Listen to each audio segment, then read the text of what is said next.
Mr. Walker? Mr. Walker? Let me unmute myself. That's If okay. I'm- I'm just, I've got the phone going too. Do I need to hang up the phone? I'm just testing your audio right now. So you are speaker I'm number. okay for now? You're speaker 25. Let me turn this.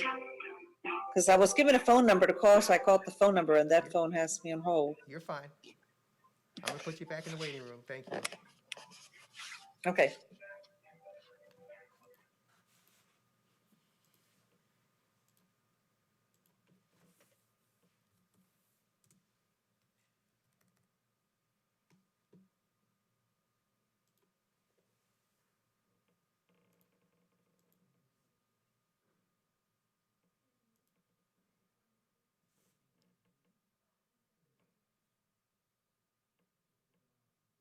There's Dustin. Carla. Dan.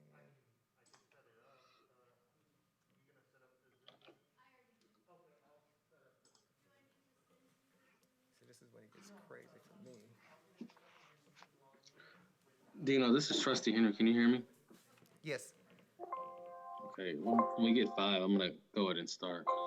Okay. Are you, hold on just a moment. No, okay, we're not streaming out yet. It's good. So question, are you,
can you hear me, Justin?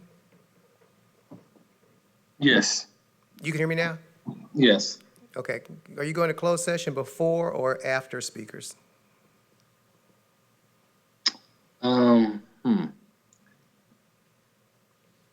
Give me 1 second. Hold on 1 second.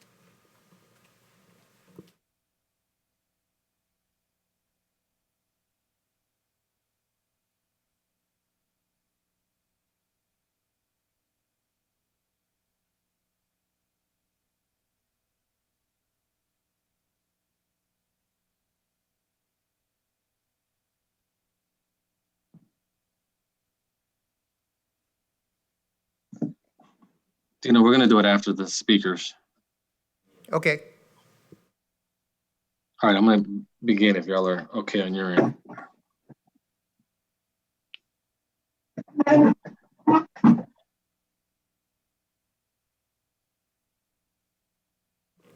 you have your quorum.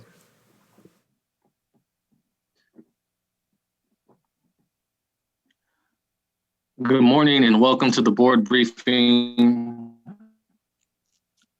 School District Board of Trustees, please join us for a moment of silence and then remain with us as we do the Pledge of Allegiance, followed by the salute to the Texas flag.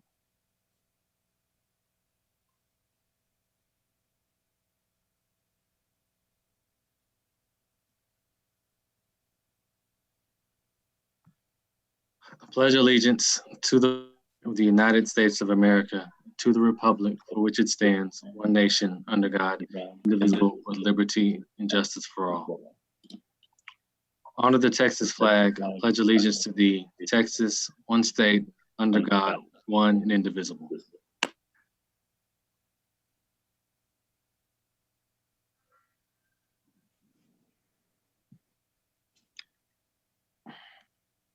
The following trustees will be participating in the board briefing via video conference. District 1, Edwin Flores. District 2, Dustin Marshall. District 3, Dan Mitchke. District 4, Carla Garcia. District 5, Maxie Johnson. District 6, Joyce Foreman. District 7, Ben Mackey. District 8, Miguel Solis. Our Superintendent of Schools, Dr. Michael Hinojosa, joins us, and I'm Justin Haley, Board President. On March 16th, Governor Abbott granted a request by Attorney General Ken Paxton to temporarily suspend a limited number of open meetings laws to the extent necessary to allow telephonic and video conference meetings in response to the coronavirus. In accordance with those suspended rules, we certify the following. Notice of this meeting has been posted online for at least 72 hours. B, although members of the board are not gathered in a central physical location, we do have a quorum in attendance at this meeting by video conference or telephone call. C, we're meeting by use of Zoom meeting software application, which allows two-way communication for members of the public. D, as we would at any in-person meeting, members of the public who have followed the instructions on the meeting notice for registering to speak during the public comment portion will be unmuted for 3 minutes to speak. If you would like to provide comment at a future meeting conducted by video conference or telephone call, please follow instructions on the meeting notice. E, all other meeting procedures will adhere to board adopted procedures to the extent practicable. F, an audio recording of this meeting is being made and will be made available to the public. E, we apologize in advance for any unforeseeable difficulties and ask for your patience as we navigate unprecedented conditions. H, if you have any questions about these suspended laws, please call the Office of the Attorney General at 888-672-6787 or by email at toma@oag.texas.gov. Excuse me. Our agenda now is going to call for the public forum segment of our meeting. Mr. Harris, will you please call the speakers? Our first speaker is Bill Betson. Mr. Betson, you have 3 minutes to speak. Okay. I'm Bill Betson. It's an honor to be here, and it's kind of strange, needless to say. I am a member of the Racial Equity Advisory Committee and am extremely impressed with the team. They will be presenting a report today under item 6B on your agenda. On page 13 of that report, you will find recommendations for each of the 4 committees. And basically, they are excellent.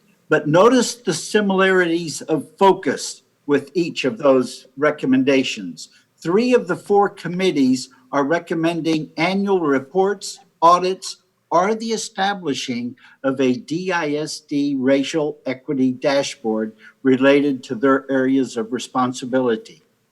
All are recommendations related to reporting data. The 4th committee, community involvement, recommended making certain every DISD home has access to the internet in their home. How else can our students and their families be involved? These recommendations must be achieved.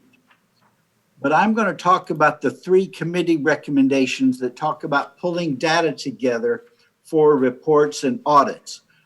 I recommend they use the school information file under resources in the DISD data portal that is expanded to include all of the data needed for each of the reports and stored in one single spreadsheet with each school covered in one row. The value of that would basically be that we would have one source for all the data that could then be audited and tracked and kept up to date.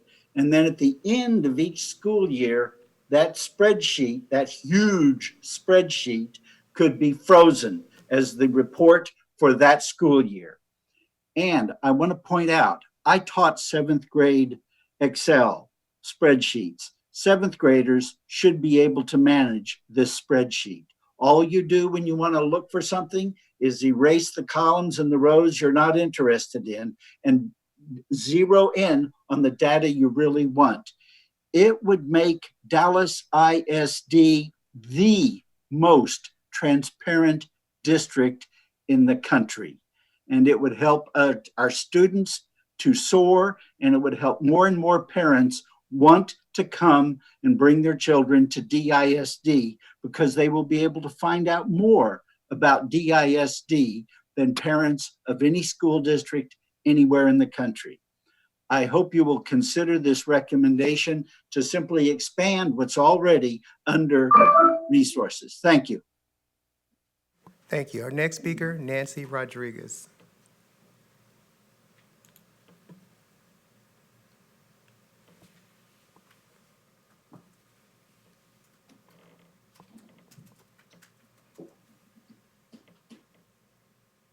Ms. Rodriguez? Ms. Rodriguez is having a problem. So our next speaker, George Rangel.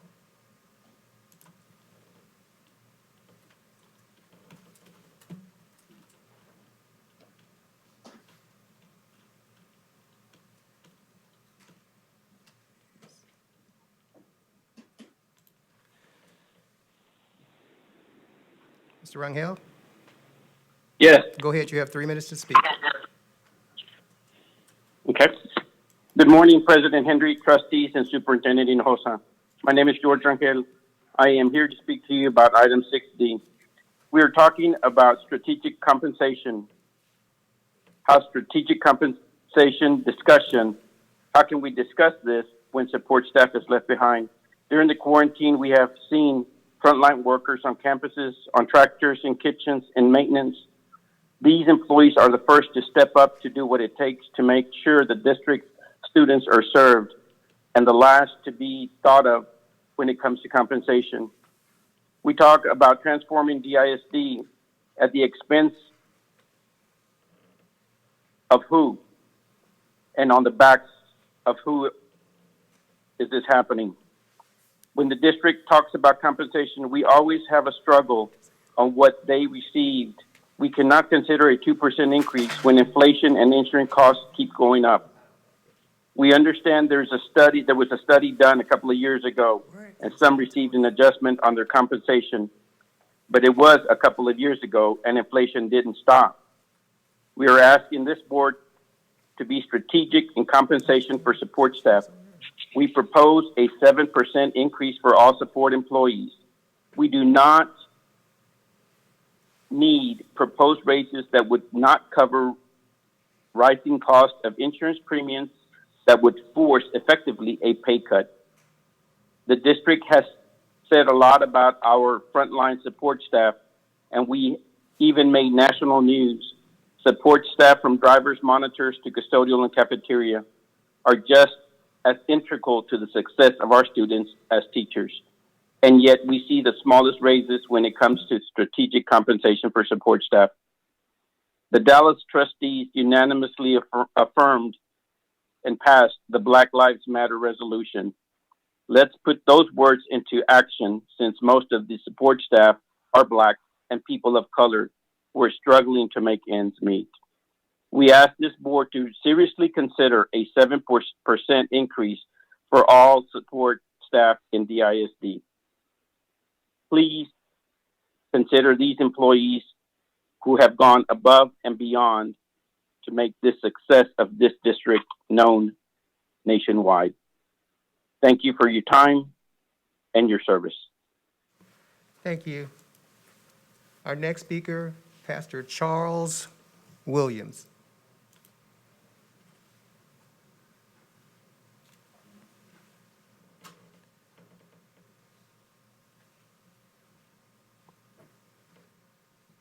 Pastor Williams?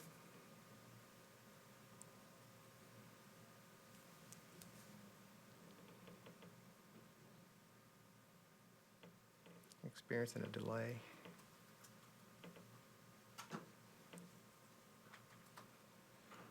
Pastor Williams. Connection problem. So we're going to move to our next speaker, Lori Dotson. Oh, Pastor Williams is here now. Pastor Williams?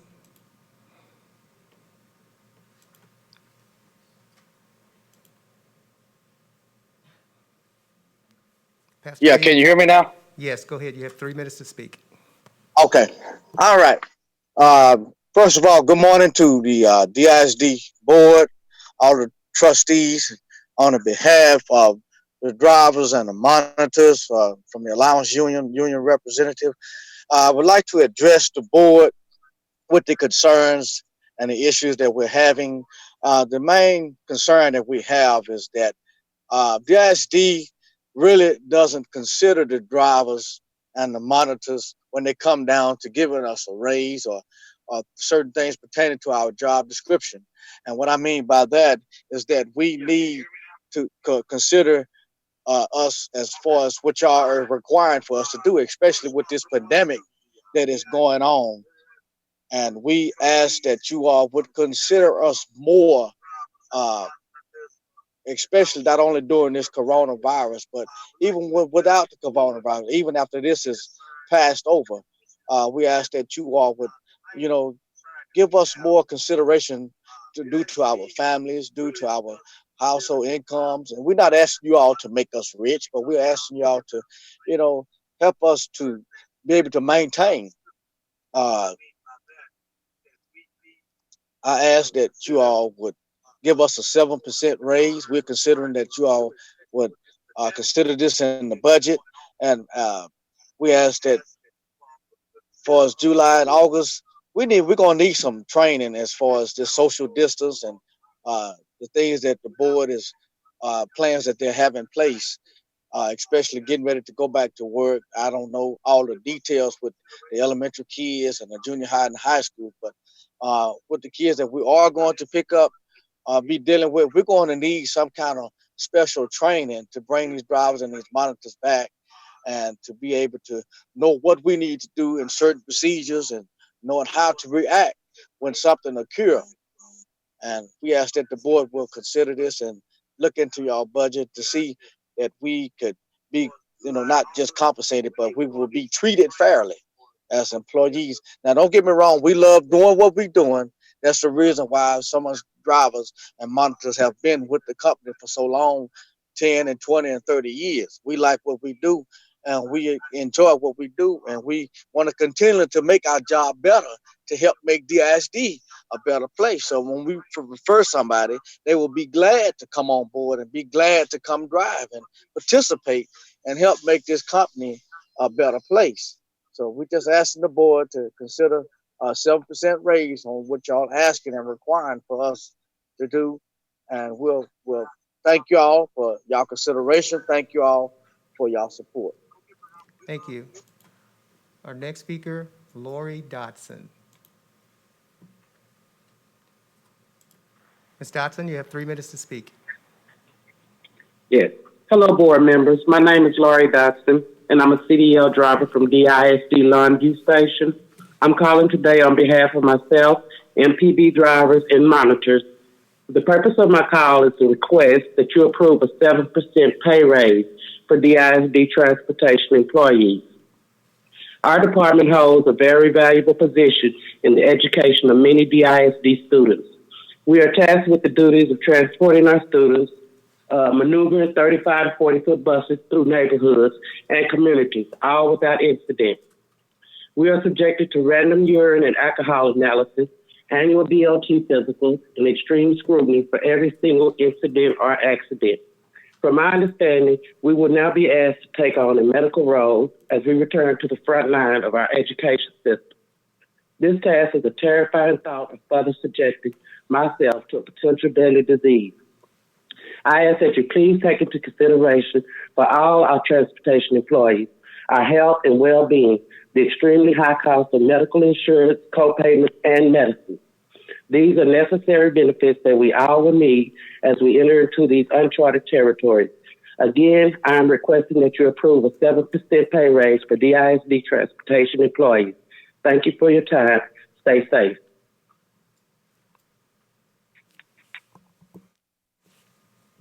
Our next speaker,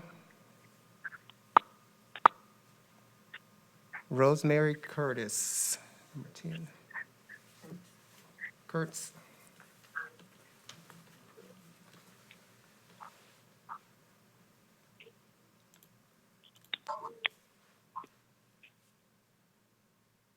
Ms. Kurtz? Ms. Kurtz, you have 3 minutes to speak.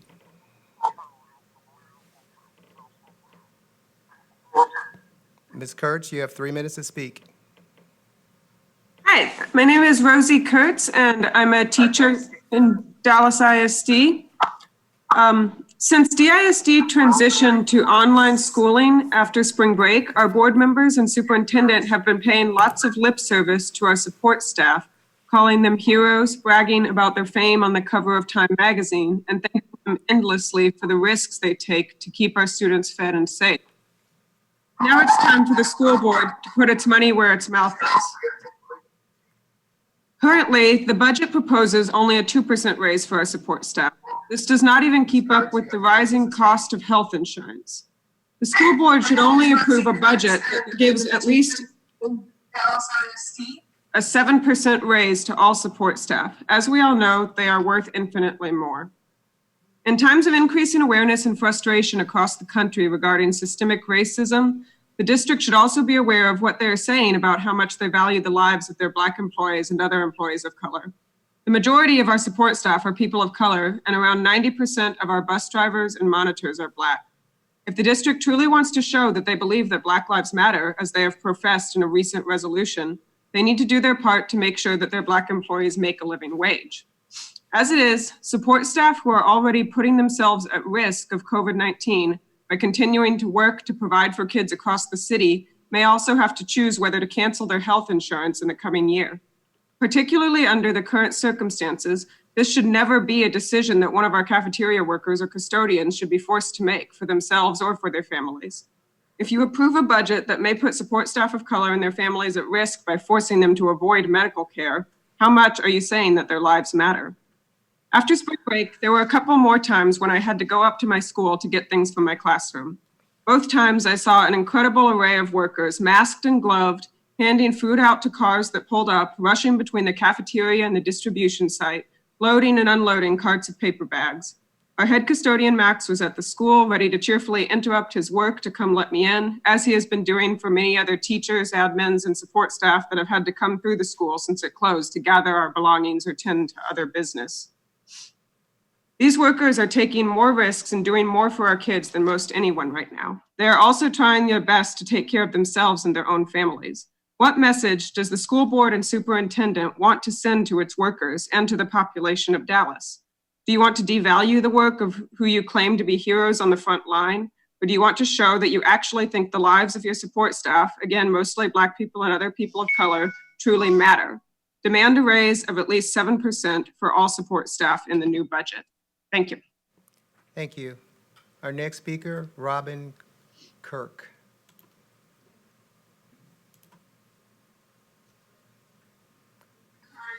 Ms. Kirk, Robin, you have 3 minutes to speak. Okay, thank you. Go ahead. Okay, yes. Good morning, trustees, and I don't know, Dr. Hinojosa, are you here as well? Just last week, the Board of Trustees passed a resolution stating in part that Black Lives Matter and that the district plans to, and I quote, relentlessly pursue systemic improvements to policies, programs, and practices in ways that eliminate inequities. So ask yourself why the support staff roles in the district that are majority Black also have the lowest pay and the most tenuous grasp on health insurance. That's systemic inequity. Ask yourself how the grab and go meal program in a district with 95% students of color will keep those students safe while relying on support staff who may not be able to afford health insurance without a meaningful raise. Creating an environment where staff can sicken children because they can't afford health care is systemic inequity. In mid-August, less than a year ago, I think it was August 22nd or so, the Board of Trustees had so much confidence in DISD's budget, thanks to state funding, that it voted to reverse the property tax increase that Dallas citizens, including my family, had voted to approve with the tax ratification election. The total tax rate actually decreased by over 3%, according to social media posts from one trustee here. So please don't claim that sensible raises aren't affordable now. I'm asking you to protect students and staff, keep people on their health insurance, and approve no less than a 7% pay increase. Prioritize these systemic improvements to eliminate inequities as you resolved. Thank you. Thank you. Our next speaker, Andrew Kirk.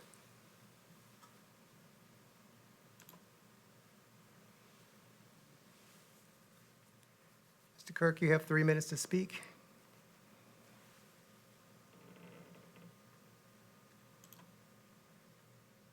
Mr. Kirk, you have 3 minutes to speak. Stop unmuting.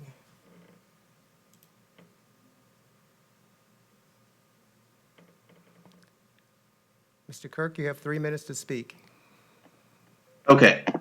Go ahead. Good morning. I'm speaking today on item 6D in support of a 7% raise for DISD support staff.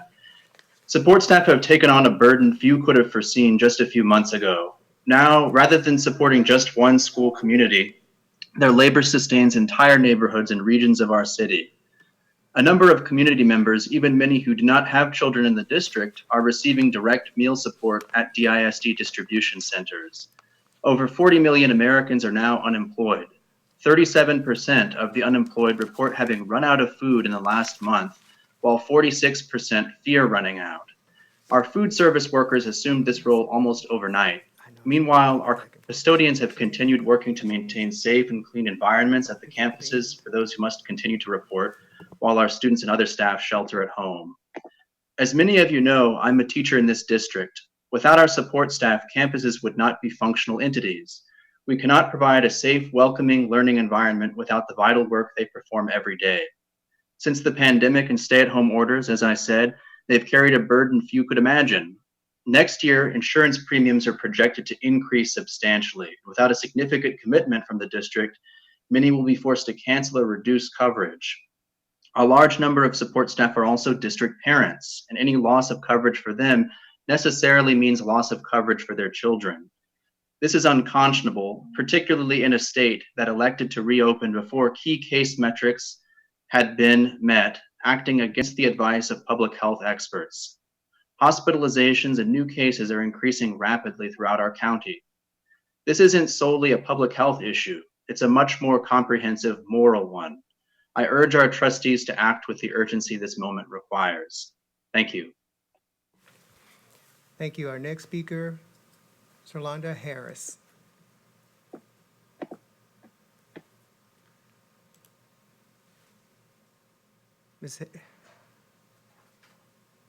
Ms. Harris, you have 3 minutes. Ms. Harris, you have 3 minutes to speak. Okay. Go ahead.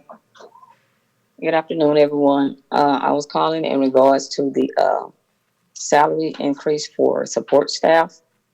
I agree with the 7% instead of 2% because I've been working for the district for going into my 24th year. And the highest raise I've ever gotten was back in 2003, and it is now 2020. And the 2% raise is not going to make a difference for me, nothing but a $3 difference, and still just an extra $48 a month. I feel like support staff, we work just as hard as the teachers. We should get a raise that we can see, just like they get a raise that they can see. And this is only fair.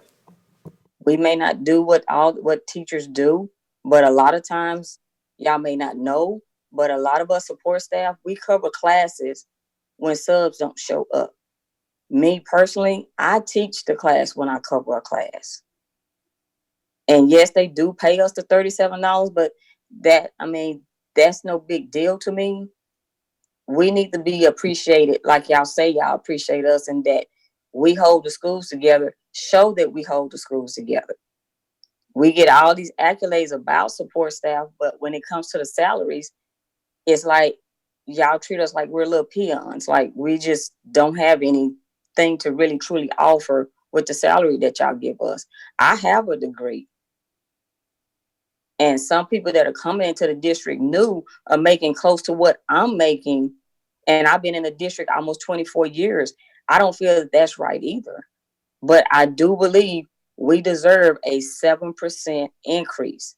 2% is not going to get it. That's not showing us any type of appreciation. Teachers can get bigger salaries and pay increase when we get the little small pieces, as I call them, crumbs. We deserve the 7% increase. 2% is not going to help. You wouldn't want a 2% increase in your salary. You would want more. So we deserve to get more. Just because we're support staff doesn't mean that we don't deserve better. Bottom line, it doesn't mean we don't deserve better. 7%, yes. I'm in a district almost, like I said, 24 years, and I'm still making in the 20,000s. I'm not even close to making in the 30,000. And I've been in the district almost 24 years. That doesn't even make sense to me either.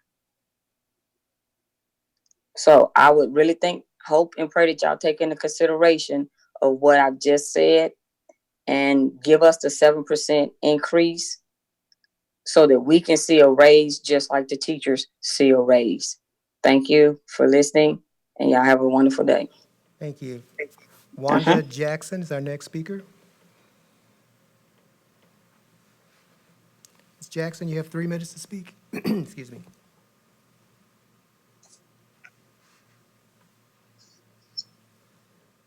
Ms. Jackson, you have 3 minutes to speak. Okay, Go ahead. You have 3 I'm minutes. muted. Go ahead. Okay.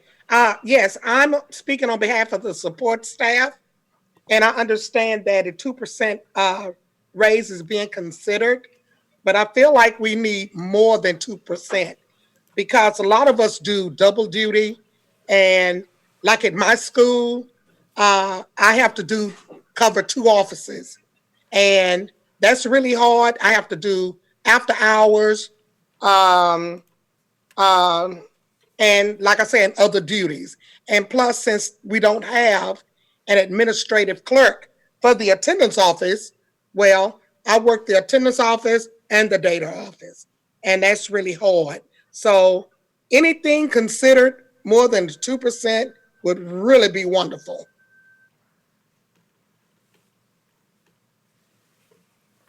You finished, Ms. Jackson?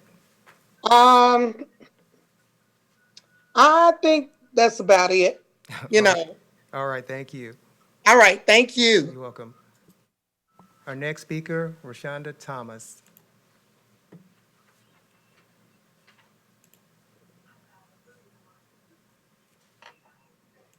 Ms. Thomas, you have 3 minutes to speak. Ms. Thomas, you have 3 minutes to speak.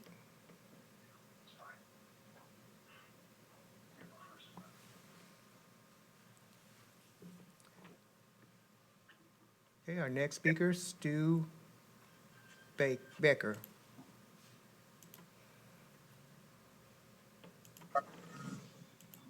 Mr. Becker, you have 3 minutes to speak. Okay.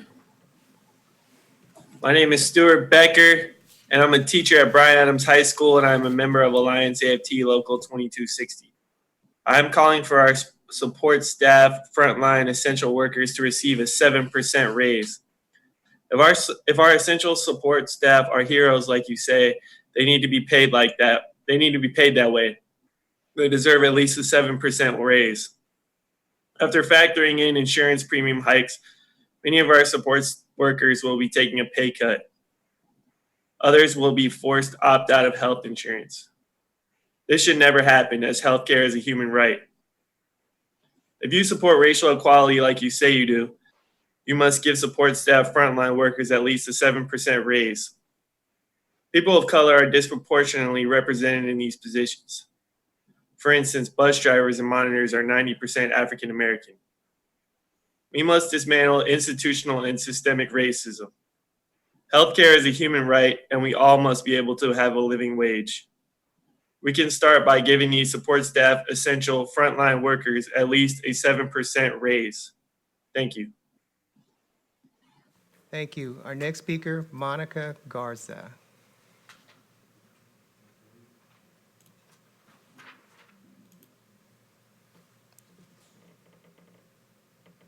Ms. Garza, you have 3 minutes to speak.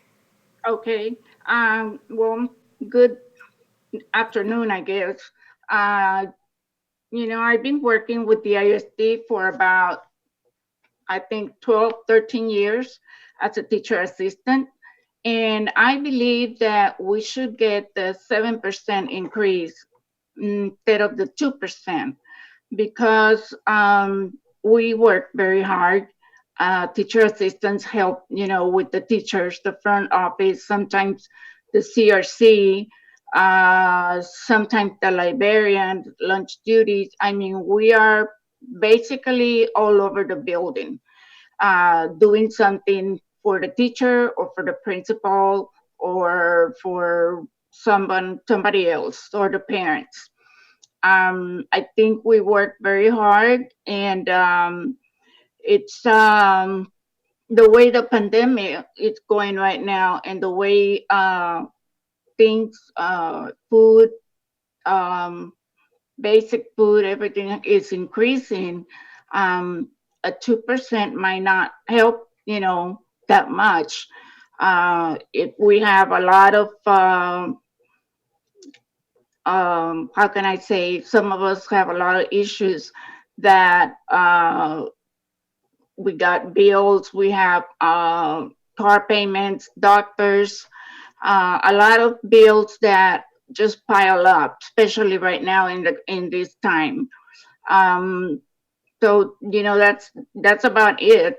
I just hope that you all decide for the 7%, taking in account that everything we do, everything we work in the school, all the things that we do for the teachers. I mean, it's not just with one teacher. We work with all the teachers, throughout the school. Thank you. That's it. Mm-hmm. Our next speaker, Kevin Hopper. Yes.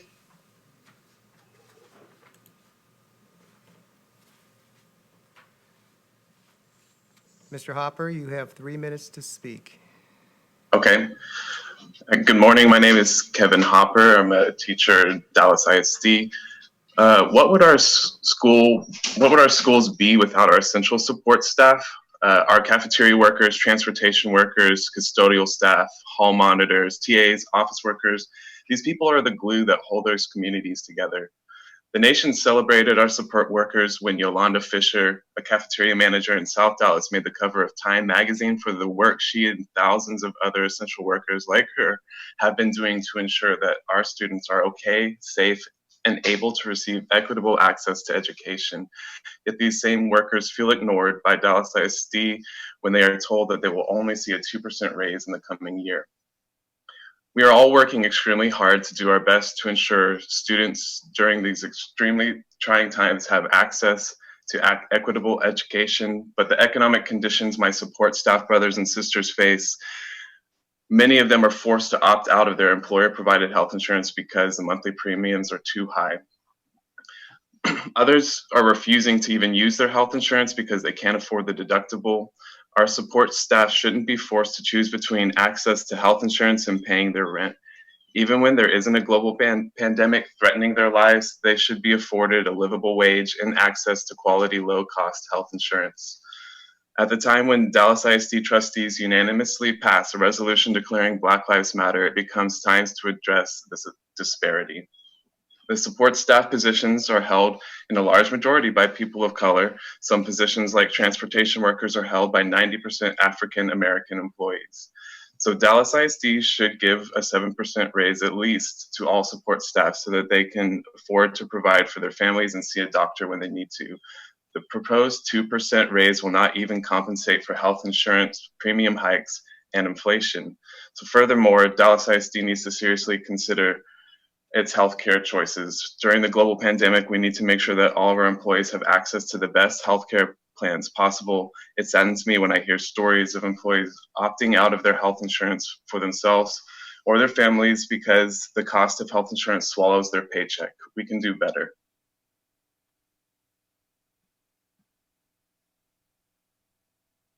Our next speaker, Lionel Austin.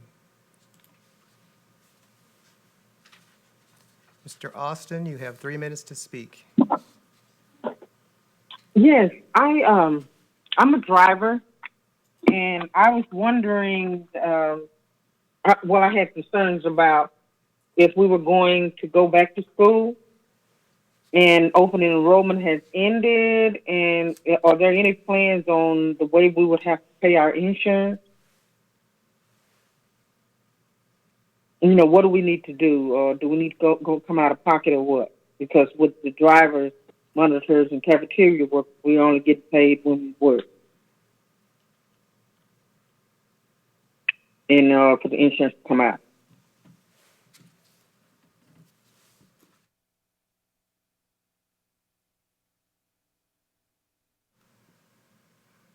Ms. Austin, it's your 3 minutes to speak. There won't be any responses.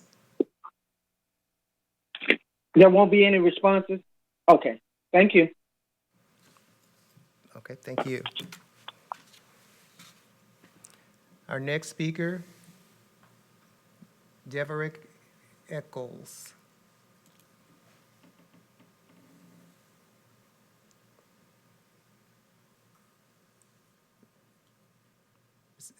Ms. Eccles? Ms. Eccles? Ms. Eccles, you have 3 minutes to speak. Okay, I'm ready. Yes, go ahead. Hi, my name is Deverick Eccles, and my main 3 pointers that I want to speak on. The first one is support staff. It's a backbone. The first one to be called when a teacher is out or a sub doesn't show up, and the last one to be compensated. The second one is the insurance. Speaking for myself and other support staff, the insurance is so high, most support staff cannot afford it. I'm struggling paying it for myself, which I pay $500 and some a month just for me. And since the epidemic, the cost of living has went from outrageous to ridiculous. A 2% raise wouldn't even put a dent in the situation. So in closing, I'm asking that the board please consider giving us a 7% raise. Thank you. Thank you. Our next speaker, Ms. Arcella Walker. Ms. Walker? Yes. Ms. Walker, you have 3 minutes Can to you speak. hear me? Yes, you have 3 minutes to speak, Ms. Walker. Okay. So I'm speaking regarding a 2% proposed increase for the DISD holders. And in that regard, I would just like to say that if we want to retain the best employees, it's really cheaper to retain our good employees rather than rehire and retrain, which is economically just a lot more.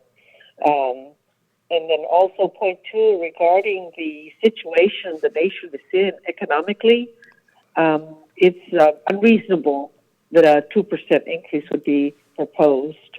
Not to mention also the health risks involved and the shorter hours that the drivers will be driving.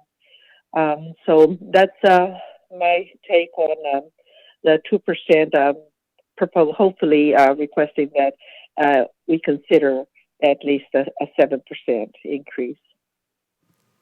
Thank you. Our next speaker, Rosario Zamudio.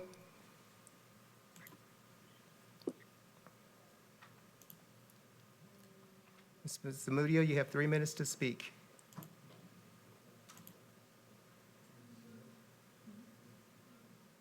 Ms. Zamudio, you have 3 minutes to speak. Looks like we're, go ahead, you have 3 minutes to speak.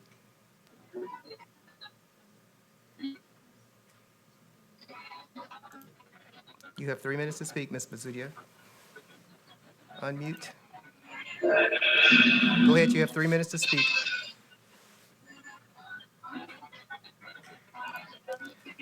Okay.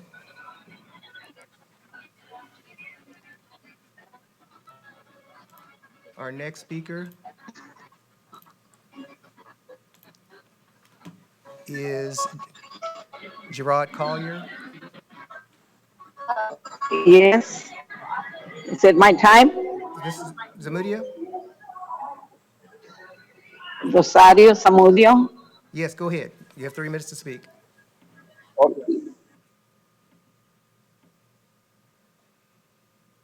Okay, disconnect.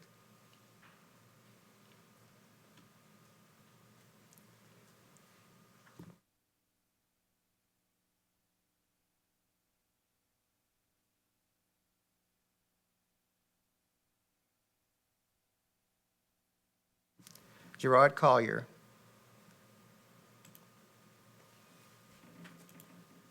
Mr. Collier, you have 3 minutes to speak. All right, I was going to talk about the item 6D. Go ahead. Yes, with the 2% that was going to be allotted for the teacher assistant area for support. And I was just thinking that with the things that we do on campus, that really wasn't reflective of what we really do. I mean, at my campus, we're like the subs for our school when it's hard to get subs. Just like with our taking care of my home things, being diabetic, I have to choose between medicine or groceries. Paying my light bill maybe a month behind to put extra money in my pocket. So I didn't think it would just be reflective to help us out a little bit more, because we are on the front line every day with the teachers being out a lot and them having meetings or having to leave the campus. You know, it's just not reflective of what we really do on a daily basis. And looking at the budget meeting that I was in on May the 19th, like the 29 million allotted for turf on our fields, when we're not really sure how many other events we're going to have, you know. I know it would serve. I know it would save on the maintenance. I understand that. And then the 41 million that's allotted for racial equity. I mean, I don't understand what that really looks like. But I was just thinking some of that could be allotted for us to get maybe a 6% instead of a 2% allotment. And I think that would really just help us kind of settle us down and help us out a little bit with what we have to do at home on our own. Because I know it's a struggle, not just for me. So I'm speaking for the trees, like we say at my school. So that's just some of the concerns that some of the support staff have right now. Okay, thank you. Okay. Our next speaker, Leslie McMurray.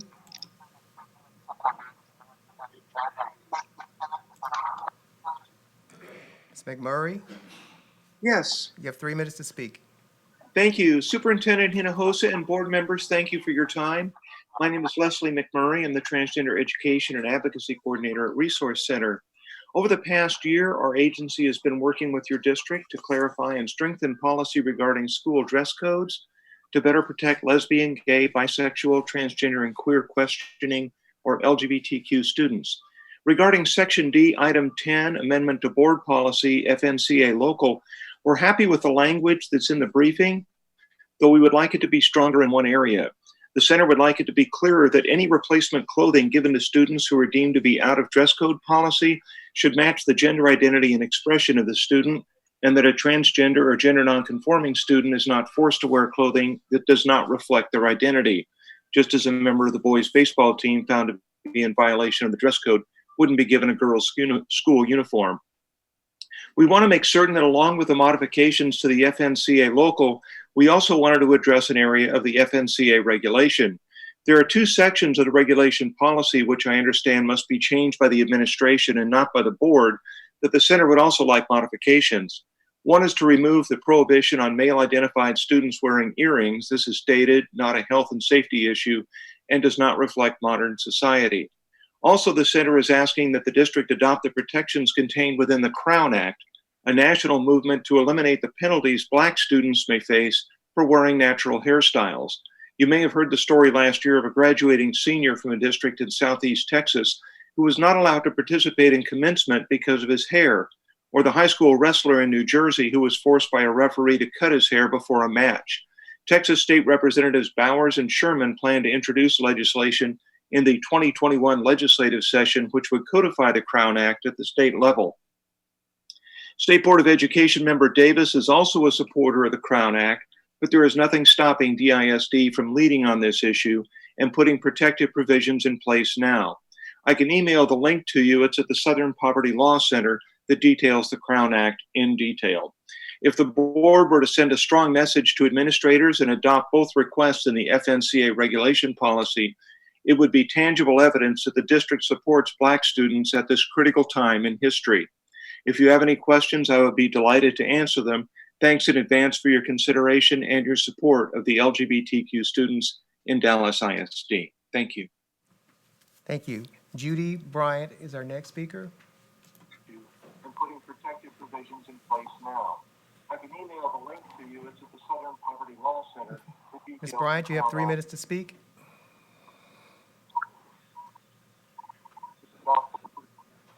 Ms. Bryant?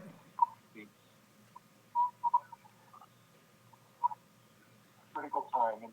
Okay. I'm going to go back to Marie Vasquez.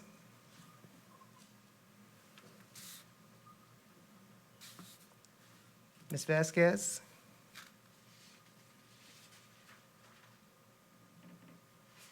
Ms. Vasquez, you have 3 minutes to speak.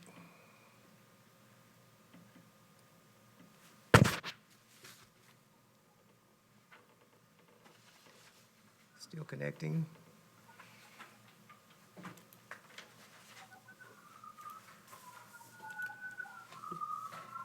Going to try Nancy Rodriguez now. Ms. Rodriguez?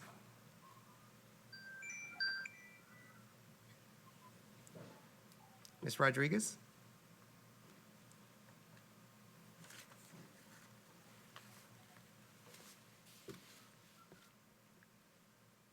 Ms. Rodriguez? Nope.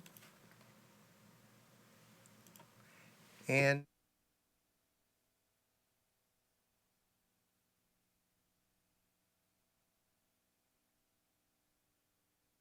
Ms. Barrett?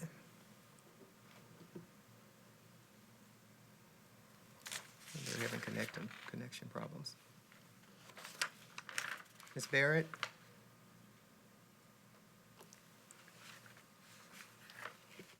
This concludes our speakers.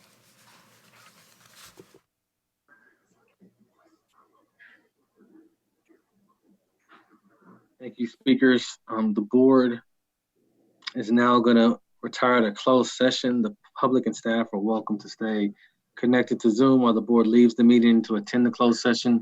The public portion of the meeting will resume after closed session. The board is going to retire to closed session pursuant to the Texas Government Code Section 551, concerning any and all purposes permitted by the Act, including but not limited to the following sections.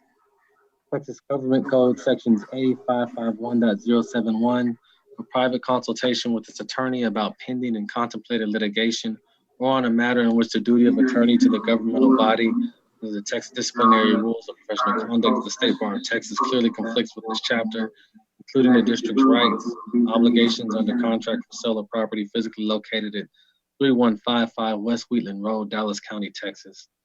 Texas Government Code Section B 551.074 to deliberate the appointment, employment, evaluation, reassignment, duties, discipline, or dismissal of a public officer or employee.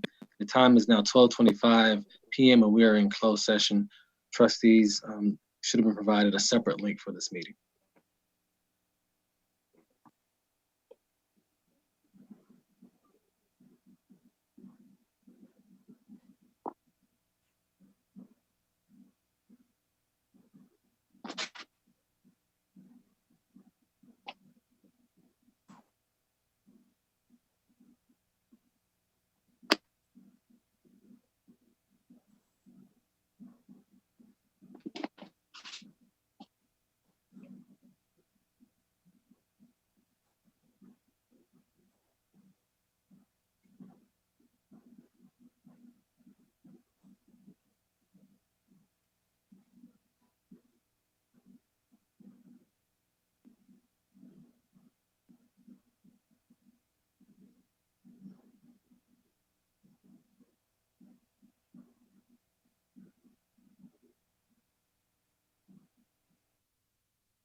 Back in open session. The board took no action in closed session. We're going to now begin with information and reports, starting with agenda item A, the 2020 bond proposal, first draft. Administration, you have the floor. Thank you, Mr. President, members of the board. This has been quite a journey. I want to thank, first of all, Scott Lane for putting together a framework and a plan. As I often say, command decisions are easy to make and hard to implement. Consensus decisions are messy. They take a long time, but implementation is much deeper when you get a lot of voice in it. So we've had 100 people working with our two co-chairs, and then we have the senior executive committee of the bond proposal that's been busy at work. Later, you'll see the amount of time and meetings that they've had. And so, unlike other initiatives that we bring you, we're typically in a rush. Well, this one hasn't been rushed, and we're still not over yet. So what you're going to hear today is the latest version of where we are with the bond program. We're going to bring it back to you in a couple of weeks after we get feedback from you today, and then obviously go back out to the community, and then you'll have to make a decision by August if this is going to be on the November ballot. So with that being said, that concludes my opening remarks. I'll be back maybe later for some other items that I want to cover, but I'll turn it over to our co-chairs, Craig and Drex, to pick it up from this point. Can we get the PowerPoint up? Is the PowerPoint up? You sharing your screen?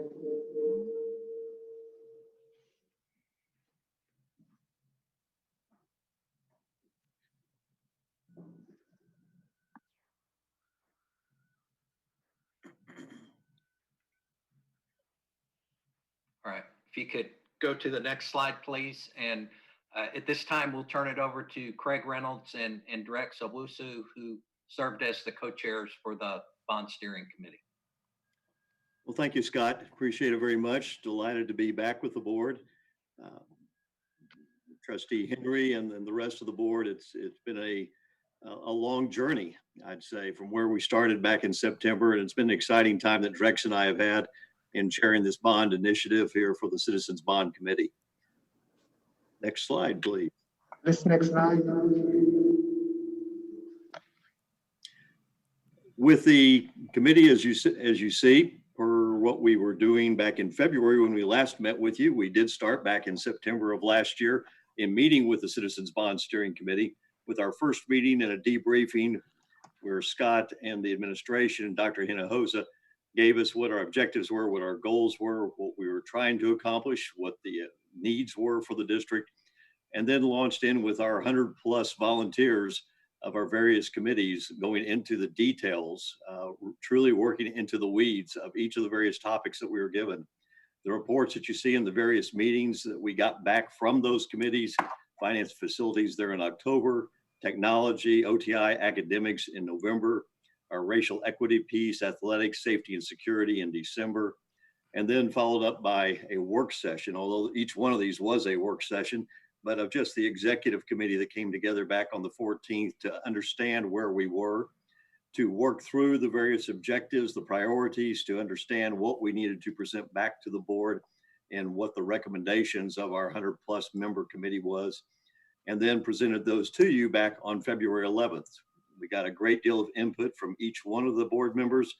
We took that to heart. We went back to the drawing table, worked in those comments, those ideas, those priorities that each of you presented to us, and then came back and put that out then to the community. And this is very exciting in terms of on May 7th, 13th, and 19th of going into, and of course, these were all done virtually with our community and opening the doors up and showing them what we were proposing back to the board. We will come back here and did come back on June 3rd after we did meet with those community and understand what we heard back, the feedback that we got from the community, further updated the report that we have to present to you today.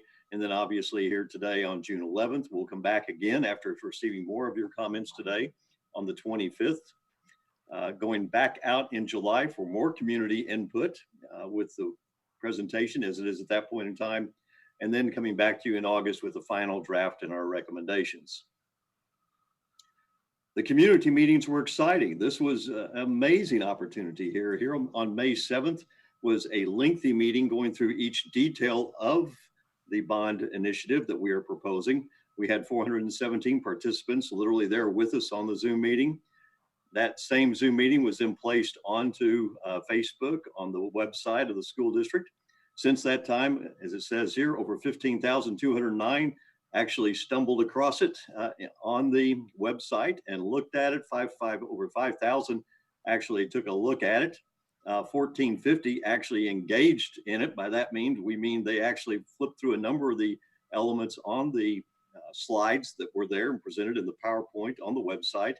And then we received about 101 questions off of that they had the opportunity to present. And each of these, as you'll see, is also in the town hall meetings. Those questions if they weren't answered live, they were then answered in the FAQ that's on the website related to the bond program. On May 13th, we had our first town hall meeting, and this was just amazing. When you see the 7,304 participants, we literally contacted over 91,000 households, and they were asked to participate with us. And of those 91,000, we had 7,304 responding back and listened in to what we were talking about at that time. Dr. Hinojosa presented in very brief presentation of what the bond program was about. And then for the next hour, we fielded questions from those that called in, or we read their questions through the facilitator. Dr. Lear funneled those to the various experts that we had on the committee, on the panel at that time, whether that was Dr. Hinojosa or Mr. Lane, or whether that was Dwayne on the financial side, or others that were there as panelists. And we answered all the questions as they came in for that hour, and then the other questions were answered. We turned around, did the exact same thing a week later on the 19th, where we had almost 7,000 participants again, calling the same 91,000 households. We answered 58 questions there, and more questions that we answered then as response in the web on the website. Drex? Thanks, Craig. And good afternoon, everybody. Over the last nearly 10 months, the Citizen-Led Bond Committee has conducted a very detailed assessment of our 220 campuses and many facilities through dozens of meetings and a ton of staff hours to assess and detail recommendations for our physical infrastructure and maintenance needs. The committee efforts, as noted here, were articulated across specific areas, including safety and security, modernizing classrooms and facilities, upgrading technology and connectivity across the district. Obviously, this board knows that you have worked tirelessly for many years in collaboration with administration, staff, and obviously our families and community to improve educational outcomes for all our students. And for us as a Citizens Bond Steering Committee, we really wanted the quality of our classrooms, schools, and facilities to match the quality of the education and instruction that's taking place inside those classrooms. And so we're really excited about what we're bringing forward today. We think it's a great first step. Additionally, the Office of Racial Equity introduced the Community Resource Index to help us support racial equity underpinnings in all of the work, and I'll spend a few more minutes on that shortly. But through this bond committee effort and the presentation we're walking you through today, we're going to ultimately be impacting 95% of our facilities across the district. And we think that's a really amazing opportunity to make meaningful change to our physical plant and make sure that we can educate our students for years to come. If you go to the next slide. Through our work on the steering committee, we held several kind of key tenets and non-negotiables central to the effort. The first, obviously, in keeping with our district's resolution on racial equity, the recent Black Lives Matter resolution. Racial equity has been a key tenet of consideration for the work we put in thus far, and will continue to be in the coming months and hopefully years going forward on this bond. The work of addressing racial equity never ends. And we're mindful of that in this process. Additionally, we wanted to work within a financial parameter that did not incrementally burden our taxpayers. And so our explicit goal was to have no tax rate increase. Additionally, our committee prioritized bringing all of our facilities up to code for safety, security, and accessibility, as well as addressing nearly all our campuses need to have priorities for infrastructure and technology.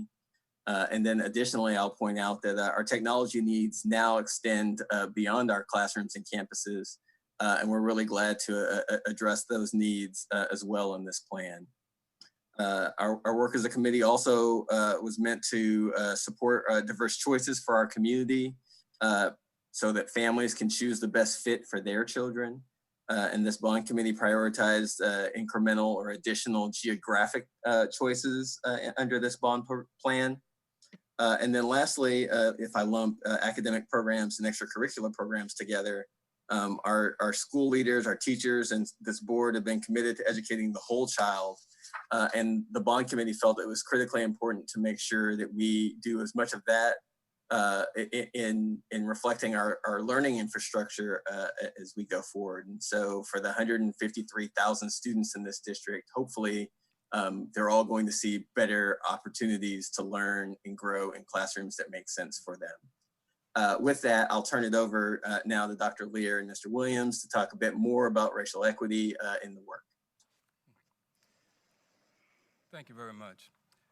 The Racial Equity Office is very excited that the district will invest a portion of the 2020 bond program to support communities of color who continue to be impacted by systemic disinvestment. Our office, in partnership with the Child Poverty Action Lab, CPAL, have developed concepts to create 4 school community hubs, which will be located in the Spruce, Lincoln, Roosevelt, and Pinkston neighborhoods. The concept will be developed through the following: our community engagement. We will conduct interviews with elementary, middle, and high school principals in the 4 feeder patterns. We would have campus focus groups, which will consist of counselors, teachers, and conduct meetings with our trustees, Henry and Garcia. We conducted meetings with our city council representatives, Resendez and Bell Zadua, who represent the Spruce and Lincoln communities. In reference to our case study, we have researched and reviewed best practices from school districts throughout the country. And in reference to our planning and engagement, we are gathering quantitative and qualitative data from our Community Resource Index and from our parents and community members through our virtual town hall meetings and surveys, and our campus staffs, and the District Facility Condition Index, the FCI, along with our campus utilization data, and our Poverty Index report, which we received from our Demographics Department. Next slide. In reference to our community meeting schedule, parent and community voice will be our #1 priority. The community engagement process has started and will continue through the fall. And we have a list of our virtual meetings and dates and activities.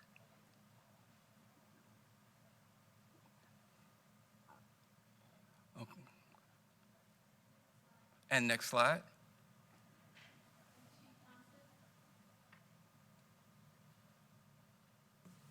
Chief Thompson will cover this slide.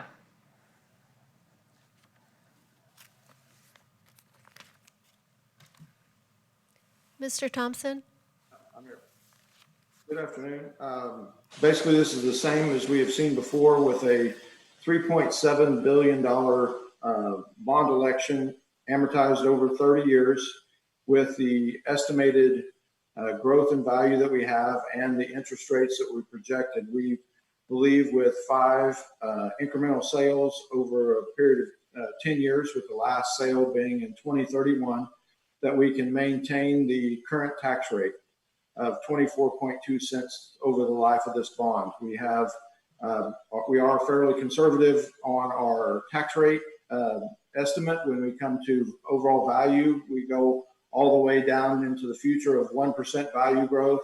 And we are also conservative on the interest rate, where we're projecting between 4 and 5% interest rates, where currently they're under 2%. So we believe through all those criteria that over the course of this, these incremental sales, that we can maintain the tax rate at 24.2 cents.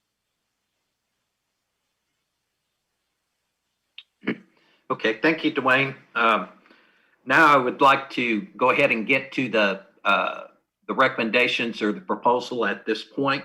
As Mr. Reynolds alluded to, this process actually started back in August of 2019. We've had over 100 community volunteers participate in the process, and we've had a board representative serve on the overall committee as well as on the executive committee for the bond program. When we presented an update back in February of 2020, I wanted to make note of a few of the questions or concerns that came forward at that time, and hopefully be able to show you that we listened, and you will see that these have been addressed in this first draft. But basically, the 14 schools, replacement schools, were concerned because those were not included as part of the update, and they are now. Potential rate increase on any slides, that's gone away. And I remember Trustee Foreman talking about we need to get back to the basics and take care of our aging schools. And I think we've done that. And the last piece I'll mention is the natatorium renovations. There was concern that we weren't doing enough with the natatoriums. And you will see in this presentation that we have added money to not only take care of the maintenance issues at all of our natatoriums, but upgrade them in terms of architectural appearance. Next slide, please. So our first subcommittee was the safety and security, and Chief Lawton was over this, and he's online to answer any more specific questions. I've gone ahead and listed the summary first, and then we'll go into details just to show you how much money is earmarked for each of the subcommittees. So as you can see, the cameras are about $50 million, and the keyless 37.5. Our weapons detection, $5 million, about $1 million for video doorbells, classroom safety devices, $1 million, security ops, $300,000, and police equipment at $20.5 million. Next slide, please. So this is the start of the breakdowns, and I'll just briefly make a comment on each one. The security cameras, obviously what we have in place in the district right now, very outdated cameras, not everywhere, but in a lot of places. And this money would actually not only upgrade, but enhance our security camera system throughout the district. And I do want to mention that our intent would be to handle both the security cameras and the keyless entry as separate projects. In the past, a lot of this work has been done as a part of the renovation project for each school. And what we would like to do is handle the cameras and keyless as a separate pullout project so that we can expedite these areas and get immediate attention to our facilities. The keyless entry is at $37.5 million. And currently we do have keyless. It's not consistent throughout the district. So we would go in and enhance and upgrade that system as well. And as I said, do this as a separate project. The weapons detection system for $5 million is basically a replacement of the metal detectors that are currently in place. The technology has gotten really good as far as being able to scan individuals coming into the building. And the system we've looked at here is actually almost like an X-ray machine where it will only pick up any type of metal on the kids, and they'll be able to look at a monitor and determine where it's located on the student or the adult and be able to address that issue immediately. Next slide, please. Video doorbells and buzzers, these are typically called our A phones. You're familiar with those, the intercoms with the cameras on the exterior of the building. So we don't have them on every building in the district. This would allow us to not only upgrade what we have in place, but place these devices at all of our campuses. The classroom door safety devices for $1 million. Currently, one of the big concerns we have with safety and security is that teachers inside classrooms, if there is a lockdown in the building, in most situations, they have to go outside of the room in order to lock the classroom door. So these would be some type of devices that would allow the teachers to lock the door to the classroom from the inside and not have to go out into the hallway. Security Operations Center, this is mainly due to the upgrades we would be making with the security cameras and keyless entry, just an overall upgrade to the Emergency Ops Center. Next slide, please.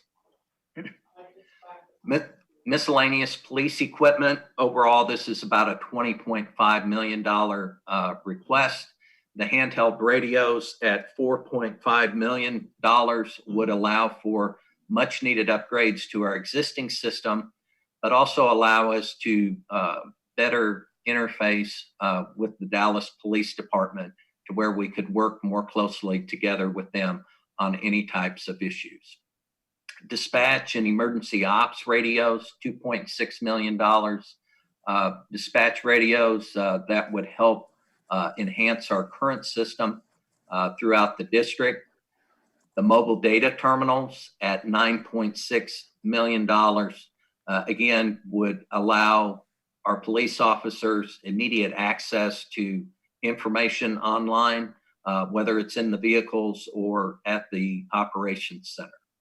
The in-car cameras would be installed on all of our police vehicles, which would help to assist the officers with traffic stops and be able to monitor activity and record activity taking place inside the vehicles. Next slide, please. Next slide, please.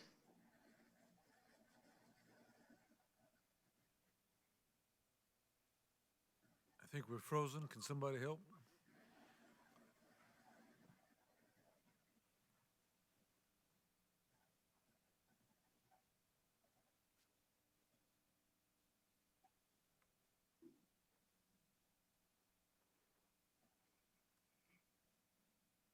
Thank you.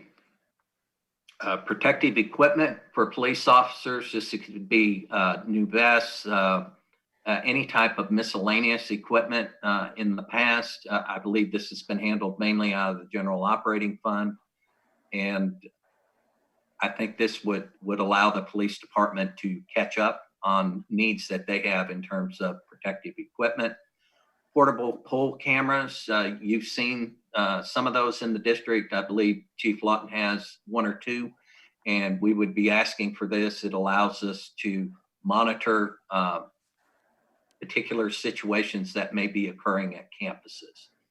The visitor management system is basically the Raptor system that's in place right now, where we're able to check everyone that visits our buildings against the sexual offenders directory, and to ensure that our students and our staff have as much protection as possible. And then finally, under the miscellaneous police equipment is a new report management system that will help the officers and help the district as a whole put in place a better records management system that can be utilized throughout the district. So again, the miscellaneous police equipment allocation is $20.5 million. Next slide, please. Then moving to facilities. This is the biggest, obviously the biggest part of the bond program. We have $1.9 billion just for facility renovations. And I will cover this on a couple of more slides coming up, but basically our long-range master plan identified 4 levels of priorities. And we made a commitment with this program, and actually in phase 3 of the 2015 bond program, to address priorities 1 and 2 at all of our campuses throughout the district. So almost $2 billion of the $3.7 billion is just for facility renovations of our existing campuses. Campus additions, we have a number of those, and I will show those in a moment on another slide, but there's approximately $99 million allocated for additions on select campuses.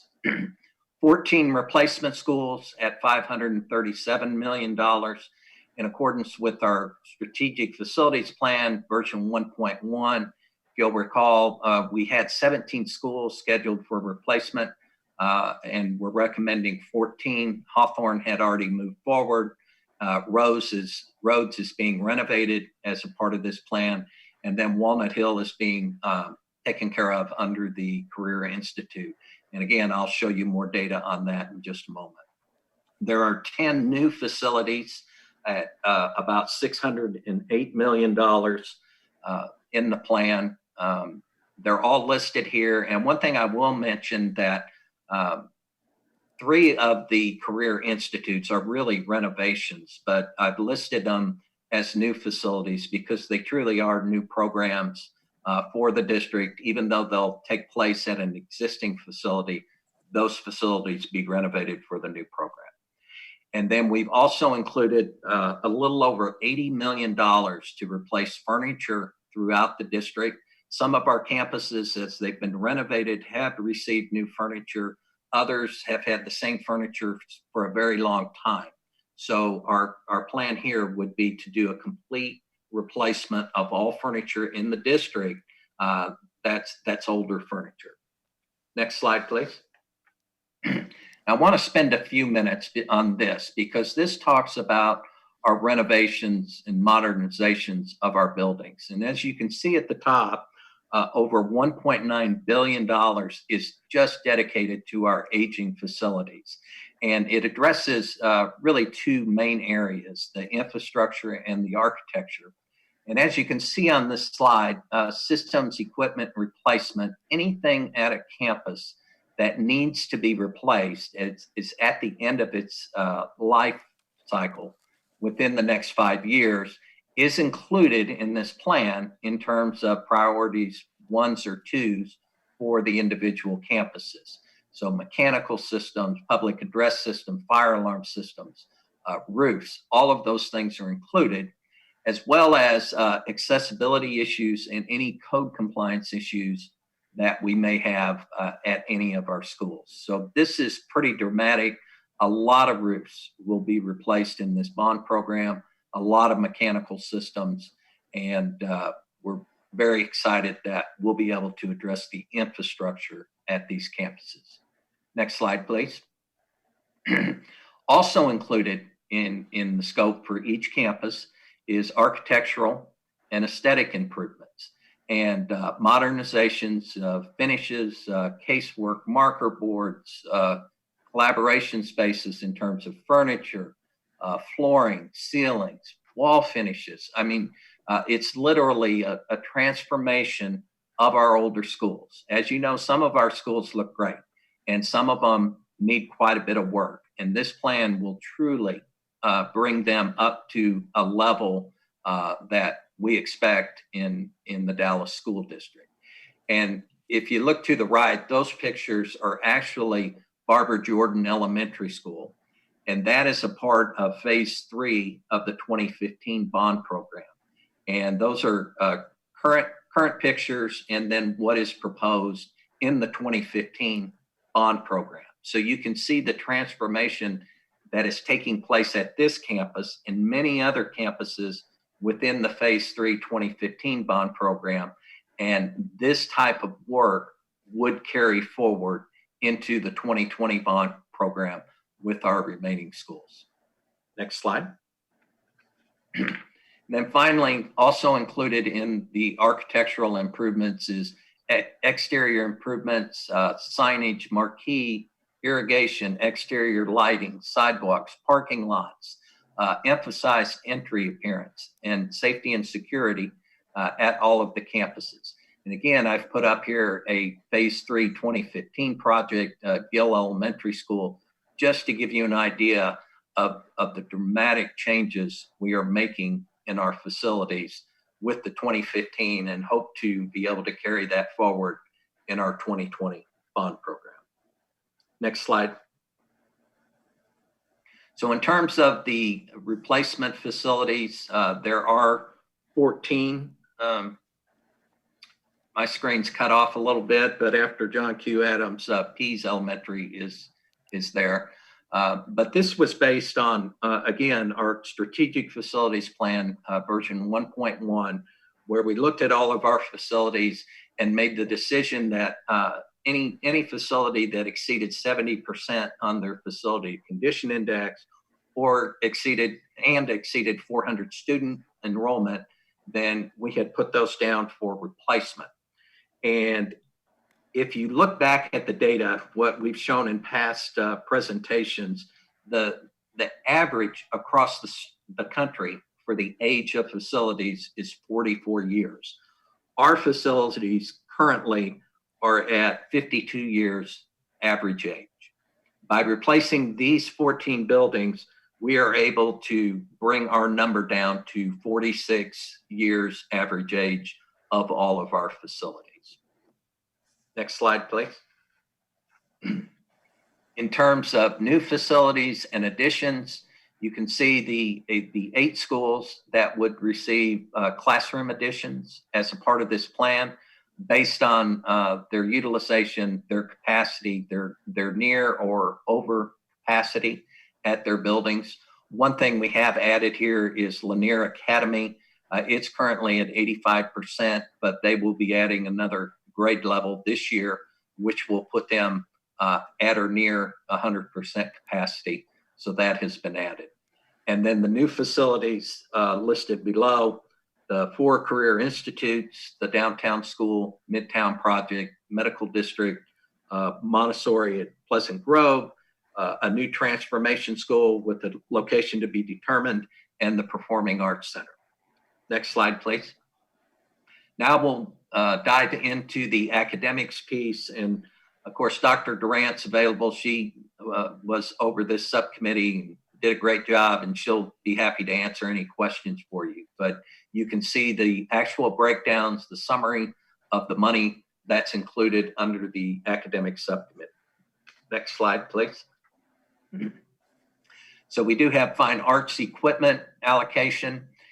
But what I want to stress here is you can see the only real equipment I would say is as far as portable equipment would be the musical instruments at $5 million. That would allow fine arts to significantly upgrade what they currently provide with the existing musical equipment. The kiln replacements at both the high schools and the middle schools at $1.5 million. Auditorium rigging at $22 million for all of our high schools. And then replacement of the auditorium curtains, $2 million at our high schools and even some of the middle schools. And even though those are listed as equipment, those truly are improvements to the infrastructure within our buildings. Next slide, please. Some of the other upgrades we'll be doing in terms of facilities, Multiple Careers Magnet Center would receive a $4 million renovation as a part of this plan, renovating the culinary kitchen and some other areas within that building. $4.7 million for CTE lab renovations at several high schools, Spruce, Samuel, Brian Adams, Kimball, and Molina. The Environmental Education Center in Seagoville would receive $1.7 million of renovations. I don't believe that facility has been touched in many years, and it certainly needs some upgrades to address some ongoing issues. The Performing Arts Center is at $66.1 million, and this would be a 2,000-seat auditorium that would also include Dance Studio Black Box. So it's not just a performing arts center, but it would also be able to be utilized by the Fine Arts Department for other programs related to instruction. And then we have the 4 career institutes, Career Institute North, which is in the pipeline right now. The old Walnut or the Walnut Hill Elementary site, that is an ongoing project at this time. Career Institute South is utilizing the Village Fair building, $29 million. Career Institute East would be a brand new facility on the Florence Middle School site. And Career Institute West would be a renovated facility at the Edison Middle School site.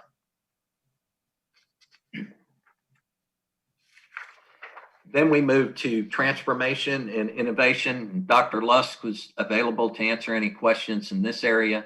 You can actually see the breakdowns. Go to the next slide, please.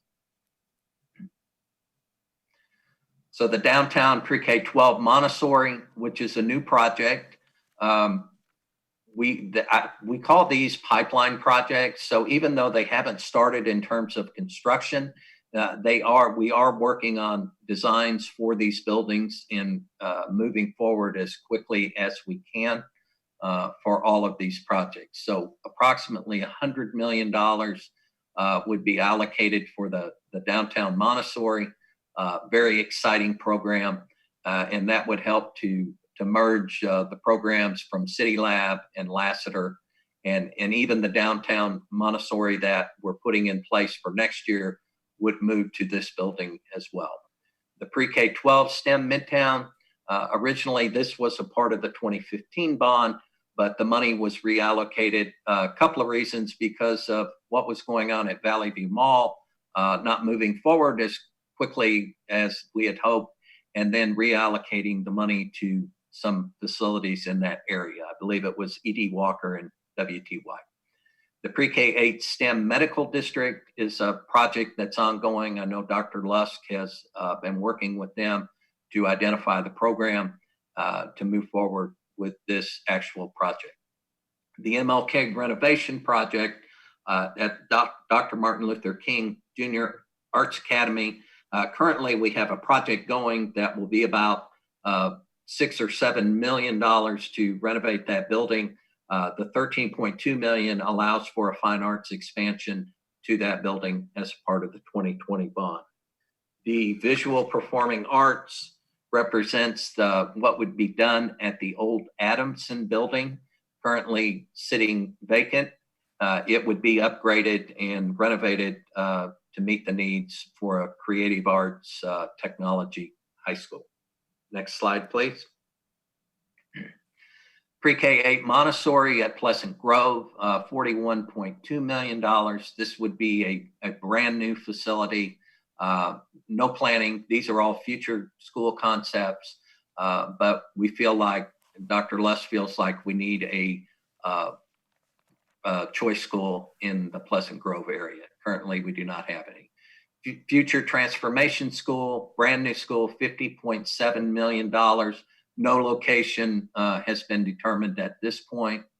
And then there's also $5.7 million for each of 3 existing schools to create transformation schools at existing buildings. And I will say, this is money above and beyond the priorities 1s and 2s that we would be doing at all of our schools. So for example, an elementary school, there's separate money set aside to renovate those buildings, and this would be additional money to create a transformation school. Southwest Dallas Leadership Project, can you go back just a second? Southwest Dallas Leadership Project, the renovation, and then the North Oak Cliff IB School, which would also be a renovation. Next slide, please. In terms of technology, it is a $270 million allocation. And the last time we presented, this was at $250 million. We have added $20 million to this, mainly to help out with the operation connectivity that will be taking place. Next slide. In terms of athletics, athletic turfs at all of our high schools, $29.1 million. And the turfs will really help us, not just from an athletic standpoint, but it truly allows us to have those fields become multifunctional, where they could even be used for classrooms. The band, they will be able to get so much more use by having the turf on those fields. Central athletic facility improvements, about $19 million allocated for that. Campus athletic renovations, $34.4 million, and it varies from campus to campus, but we do have quite a bit of money included as part of that. High school practice tracks would be replaced, $9 million for that. And then, as I had mentioned earlier, the natatoriums, originally when we came to you in February, that was about $14 million. That was embedded in the priorities 1s and 2s. So we've not only pulled out that money into a separate category, but added money to it to ensure that we enhance the natatoriums and make them look good. Next slide, please. And then finally, we get down to the school community hubs, as Dr. Lear and Mr. Williams addressed earlier, $41.3 million. $25 million is allocated for property acquisitions for Midtown Performing Arts Center transformation projects. $25 million is still included as a part of joint participation projects, where we can partner with one of the other governmental entities to do joint projects that would mutually benefit all of us. Green building funds is still included at $10 million, and then contingency funds at $32 million. Next slide. So overall, just a basic summary: safety and security, $114 million, and facilities, $1.1 billion for the new facilities, and $1.9 billion for renovations. So if you look at those two numbers, that is over $3 billion of the 3.7 is strictly allocated just for our facilities. And then athletics, there's $124.9 million dedicated for athletics. And then technology, the other ones that I just went over, for a total amount of $3,694,500,000. And then finally, moving to the last slide. Next slide, please. As you recall, there will have to be separate propositions because of the House bill that was put in place, the Senate Bill 30. And based on the money that's allocated in this presentation, this is how it would break out on the ballot. Almost $3.3 billion, which would just go for the renovations, the new facilities, and then $53.3 million would have to be dedicated just to the central athletic facilities, and then 33.5 for natatorium upgrades, 66.1 for performing arts, and then 270 million for technology. Next slide, please. So that concludes our presentation. I would like to say it has been a really great process. We've worked with the committee for quite a while, and actually recently, last week, I've had several of the board representatives reach out to me and schedule individual meetings to go over the bond in more detail. I've met with the reps from districts 1, 5, and 9. And again, I would like to extend that invitation out to all of our other board representatives. So just to make sure they have all of the information that they need. And the last thing I want to mention, I know we've worked furiously to get the scopes for all of the schools. As things change so quickly, we want to make sure everything we have is accurate. So I did want to tell the board that tomorrow, the individual scopes for all the schools will be going out to you for your review. And with that, I will conclude and open it up for any questions.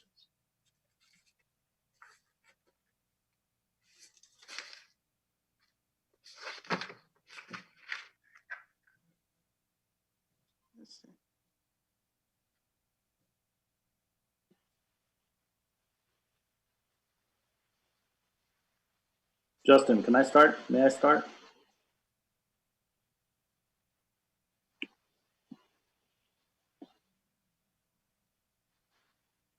Dan, who's in charge? Well, One of Edwin- you guys is in charge. Edwin, go ahead. It appears Thank Justin is not connected right now. So I just want to, first of all, thank all the members of the committee, the leadership of the committee. You guys have just done such a fantastic job. Drexel and Craig, we so appreciate your work on this. I know I do. My community rep has been very engaged. As Scott said, one of has already had the opportunity to meet with him. And they've all, on an ongoing basis, have been reaching out to me and letting me know what's going on. And they've been, he's been very, very pleased. He's been involved with the school district for 20 some odd years, and just how open and transparent and straightforward. And long term, this discussion has been based on the data that was created by our long-term master plan, facilities master plan, and all the technology. So first, just thank you. And thank you for the presentation. And thank you, Scott, for the opportunity to chime in on some stuff, because I know for a fact, I know that Withers has a waiting list of about 50 students already, and are starting to get calls from private school parents that are probably not going to be able to remain at their parochial or private schools. So just to take a peek at those numbers up at Withers, just because I know that those numbers are probably going to go up significantly in terms of utilization and whatnot. And so would just have a look-see there. I also want to thank you on the look on the natatoriums. I know the feedback I've received on Lowe's, for example, is that it really needs a practice pool, and hopefully that will be a possibility for the work that gets done, so that it can apparently at one point when it was built, it was considered the fastest pool in Texas, and it'd be nice to kind of have it back there. So those are just my comments. I appreciate the focus on security and safety. That has been a concern of mine since before my kids even started school at the school district.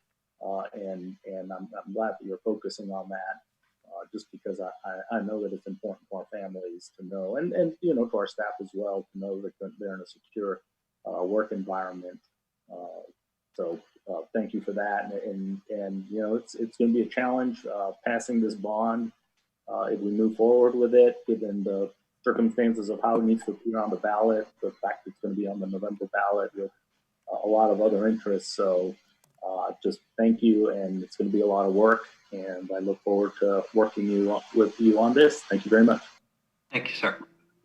Dan, may I speak? Yes, go ahead, Trustee Foreman. Thank you so much. I have several comments and just a few questions, Scott, and I will make sure that I reach out to you and sit down with you. One of the things that has concerned me about this 2020 bond proposal is that we've got several new schools that have no demographic information. And we're spending hundreds of millions of dollars, particularly the downtown schools, the school in the medical district. So I'd like to see the demographics on that. Yes, ma'am. I've also asked for the breakdown, that I'm glad you're getting the breakdown, but on each school, but I want that also by individual trustee districts. So there's a good understanding. So there's a good understanding of exactly what is happening in each trustee district. One of the complaints from people within my district that attended the virtual meetings is that they didn't get to ask questions, that the presentations were very long, and then they had a few minutes for questions, and then there was I think it was the budget update. I think that's what they said was a part of that also. So they didn't feel comfortable that they got a chance to ask all the questions that they needed to ask. So the 58 questions and an hour for questions, that's not what I heard that was happening with my constituents. Also on the safety side with the police equipment, and you talked a little bit about upgrading for traffic stops and those kinds of things. I am very leery right now with what is going on with the police departments for the district to interject themselves into policing the public. I thought our police department was basically made up around trying for the safety of our schools, not traffic stops and cameras and all that stuff in the cars. So I have some concerns about that. Also, for the career institutes, you said there was $29 million for Village Fair. Well, I thought Village Fair was being renovated out of the 2015 bond, and don't understand where that $29 million is going to be spent at Village Fair. So I'd like to see that. On the racial equity portion, I have a mixture of schools. I have some that are majority Hispanic and some that are majority African American. And in this district, there seems to be no focus on the African American schools and children in this area that needs to be addressed. They're more than just in South Dallas. They're in Oak Cliff also, particularly Southwest Oak Cliff. So I'd like to get a better understanding of that piece because that will help determine which way I'm going to go in terms of my support or my non-support of this, this bond. And then lastly, I think you said there were no choice schools in Pleasant Grove. I thought the all-boys school was a choice school. That's in Pleasant Grove. And it's not in Pleasant Grove, Carla? I saw you shaking your head. It's not It is. Okay, that's what I It's thought. on the road, Masters. Yeah. I apologize. And I thought Teich was also in Pleasant Grove. So I'm just trying to get the facts straight. I'm sorry, I misspoke. I Never apologize. mind. You know how I am. You know, I'm like just taking it all in. And the last thing is that when you talked about the downtown school, you were going to merge in City Lab, Lassiter, and the downtown Montessori school. I'd like to know what the student population is for City Lab, for Lassiter, and I know we don't have it for the downtown Montessori. But I'd also like to know what parts of the city these students are coming from. Are they coming from north, south, east, or west in terms of how we're going to spend the money? But I will spend some time talking to you. I still have some concerns, and which is probably obvious. And I'll be awaiting that breakdown to be able to see exactly how we're doing in what district. Thank you. Yes, ma'am. Thank you, ma'am. Okay, any other trustee questions or comments? Are you back, Trustee Henry? I am, Trustee Mitchell. Thanks for intervening. I lost my internet connection for a while. It's got me up to speed. Trustee Flores has spoken, and then Trustee Foreman. I see Trustee Mackey and Johnson's hand, so if we can go in that order. Trustee Mackey, Johnson, then Garcia. They say Trustee Maxey or Mackey? Mackey. Okay. Then Trustee Maxey, then Trustee Garcia. Thank you, President Henry. To Drex, Craig, Scott, team, first of all, thank you for your work. This has been a long and thorough and in-depth process, and I am so thankful that you all have put the time, effort, and energy with everyone else, all of the volunteers, all the community members who are involved, and thank you for the thoroughness in this presentation. So that is really appreciated on my part, and I echo a lot of those sentiments. A couple questions. So, I think about when we started this process, we had over 100 members on the subcommittees, and they really broke out and did a lot of work and brought back a lot of proposals.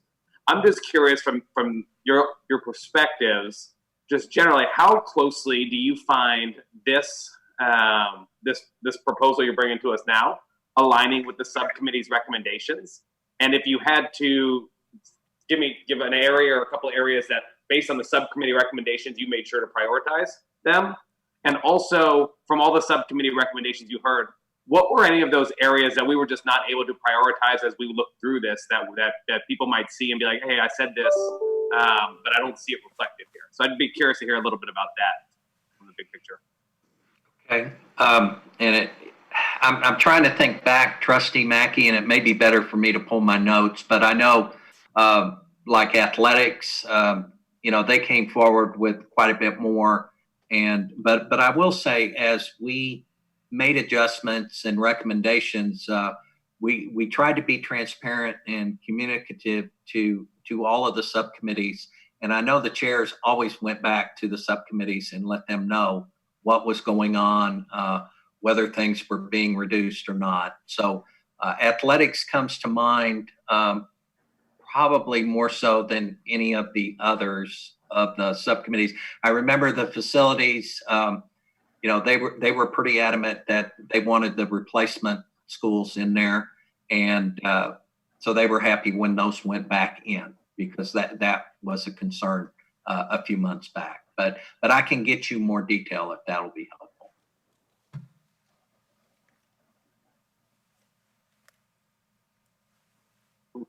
Yeah, that's great. Thank you for that. I would be curious to see that. I think that's a really important conversation to be able to expect and know when we're talking about, and this goes back out to the public as the final thing. So I'd love to hear that conversation. I've already sent you an email to try to schedule one of those, because I would love to meet with you about that. And I appreciate, again, I was very vocal about this on the front end about the CRI and thinking about these community hubs. And I saw a couple other explicit mentions of racial equity in here. But I'd love to hear how we're considering racial equity across the entirety of this bond. We talked about the CRI, and I know there were conversations the last time it came to trustees about maybe considering that alongside FCI and some of those. But just in thinking about racial equity in the entire scope of this bond, because I hesitate when we think this is the racial equity part of the bond, because the entire thing should be with racial equity in mind. Let me start with that, and Mr. Williams can also add. When you think of Operation Connectivity on the technology side, just the fact that we're going into those neighborhoods that are underserved, that don't have that connectivity, that's one very specific example. When you think about, when we go back to our past, we think about, we finally did something at some of our high schools, like with the P-TECH program. Well, that took care of that one wing of the high school, but not the rest of the high school.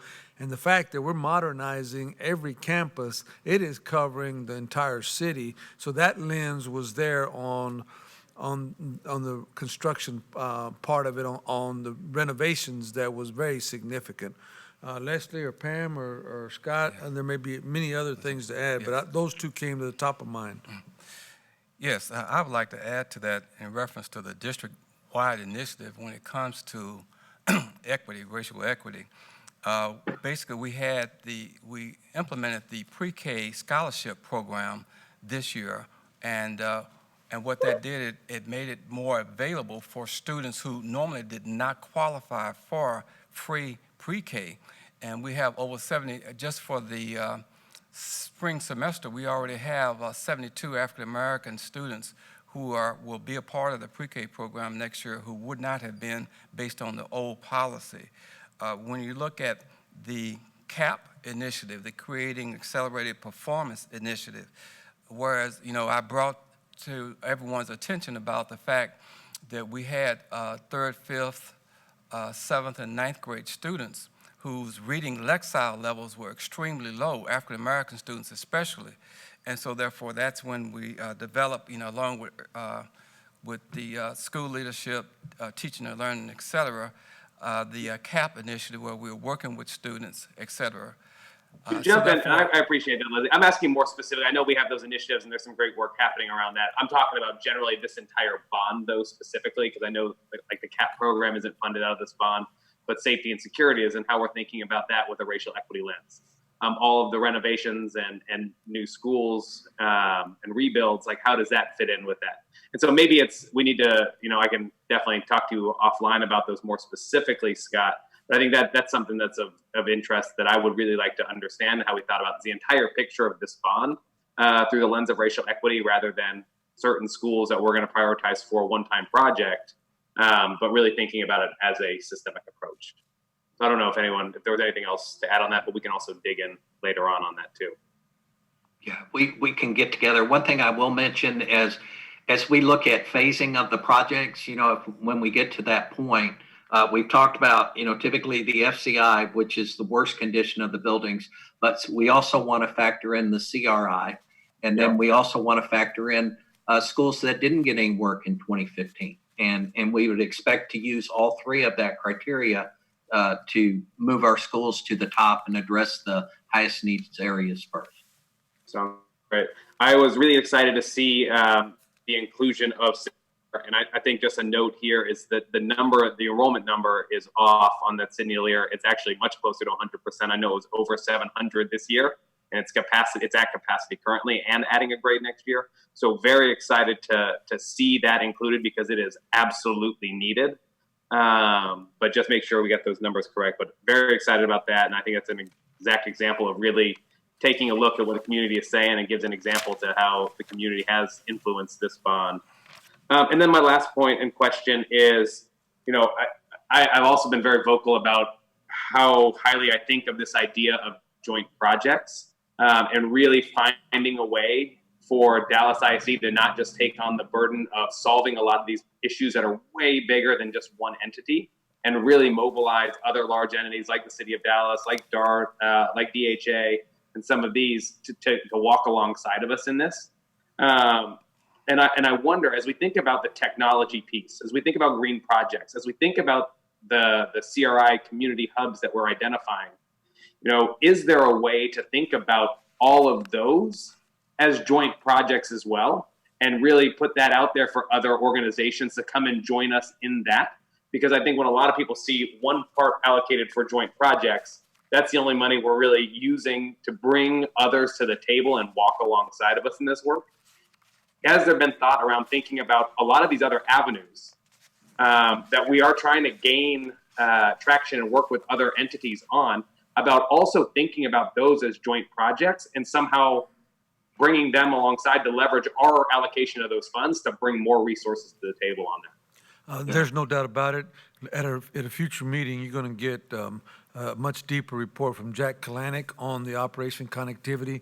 The city has recently stepped up significantly, and we're still having conversations with the county about that. But that is an example of some money that we have in this bond program that they're also looking at their resources and see how they can help in the future. So I think, and we've had very great success in the past with the libraries. The two most successful libraries are in that regard. There were joint projects. So there are opportunities, and we'll look at it holistically as well in addition to this bond program. And Jack will be giving a full report at a future meeting. That's great. Thank you for that, Dr. Hinojosa. And I would just hope that we make that very clear that, these are not just what we're going to do in a silo regardless of what happens, but if we can get partners to join us in this, that can help us think about how we use this funding differently to solve a more systemic problem that falls outside of our lane. So I really hope we can have that conversation. And I appreciate you all thinking about that and looking for that. So thank you for that. Thank you, President Henry. Thank you, Trustee Mackey. Trustee Johnson. Yes. I want to talk about, if we can go to the racial equity part of the bond. Dr. Williams, I know we had a discussion about this. How much is actually associated with that? Is it the 41 million? Trustee Johnson, I believe it's 43 million. Scott, can you No, confirm that? it's 41.3. Yes, 41.3 million. Okay. I left my big trustee Bible at the house. So it's 41.2, 4.3 million? Yes, sir. 41.3. Yes. Okay, tell me, what does that all entail? Because my understanding is it's for brick and mortar, but not the program. So how much of that is going toward the programs itself, not just brick and mortar? Because if we're doing distant learning in some, so how much brick and mortar do we actually need, and how much is actually going toward programs that would deal with the inequities, and who will be running those programs, and will they have to fund their own particular programs? Trustee Johnson, I can start on that. The bond is really for facility costs, so for capital expenses. So it will not cover programs. Now, Mr. Williams has been working with different partners, and once we determine, after talking to the community, what those programs will be, then we can bring that information. But at this point, we haven't identified the partners because Mr. Williams and his team is out talking to the various communities to get an understanding and an assessment of where they see the gaps. So Now, those are fixed costs. How long have we been talking? Because my understanding, we've been talking for about a year and a half or 2 years, at least a year. Let me go with a minimum, at least a year. And we don't have an idea yet of what is needed with partners and who we're going to bring in. Yeah, so we actually started the conversations in March, and I mean, Mr. Williams has been leading the work. Started with Spruce and Lincoln, and Roosevelt and Pinkston are starting in about a month at the end of July. So Mr. Williams will be reaching out to you as well as the council person for that district and the community to get input so that we can assess that area and identify gaps. So can we give a breakdown of the $41 million? What does that look like? If we could itemize that now, what does that look like?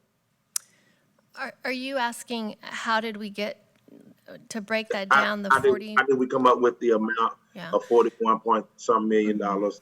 Then how are we going to spend that $41 million? If that's just brick and mortar, how are we going to spend that?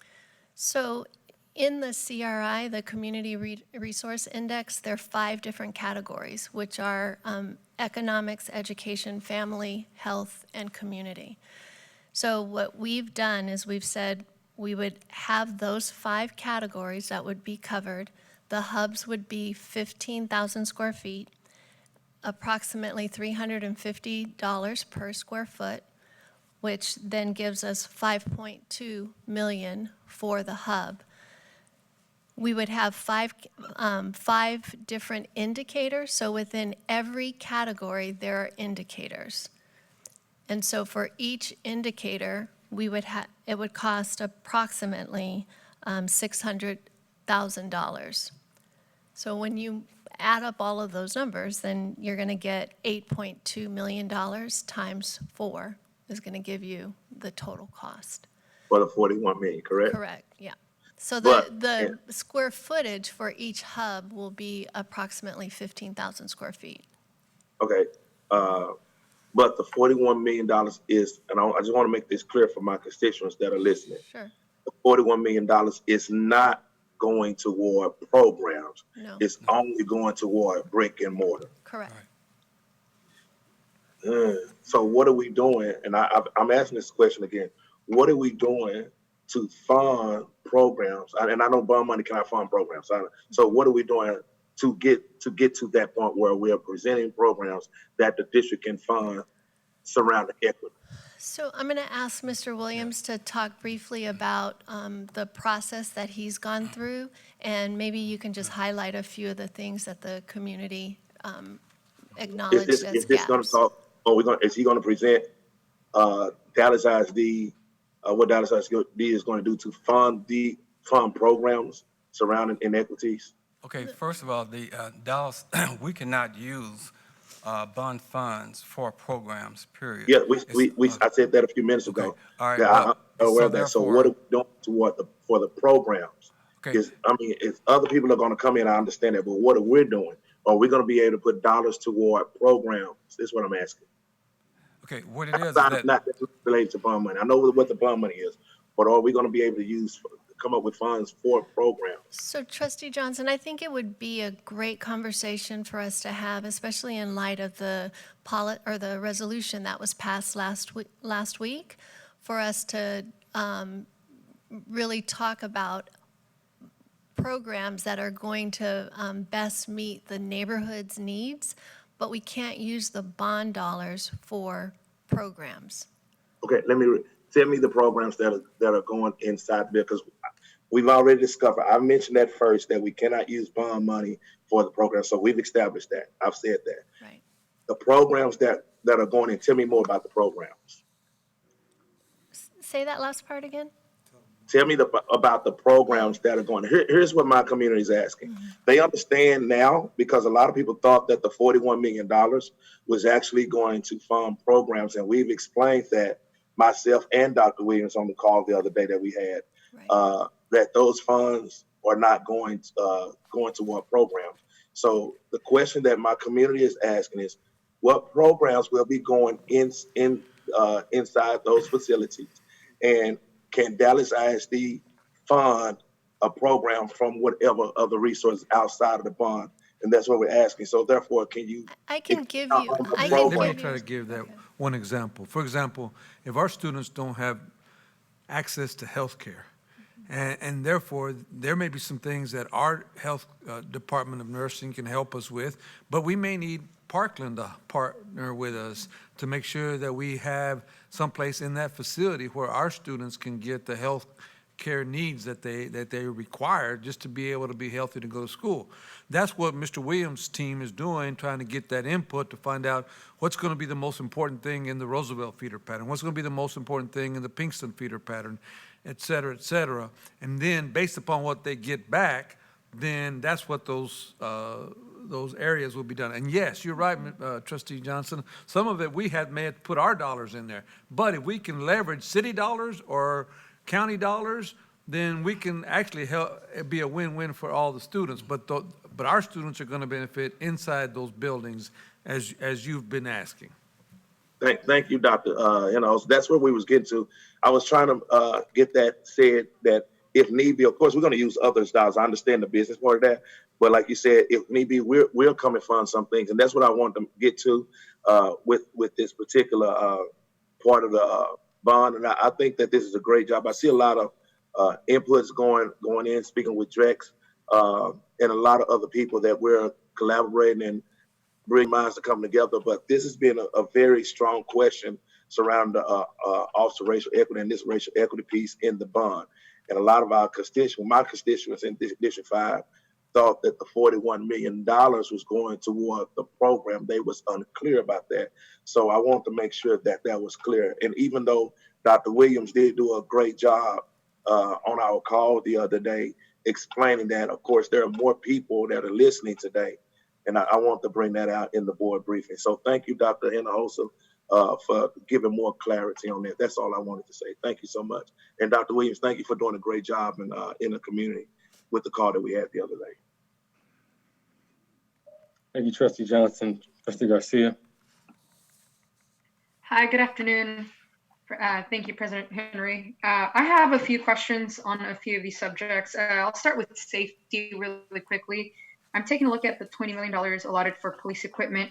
And I want to start out by asking about the weapons detection system for $5 million that I see here.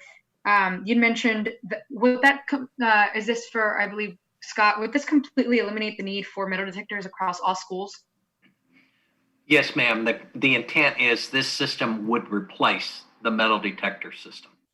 Okay, and how would that affect any, and I don't know if these are currently in place, but some of the clear bag policies that we have at some of our campuses with students, would that still demand that students only bring clear bags to school?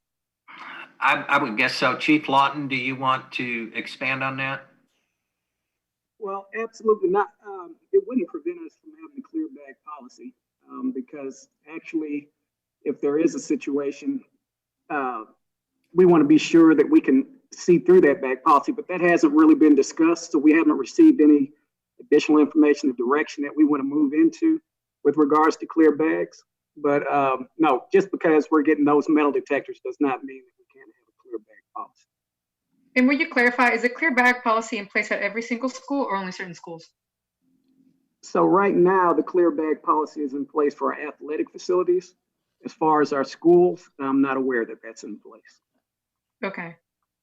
Okay, I'll have to double check on that. And I would like to add to that, Trustee Garcia. We are bringing forth clear bags, clear backpacks forward for the next school year. Not it's just specific schools. We're bringing forward that for all schools. At every grade level? Yes, ma'am. Okay. Okay, thank you for clarifying that. All right. Also wanted to ask about the protective police equipment that you've got under security, safety and security. Yes, ma'am.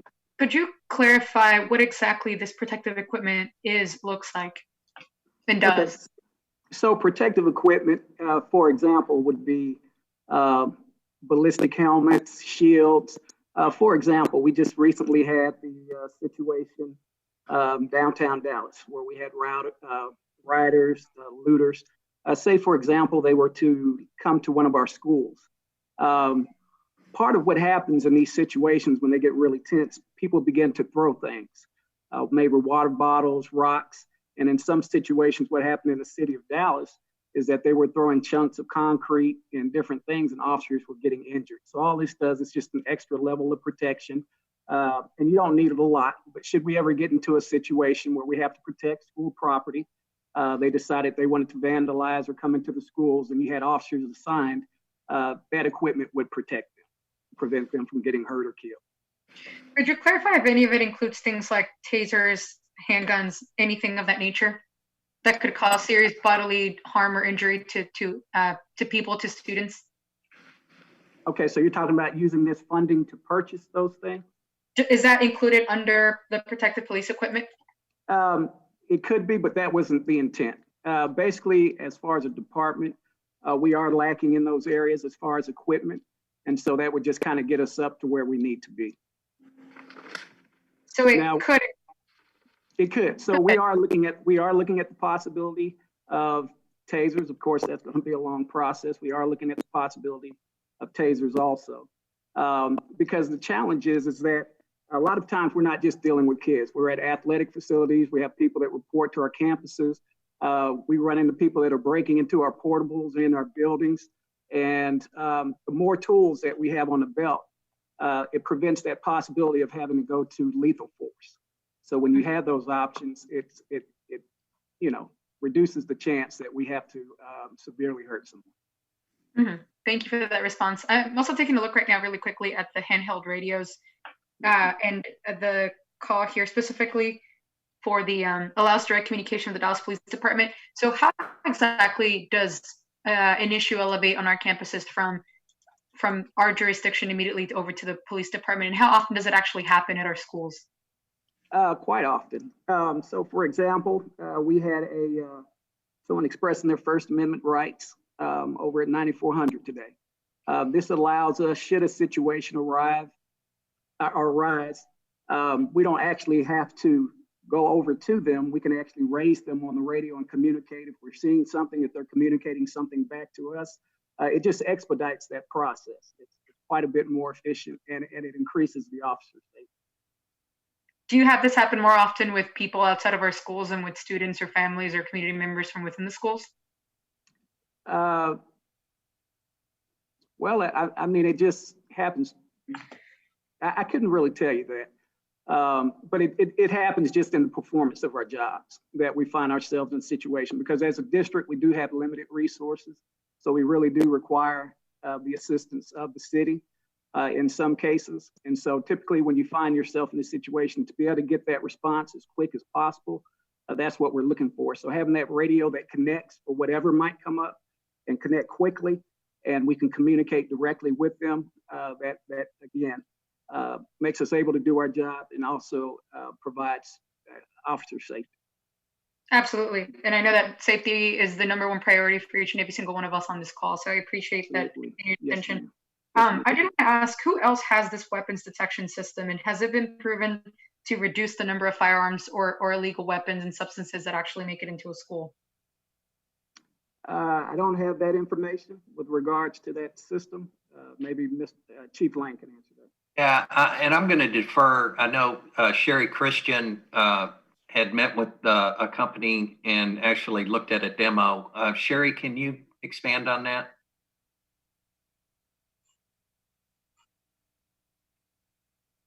Yes. So are you talking about the metal detection system? Yes, ma'am. Okay, yes. So on that system, what we looked at was a system where a person would walk through the camera, and it looks similar to a metal detector. It's not as big and gaudy, so it's a little bit easier for us to move around as well. But it has a monitor set up to it, and a person can walk through that system, and you will automatically see their body come through the actual picture, and it will highlight where those hot spots are. So if someone had something in their pocket, on their chest, it would show the outline of what is in their pocket, and they can pull that individual aside. And rather than having to pat them all down, they know exactly where to go to ask them to remove what's in their pocket or to question them about what's in their pocket. Is it currently in place at other school districts of our scope and size?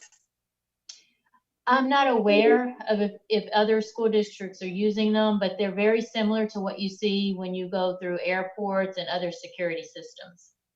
Okay. Okay, thank you for that feedback. I'd love to see a demo, the one that you're speaking of, at some point in time. Moving on to the visitor management. Yeah, go ahead. Garcia. So just kind of let you know also what this system also offers. It gives you the ability to record, so that if somebody does come in, it actually records on the computer, and it speeds up the process also, which is something that we really need at our schools, because the current system that we have is time intensive, and this actually, because of the technology, from what has been explained and based on the demonstrations, it does speed up the process, so we can get our kids quicker and through the processing point quicker. Great, wonderful. That's great to hear. I'm always sort of shocked to see the long lines that students have to wait through before they are able to go to school in the mornings. And that's a daily routine for them. So happy to hear that this will make everything quicker for them and their families.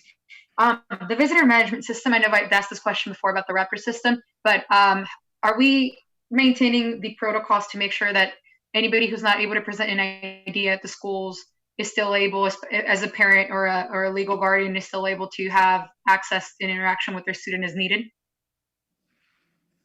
I can certainly take that one, Trustee Garcia, and the answer is absolutely, emphatically yes. We find alternative ways to do that, even if what that means is we can always walk with them to any locations that, and that would not be a police or anyone walking with them, just a staff member. If I can't completely verify, we don't have to sit in on individual conferences if they needed to meet with a teacher or anything like that. Great, thank you.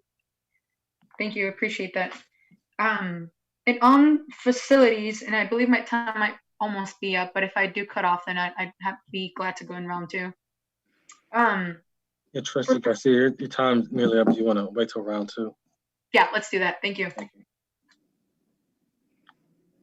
Trustee Mitch K.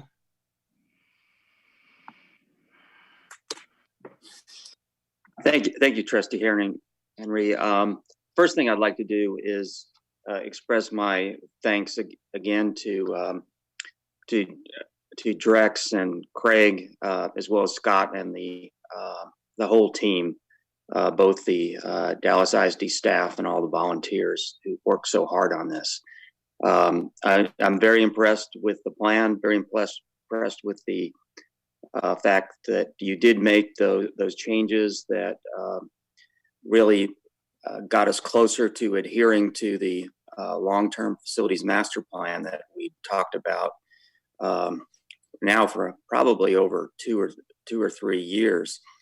So one thing I'd like to ask is, Scott, when you put together the timeline here, if perhaps you could also include another slide which would show that the long-term facilities master plan was presented to the board. I cannot remember the date. I don't know if it was in 2017 or 2018. but this has been a long, thoughtful process. And I hear that some people think that perhaps we are moving too quickly. And I think that we have actually moved very, very deliberately. And so the whole process started even before September 17th of 2019. And I would like the presentations in the future to incorporate some of the planning and work that both the administration and the board did prior to the actual creation of the bond steering committee, because I think that does help us demonstrate to the public that this has been a very deliberate process. I'd also again want to thank you to the committee for responding to my concerns about the focus back to the basics of the buildings and the priorities, the replacement buildings and renovating the schools in need of renovation, as identified by the priority 1 and priority 2 needs. With respect to the joint participation allocation, the one thing I'd like to see is some sort of framework for exactly what is involved there. To a certain extent, the entire 3.7 billion is potentially available for joint participation. Over the years, we've had many schools and parks located adjacent to each other. We've shared libraries, and so there's going to be some joint cooperation that's going to happen inevitably, just because it makes sense, and the district's been doing it for many years. I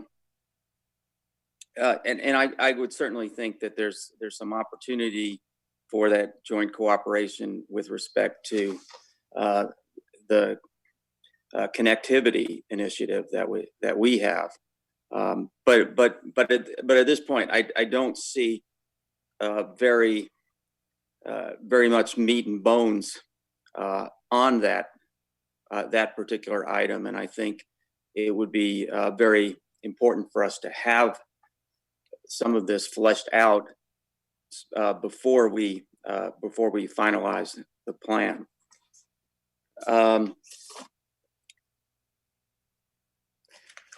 The other questions that I get related to the bond proposal relate to whether or not we have done the appropriate projections to show that we will be able to maintain all of the construction, all of the facilities that we are renovating or adding. Are we able to maintain them through the operating budget?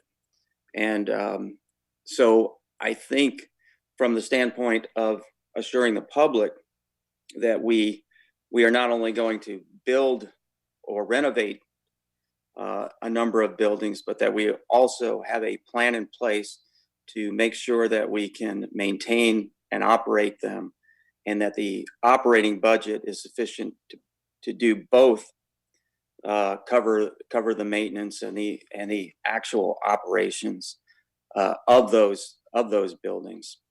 And so anything that the administration can do to flesh that out, I think would be really helpful. And then another issue that does come up to me from community members is ensuring quality work and quality customer service. That there has been historically a concern that some of the work that's done on our schools is not of the highest quality, and that some of the responses from operations are not as timely and effective. I've seen a lot of great work, and I've seen a lot of really very timely and helpful responses. But I'm bringing that forward simply because these are things that come to me as a representative, and I hear these concerns. And so as we try to put together the best bond package that we can, that I think a part of it is assuring that we are going to ensure that there'll be work. Lastly, what I hear is that we did a big bond project in 2015. All of the money is not spent, so why do we need another bond project? And I just want to make it clear that the way I look at it is that we have for decades in this district either done no bond project or bond projects that have been insufficient to meet our needs. And when we did the 2015 bond project, there were needs identified in the 4 to 4.5 billion range, and the bond project was 1.6 billion. So even though 1.6 billion is a big project, wasn't a big project in relation to our needs. So I am pleased that this is a very comprehensive plan, and it seems to address the vast majority of our needs at the vast majority of our schools. There are some things in this bond package that if I were the czar of the bond program, I might not include, and there are other things that I would include that are not here. But on the whole, I think this is a very solid job, and I am very much appreciative of all the hard work that's gone into it. Thank you very much. Thank you, Trustee Mitchke. Trustee Solis, you have the floor. Thank you, Mr. President. And thanks for everybody that's played a role in the creation of this bond. I had quite a few questions. I'll try to get through them as quick as I can. So the first one was, what did we actually cut to include the 14 replacement and new facilities? Hold on, I've got it. So from what I brought you in February, right? So we cut if you remember, we had indoor practice facilities. Those were cut. That was a big number, 133 million. We had 5 million for secure fencing that was under police that we believe we can take care of as part of renovations on the campuses. We cut 26 million on baseball and softball renovations, but there is money built into the priority 1s and 2s at the campuses to address some of that work. The police had asked for a mobile command unit. That was about $1 million. That was removed. We had $10 million in capital improvement. We reduced that to $5 million. And then fine arts equipment dropped by about $15 million. And athletic facilities central dropped by about $20 million. And so we added, Trustee Solis, the 14 schools. We added more money for the natatoriums to address that. We added money for technology, $20 million. And we added a little bit more for the Performing Arts Center. So that's your differences. Okay, great, thank you. Let me then go to the Performance Arts Center. The number there is roughly 60 something million, 66 million. Is that right? Yes, sir. 66.1. Yes, sir. I guess, how did you come to that number? And then I have a second question related to that. The number actually from, an architect, they base that off of costs associated with other similar performing arts centers that have gone in for school districts. So part of it is a cost per square foot. I don't know what that is at this time, but it's not just a guess. I mean, it's a number that has been researched. Right. And so then the second question would be, what do we think the square footage of the building would actually be? I would have to get that for you. I don't have it in front of me, but I will get you that information. Got it. And then the third question would be, we know what that number is once you get it to me. And so when you're talking about a facility that's going to be $66 million, and my gut would tell me it's pretty large from a square footage standpoint, the next question would then be, where are we going to place this thing? So do you guys have an actual location where you'd like to place this? I know we've looked at various locations. Dr. Hinojosa, do you want to expand or? No, nothing's official yet. We are looking at a couple of areas, but we want it to be accessible from all over town. And there are some opportunities in the close to downtown that would be on the southern part of Dallas that might materialize, but that's still in early conversations. All right. I guess the final question, which doesn't necessarily have to be answered at the moment, would be, when will we know? So sort of leave that out there. So the next thing is related to this protective equipment stuff, particularly the metal detector system. So you described it to me, and someone made the mention, maybe it was Chief, made the mention of it being similar to your experience at the airport, which I don't think any of us like. You can tell me. I'd love to know if anybody actually enjoys that experience, but what physically is this thing going to look like? Okay, I can take, this is Sherry, I can take that one. It looks very similar to our current metal detectors. It's a rectangle type device that you walk through just like you walk through the current metal detector. It's just thinner. The sides are thinner than our regular metal detectors. So we're saying that the reason why we would want to upgrade from a metal detector standpoint is because of the efficiency standpoint. It's quicker to check someone through this. Correct. So let me just tell you right now what happens. A person walks through the metal detector beeps.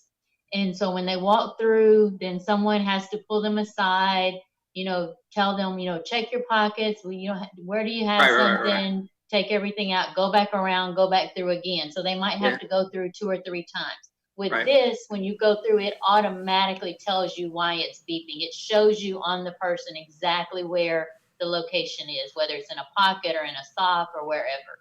Got it. And these would be, I think you've mentioned this to my colleague, that these would be at all schools in DISD? Well, we're looking at doing a phasing in approach. So we're looking at starting with the high schools first and getting those outfitted, and then the middle schools next. Right now, we only use metal detectors at the high school, at the secondary schools. And Trustee Solis, there's also some new technology we've been made aware of that some of these devices will also help do temperature checks, and so that we can also get other information that might help us in this pandemic. But we don't know how soon those are going to be available and if it's part of this whole solution. Sherry, is this separate or is this part of the same purchase? These are separate. Oh, separate. Okay, thank you. Okay, so I'd actually like to see numbers, if they could be sent to me, of doing this upgrade only at the high schools. And then this is not necessarily a bond question, but then also removing the metal detectors from any other school in DISD. That's obviously a separate conversation, but the first one related to the bond stuff, what does it look like to only do this at high school versus middle school and high school? So love that information. The other thing on the protective equipment stuff is related to some of the stuff that we need in the cars. So Chief, help me understand better. when I think of the Dallas ISD Police Department, I'm primarily thinking of them responding to security issues that may arise as you mentioned, athletic events or things that happen at school. We get a call that someone is threatening a school. But you also, like, if there are traffic violations that are happening around our campuses, you guys respond to that stuff as well. Can you give me other examples of what you do to protect our schools?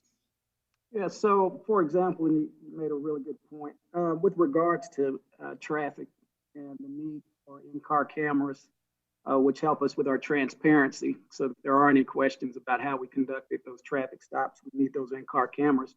But also, for example, in our school zones, we have situations where we get complaints regarding people speeding in the school zones, making it dangerous for our kids that are walking to school.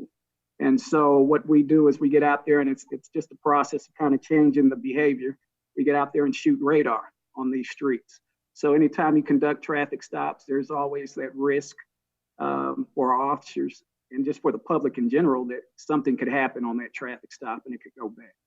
And just to go a little step further, and President Henry, just tell me to be quiet whenever my time comes up. Let's say that you stop somebody that's running a red light during school time, and you have to talk to them. You may go to issue a ticket, and then you find that there is an illegal substance that manifests from that, or an illegal weapon, or you, as the leading police authority, actually have to do something about that. And potentially have to do things like tape that or ensure that you've got protective equipment necessary to handle the situation from the point that it escalates, right?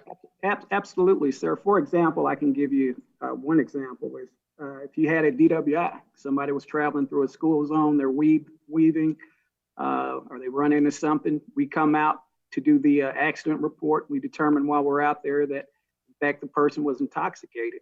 What we do is we would use that camera to record them going through the horizontal gaze, nystagmus testing, DWI testing, which would be for record that we would submit to Dallas County for prosecution. Okay, that's just want to get a little bit better of an understanding as to the protective equipment. So the next question is related to Operation Connectivity. We announced it a little while ago. Do we have a general sense as to what the projected cost of something like that might look like? Yes, Jack Kalanick's done a lot of work on it. A lot depends on, we're in the process of hiring an engineer, so we don't have an actual number. We'll have that in the before you have to vote on this. But also, if other entities join us on this venture, then it won't be a burden carried by ourselves. Jack, anything to add to that? Yeah, I agree. And I would just add that when we started estimating the cost for connectivity, we were really only thinking about the homework app. This was back in November, December of 2019. And obviously that's changed. And now we're focused more on internet connectivity for the entire learning experience at home. So the mark has moved a little bit too. And Dino's telling me very nicely that my time is up. So I'll save the rest of my questions for the second round. But Jack, I'll come back to you with my questions. And I love the headset. It's a great look, Jack.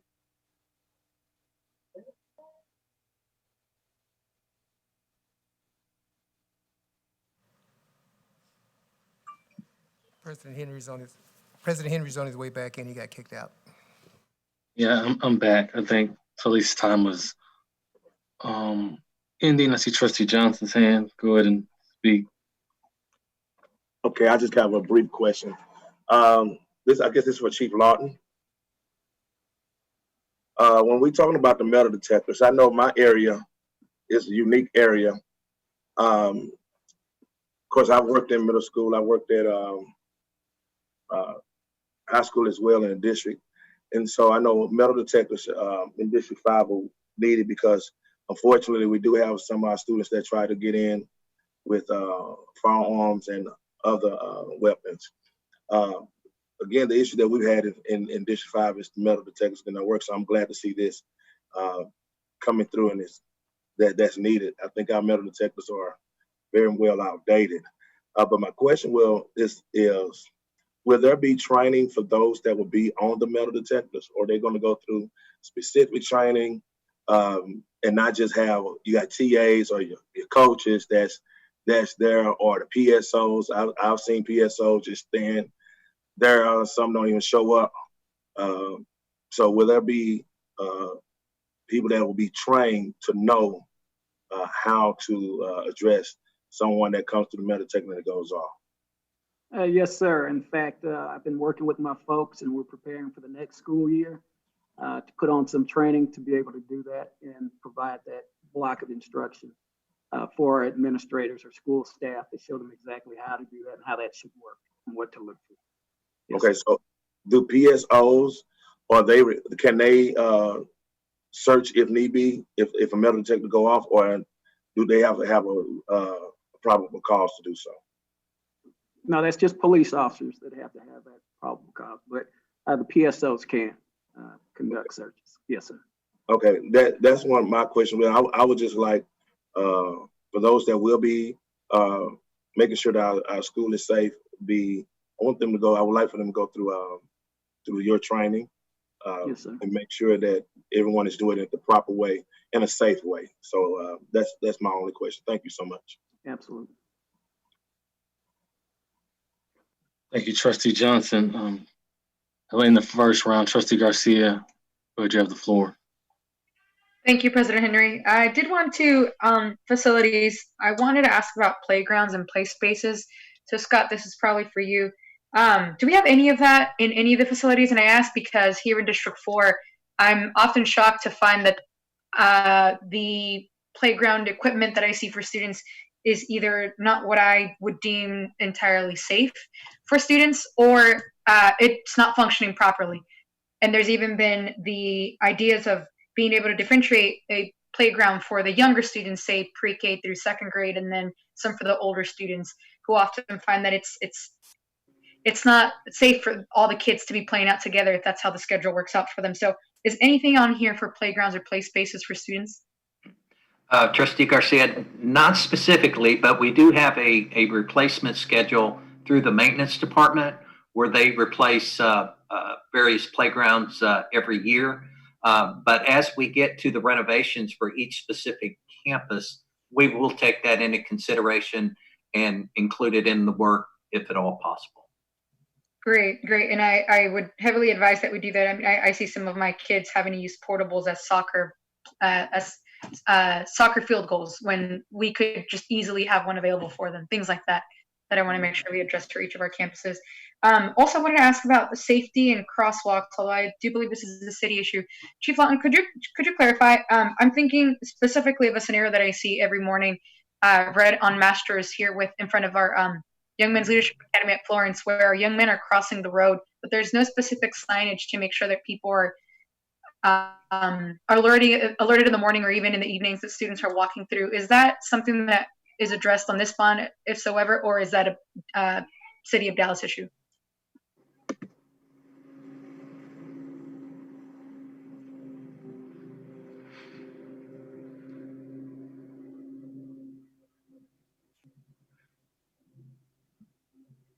Scott, you want to take that? Someone Is it please. Signage for? Yeah. Is that a city Yeah. issue or is that us? And I know Chief Lawton's trying to get in. Anything dealing with the city streets is truly a city issue. So we can't even put signs or even restripe the school crossing lines. That's the city's responsibility. And Trustee Garcia, if you want to repeat it, I'm sorry, I got a phone call and got distracted for a minute. So if you want to tell me again what it is that you're concerned about. It's been clarified that it's a city issue, but I'm concerned about signage around in front of our schools for students who are crossing and walking to school in the mornings, things like that. So you're needing additional signs to be put up? Yes, at certain locations, some that are crossing every day. Yeah, that would be the City of Dallas. Yes, ma'am. Okay, all right, thank you. I'll make sure to follow up on that one. And other than that, on the Performing Arts Center, Dr. Nahulsa, you answered this question specifically about where, but could you, any further explanation of who has access to the center? What is it being used for? How is it any different than some of the centers or spaces that we already use today? Yeah, I have someone from Dr. Durant's department. If Tim is available, he could probably best answer that question. Yes, sir. And good afternoon, Trustee Garcia. I'd be happy to address that question. So the concept here with the Performing Arts Center is to offer a heightened level of performance ability and visibility to our students across the entire district than what we're able to do at the campuses. I'm really proud of the facilities we have at the campuses, and those are going to get even better here under the 2020 bond. But the sort of facility that this is envisioning, a large concert hall, black box theater, a large dance studio, individual performance spaces, recording spaces, and an art gallery. These are all designed sort of to become the arts hub for our students to come and put their wares on display in front of the city as a whole. The goal with regards to access, we want to feature our campus programs as much as possible. So it'll be a mix of the sort of programming we have now, which typically we do hold on campuses across the district, such as UIL contests or various fine arts showcases. They would take place here so that they'd be available and open to the whole city. But then our vision is that each school has access to come up and do performances and to also maybe cluster performances where kids get to see each other performing more frequently. I think that's one of the neatest things about this opportunity is that so seldom do our kids get to see each other perform, and do we get to have cross-district performances, and that would also facilitate those sorts of experiences for our students. Great, thank you. That's really great to hear. And I would, as Trustee Solis was getting to about the location and just the need to have more of that sort of even general access and equal opportunity for students here in the southern sector. But I do understand the need to have it accessible to all students, although in South Dallas would be, I think, a great addition to currently a lot of the arts and exploratory programming that's going on with the city. But that's the conclusion of my questions. Thank you, President Henry. Thank you, Trustee Garcia. I don't see any other questions. I'll be brief because my colleagues have echoed a lot of the sentiments that I've had about the committee getting together and making this plan with the community, but also they've asked some of the questions that I would have asked. I already met with Chief Lane and some of your staff about this particular presentation, and I have some follow-up questions as well. The only thing I just wanted to send a gentle reminder is on some of those schools where you're talking about replacement and renovation. I know there's concerns in our community about the age and the value of those schools given their age, and are there ways to renovate those campuses? I know particularly in my district, I hope the administration will meet with this community. I'm happy to be there as well. Their school's 100 years old, and the community is really proud of that school and what it represents. And I think they prefer renovation in regards to replacement. So we can have a discussion offline, Chief Lane. And you know what school I'm talking about because we've talked about it before. So thank you all. I don't see any other questions. We're gonna, Trustee Solis, go ahead.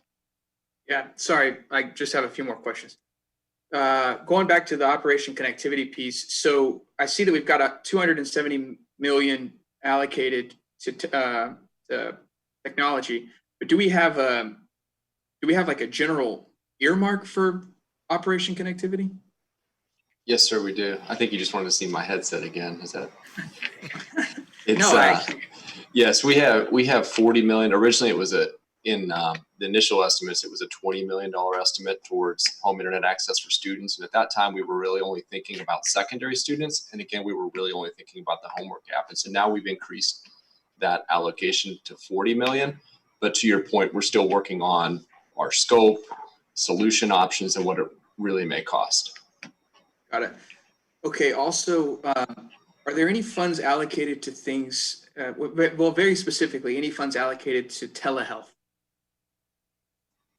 Not specifically within this bond program.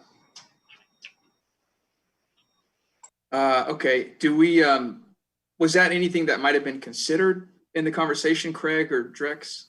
I've had a lot of conversations with Parkland, and they're very interested in what we're doing with the school community hubs, and they want to be a partner.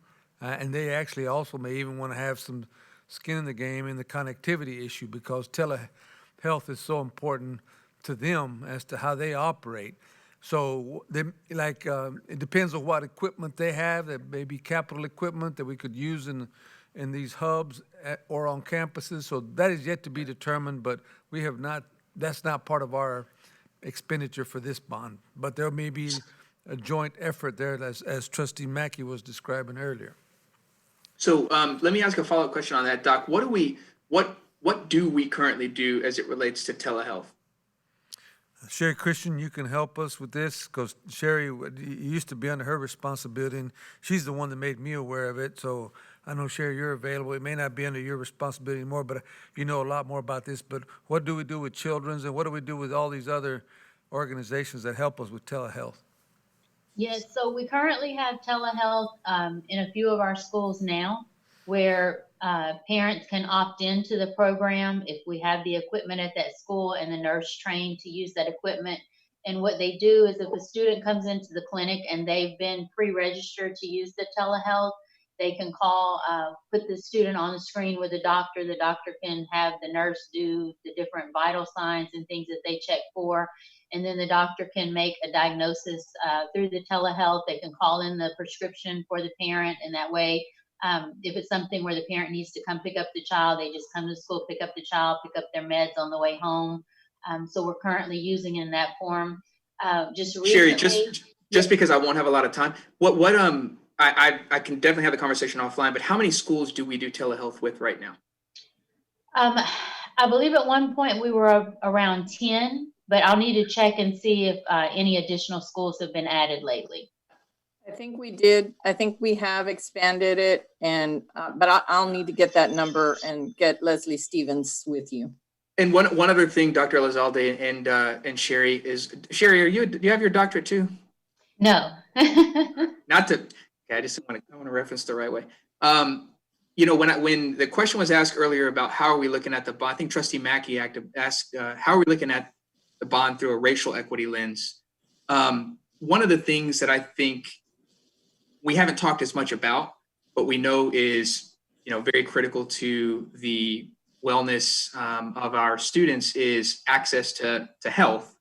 The fact that they have nurses basically Monday through Friday that they're working with. But to go an additional step further to provide things like telehealth, which now everybody's doing, because of COVID, if that might be worth considering trying to do in more of our schools, not just necessarily in the community hub. So that I think that's a great, way to pilot it. But is there a way to do it in more of our schools? And is there a way to potentially do it for not just our children, but perhaps even their parents or their guardians? Now that may be a little bit too extreme at the moment, as we're thinking about it, but if we can lace our schools with something like that, that could be a game changer for our families. Absolutely. And I will say that with the COVID situation and not being able to get our children into our youth and family centers for a lot of their mental health visits, that's exactly Leslie right. Stevens was able to expand the program and add the telehealth through the youth and family centers. And it actually was a great success because we were able to see more people keep their appointments because they could just log into the computer versus trying to get their transportation to the centers to do their visits. So that was really great that Leslie was able to get that expansion. Want to go one step further, and Dr. Elizalde, I'm sorry, I just want to go one step further. We talk all the time, we're beating our head against the wall about how do we find more counselors? How do we hire more physical counselors to place in our schools? You can utilize telehealth to talk to a counselor. You could exponentially grow the use of one warm body through telehealth for our children if they had the system necessary to connect to counselors. So I would hope that before we completely sign off on the bond, that we at least explore maybe the notion of the telehealth resources that would be necessary to infuse within at least a few more campuses, for what it's worth. So Stephanie, I cut you off. I'm sorry. No. I just wanted you to know my team's been working. So they've given me, we have 23 locations. We've expanded from when Sherry was leading this effort. We've now gone to 23. And we actually, you're going to see later on, I think there are going to be so many of these items that are going to overlap. I'm going to be able to talk to the trustees about mental health expansion. We've created a new slogan that we haven't rolled out officially, but I'm going to do it now. We are all focused on a healthy body, a healthy mind makes a healthy you. And so the whole intent here is to really do the real wraparound services, physical and mental, so that in fact we can have that access. And I do want to reiterate one thing Sherry said. During this period of time, since we've been able to do our psychological and social services using a telehealth type approach, we have had almost 100% keep appointments. When they had to physically report, we were at 67%. Right. So just transportation and accessibility and something as simple as, you know, can I make it today? So those things have absolutely helped. I'll make a notation. We'll continue to look at expanding those services. Thank you. And then the final thing is related to racial equity and the joint projects. One of the things that I think would help the trustees and also the community is if they actually saw a project plan. You know, as we go to ask them for these funds, what are the steps that the district's going to take from today until the day that, you know, the facility is not only built or, you know, added to a facility, but the programming that potentially happens because of the project plan? Seeing something like that, both with racial equity and how we would even begin to approach having conversations around joint partnerships, would be very helpful. Right now, we're still operating in the abstract, and that's really difficult to communicate to the community in trying to get their support for this. So there are ways to do that, because these stuff like this has been done in the past, and literally a project plan with timeline, community meetings set out, and so on and so forth would be helpful. Thank you, Mr. President. Thank you, Trustee Solis. That'll conclude the questions on agenda item A. We're now going to move on to agenda item B, the racial equity end of year update. Administration. Thank you, Trustee or President Henry. Today, I've asked Mr. Williams and his team to give the trustees an update on some of the things that they've been working on, but the focus of this particular presentation will really be on the trustee-appointed advisory council, and so he has 4 representatives from that council who will also provide some recommendations that they've come up with. They had 4 work streams, and so they've been working throughout the year to assess the needs of the communities and the district. And so I'm going to ask Mr. Williams if he would go ahead and introduce your team and introduce the presentation. Okay. Thank you, Dr. Lear. First of all, I want to introduce the director that we have with the Racial Equity Office, Ms. Michelle Coleman here, who will be a co-presenter. And then I'll introduce the members of our subcommittees from our trustee-appointed advisory council in just a few minutes, okay? We want to start off, first of all, thank you for this opportunity. And I'd like to today just to present the Racial Equity Office 2019-2020 initiatives that are based on the 7 pillars of the racial, socioeconomic, educational equity policy that drives our work. And so therefore, last year, you know, we presented only 4 of the pillars in our work. We focused on only 4. It was our first year, and we focused on 4 of the pillars of strategic outcomes. But this year, we have activities, and we've been busy implementing all 7 of the strategic outcomes of the pillars. And I want to start off just highlighting a few of the activities. First, on the academic achievement, equity, and cultural competence, which is our first pillar. We really are very excited about the success of the African American and Mexican American Studies course. And as most of you know, that we went and presented during the fall to the State Board of Education at a public hearing that they had, and we had 40 of our students who are enrolled in these 2 courses that went, and we had 7 speakers that presented. And we were so excited that in that meeting, after the students presented, it's amazing, they received a standing ovation from all 15 members of the State Board of Education. But anyway, the board voted this in April of this year, just a few months ago, and it was a unanimous 15-0 vote on approving the implementation, execution of the African American Studies course statewide, because that had not been approved prior to. And the Mexican American Studies course was approved 2 years ago, and we're really proud of the fact that working with the Social Studies Department of Dallas ISD, we developed and implemented a curriculum, for the Mexican American Studies course and African American Studies course. And in a later slide, I'll show you a little data in reference to how excited our students are about the courses.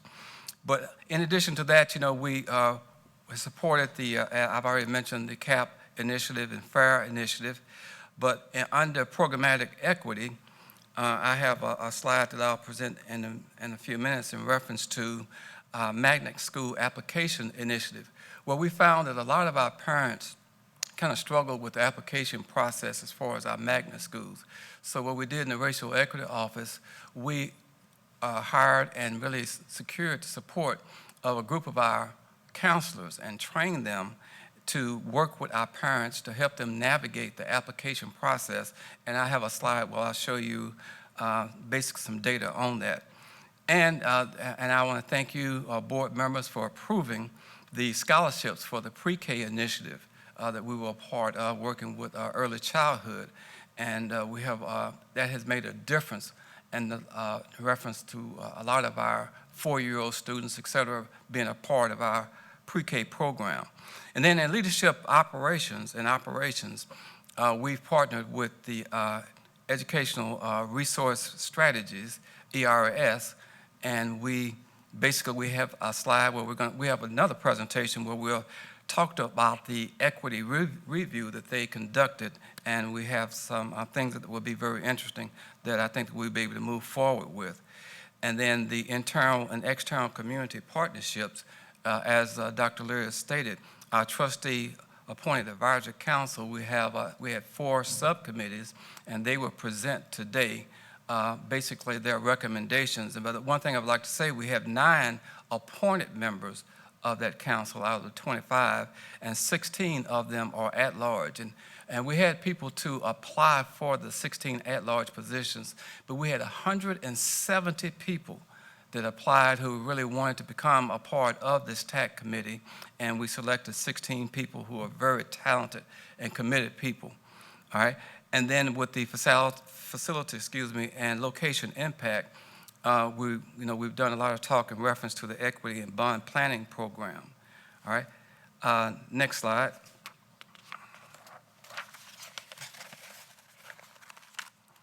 Another area that we're excited about with the Racial Equity Office, as I've already mentioned, is the implementation of the African American and Mexican American Studies course. But the amount, we were really amazed, it should have been, with the amount of students and teachers who were really excited about these courses. The teachers who really told me that, Mr. Williams, this is something that I've wanted to do for years, to be able to teach a Mexican American Studies course or African American Studies course. And then the amount of students, as you look at our chart on the left, our first year we had 350 African American students who enrolled in the course, but we got a very late start because it wasn't approved until late June. But it's up to 1,170 students, African American students enrolled in the course so far. And then we started out this past year with 537 of our Mexican American students who were enrolled in the course, and it's up to 2,059 of our Mexican American students. But then on the right side, you can see the difference in reference to 2019 and 2020 in reference to the courses that are offered in our high schools. We went from only 14 of our schools offered the African American and Mexican American Studies course, and it's up to 34 this year. All right, next slide.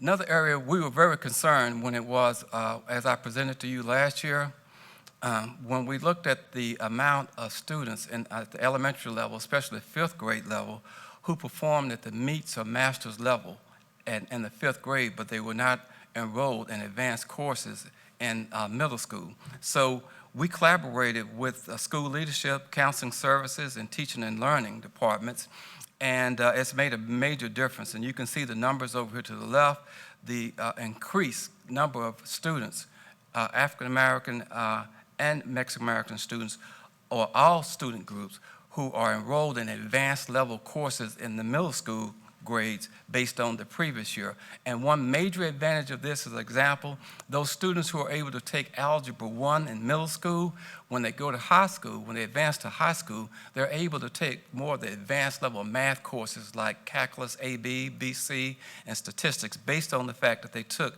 an advanced course in middle school. Next slide.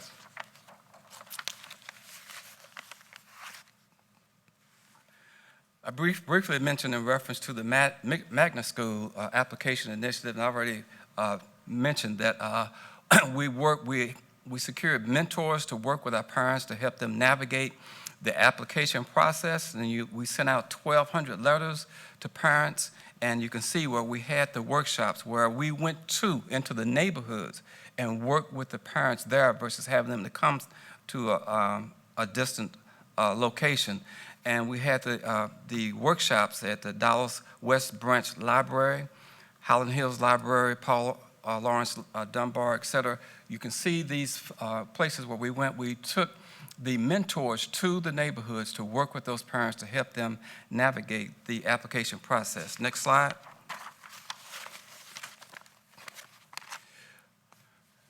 An area that I presented to you last year, and we continue to monitor this, and that is the out-of-school. We did a 3-year comparison of out-of-school suspensions, and you can see for the we've made the district, and I just want to thank school leadership, student services, and all the different departments working together, and the number of out-of-school suspensions have decreased, and school leadership had a number of policies and strategies that they use as far as 6 weeks discipline summaries that were distributed to the principals, deputy chiefs, executive directors, and we had members from school partnerships and different departments that went in and worked with the principals, executive directors, so that we could reduce the number of out-of-school suspensions. Next slide.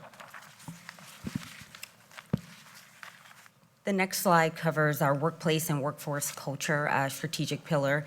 This is a high-level overview of the Racial Equity Professional Learning Plan in collaboration with school leadership, teaching and learning, professional and digital learning, and our partnership with the Cultural Intelligence Center. In May, we had the opportunity to invite our partner to participate in the board briefing to share with our board and our district to provide a more comprehensive overview. Just as a reminder and to refresh everyone, when we say cultural intelligence, or CQ for short, that is the capability for individuals to be able to function effectively in any cross-cultural context.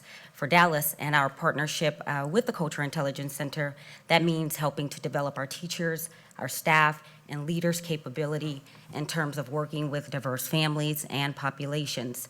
CQ also helps to do several things. It helps to build knowledge, strategy, and the ability to take intentional actions in ways that are definitely relevant to the students and families in which we serve. CQ helps to develop skills by helping to identify potential biases that may be present in instructional practices and also programming efforts. Bias, as we know, has a direct impact on addressing issues of race. Race is a driver of many disparities that oftentimes impact, or too often, impact our communities of color. However, when these biases are managed, then that will help to stop the process of them making their way into decisions. Biased decisions create biased policies and practices. This past year was a big training year for the Racial Equity Office and our partners, our internal partners. During the 2019 and 2020 school year, we hosted 2 comprehensive in-house certification trainings led by the Cultural Intelligence Center. One was hosted in December and the second one in February. And as a result of that, you can go back to that slide, please. As a result, we have 40 train the trainers who will serve as facilitators. So I just wanted to let everyone know that the training cycle is building momentum as we continue to roll into the upcoming school year. This summer, we plan to train an additional 60 individuals to serve as facilitators. So in working with school leadership, teaching and learning, we have scheduled training infused throughout the year as part of professional learning days. Next slide. Another area that we're really proud of is that we had 18 schools to participate in the No Place for Hate program, and all 18 of those schools were awarded the No Place for Hate designation by the Anti-Defamation League. And then you see on our list of we just highlighted a couple of our schools and the programs. All of the schools had to do at least 2 school-wide No Place for Hate activities. But this, we have a list of some of our schools, and we just kind of highlighted, like for example, Carter High School did a Blackout Hate and Bullying Day. The Young Men's Leadership Academy did an anti-gun violence march in their community, and at Tasby Middle School, they had an anti-bullying video that they developed. But anyway, those activities will continue next year, and we're going to add additional schools for next year. And what we're going to do, the Racial Equity Office, to determine, we'll focus on student discipline data and fall and spring campus survey data during the next year to determine the impact of these school-wide activities. Next slide. So, Mr. Williams, we talked about the bond planning, so I would like to have our trustee appointed people have an opportunity. So I'm gonna forward us to slide 13, I believe, Kay? Right. Yes. And do you want to introduce them? Thanks. Okay, today I'd like to introduce the 4 members of our trustee appointed advisory council. And that's Christina Rodriguez, Ray De Los Santos, and we have a student member, DeShayla Ford, and Nancy Tien. And they are leading 4 of our subcommittees, and I'll have them to come forward. And today what they're going to do is they will basically share their recommendations, but their rationale and next steps are located in the appendix. And trustees, you can look at those. We don't have enough time to review those, but right now, the rationales and the next steps are located in the appendix and for your review for the future. Okay, so we're going to start off with Mrs. Rodriguez. Hello, good afternoon. My name is Christina Rodriguez, and I'm the chair of the District Vision, Reputation, and Change Subcommittee. First, I want to recognize the committee members who helped put this recommendation forward. Tony Johnson, Bill Betson, Byron Bailey, and the co-chair, Amber Sims. Our overall recommendation that we are making for the Race and Equity Department is to conduct an annual race and equity audit in a report that is publicly shared, available online, and requested by the public. In this work, it's important that we center racial equity. Our audit wants to ensure that the district speaks directly to race and intersectional issues as it relates to student success and district success. The annual audit we recommend will help the Race and Equity Department choose its yearly goals and then serve as a tool to measure long-term success. This will help the district and department prevent implicit bias in choosing schools, programs, and data to show progress. This audit needs to disaggregate key Dallas ISD target areas that include race and ethnicity, discipline, social class, achievement data, English language learners, bilingual education, disability ability, sexual orientation, gender identity, budget, leadership, and resource allocation. One such framework we are recommending for this audit comes from the book, Meeting the Needs of All Students of All Abilities, How Learners Go Beyond Inclusion by Colleen Capper and Elise Fratura. The district will commit to tracking progress and adjusting as needed to ensure that Dallas ISD is systematically combating racial inequality and creating opportunities for all students of all abilities. We ask the district to not only acknowledge its history and also embark on a historical analysis of Dallas ISD that is available to the public. Additionally, each year, this audit should analyze and bring forward data used to create policy change using racial equity frameworks. Thank you. Okay, next we have Mr. Ray De Los Santos.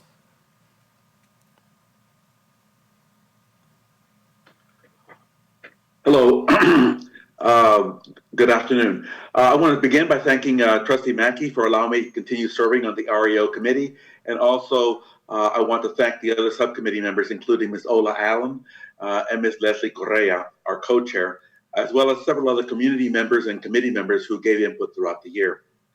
Our committee developed our objectives to emphasize the importance of ensuring that all children in our district have access to internet services. And we saw the broad-based academic, socio-emotional, and economic impact on our students and their families resulting from this essential utility, and urged the development of public, and public-private commitments that would be required to make this a reality. With the advent of the COVID-19 pandemic, we were not surprised to see the urgency of this matter immediately come to the public attention.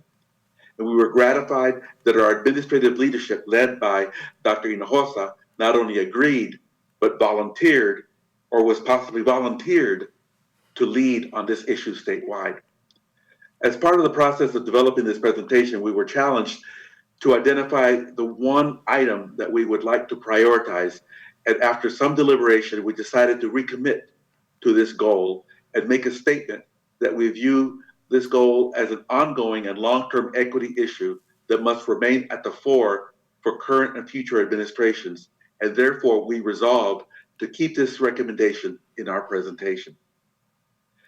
Finally, I also want to thank Trustee Solis for bringing up the issue of telehealth, which was one of the primary issues that we were looking at when we began this journey in terms of what type of recommendations we would make.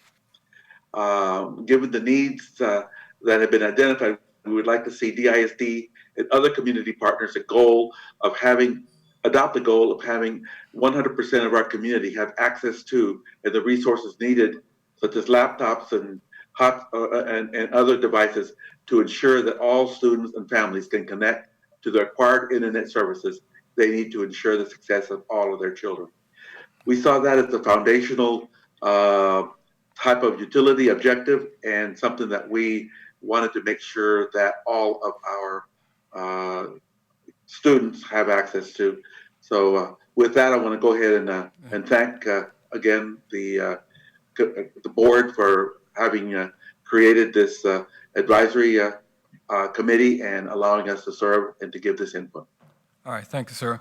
Next, we have our student member, Ms. DeShayla Ford. Good afternoon. I first want to start off by giving a special thanks to my subcommittee members, Ms. Keisha McGee and Ms. Natalie Duncan, before I start. But one thing that we're recommending is to conduct a study and publish data on curriculum equity, parent and community involvement in college and career readiness at each Dallas ISD school. As I've been in this group, we've researched and we looked at a comparison between neighborhood schools and magnet schools, and we've noticed a huge divide. I had the luxury to attend a magnet school, Irma Run Hill Young Women's Leadership School, versus my home school, because I felt like the resources were not put in that community and that I would not have all of the resources I needed to advance on to my college career. And so with that being said, I thought there was a big divide in curriculum equity. I feel that at my school, because we are a magnet school, we're able to have more resources and teachers are having more leniency when teaching their curriculum versus a neighborhood school who is strict down to what the district provides. Next, I feel that the parent and community involvement is not there. We only have 143 schools that have a PTA system. I feel like this should be put in place because a big thing about student success is the parent and community encouragement and help throughout that process. And lastly, college and career readiness. As a student, I feel like there's only one possible pathway that we're given, which is 2-year or 4-year college education, when there's many pathways to student success. So whether that be military involvement or 2 to 4 year college education, or if you want to go to trade school, I feel like those pathways should be given more resources and should be outed more instead of just here and there. Students should be able to have the option to, determine where they want to go in their future. And so with that being said, with all of those three things put together, we recommend that we conduct a study and publish the data just so you can see the differences between the students for example, who go to my home school, Carter High School, versus the students who attend my current school, Irma Run Hill Young Women's Leadership School. And conducting this study and publishing data, it will show a clear difference in the way that resources are given out and distributed between the entire district. And so with that being said, conducting that study and learning how we can move forward with those different multiple pathways will allow us to, I guess, better provide more information and resources to our students for whatever pathway they would like to take. Okay, all right, thank you very much. And the last presenter we have, a subcommittee presenter, is Nancy Tien. Hi, trustees and Superintendent Hinojosa. Good afternoon. I'm the chair of Systems and Policy Work Subcommittee. I also want to recognize the other members of the subcommittee that have worked on this recommendation alongside me. Ms. Verna Mitchell, Elise Reeves-Waters, Cassandra Hernandez, Maria Lopez, Gabriel Hernandez, and Lance Curry.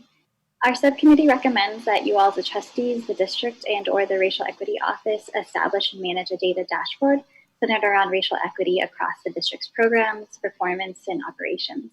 This could include, but is not limited to, student representation and discipline, special education and advanced courses, teacher administration and staff demographics across campuses and central staff offices, and allocation of resources. I just personally want to add that at this time, our subcommittee would have liked to present a more robust recommendation that was more rooted in policy and systems, but we encountered challenges in narrowing down specific ways policy could address systemic racial inequities because of the lack of data access to data.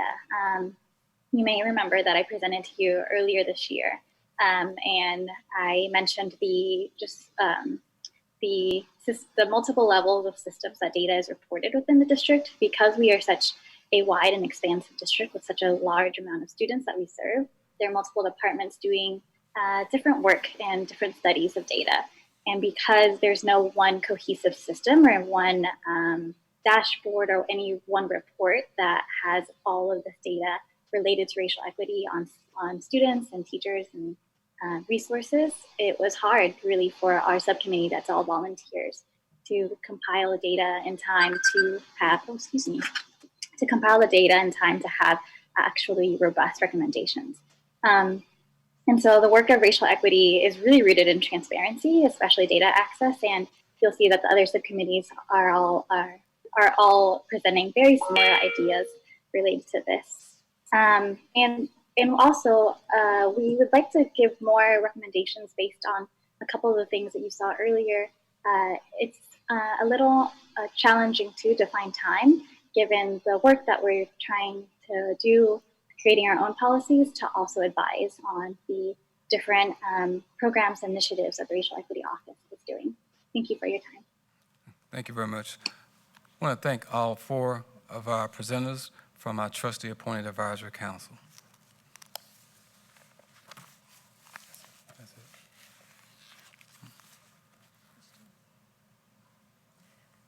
Trustees, Mr. Williams and the team are available for questions that you might have.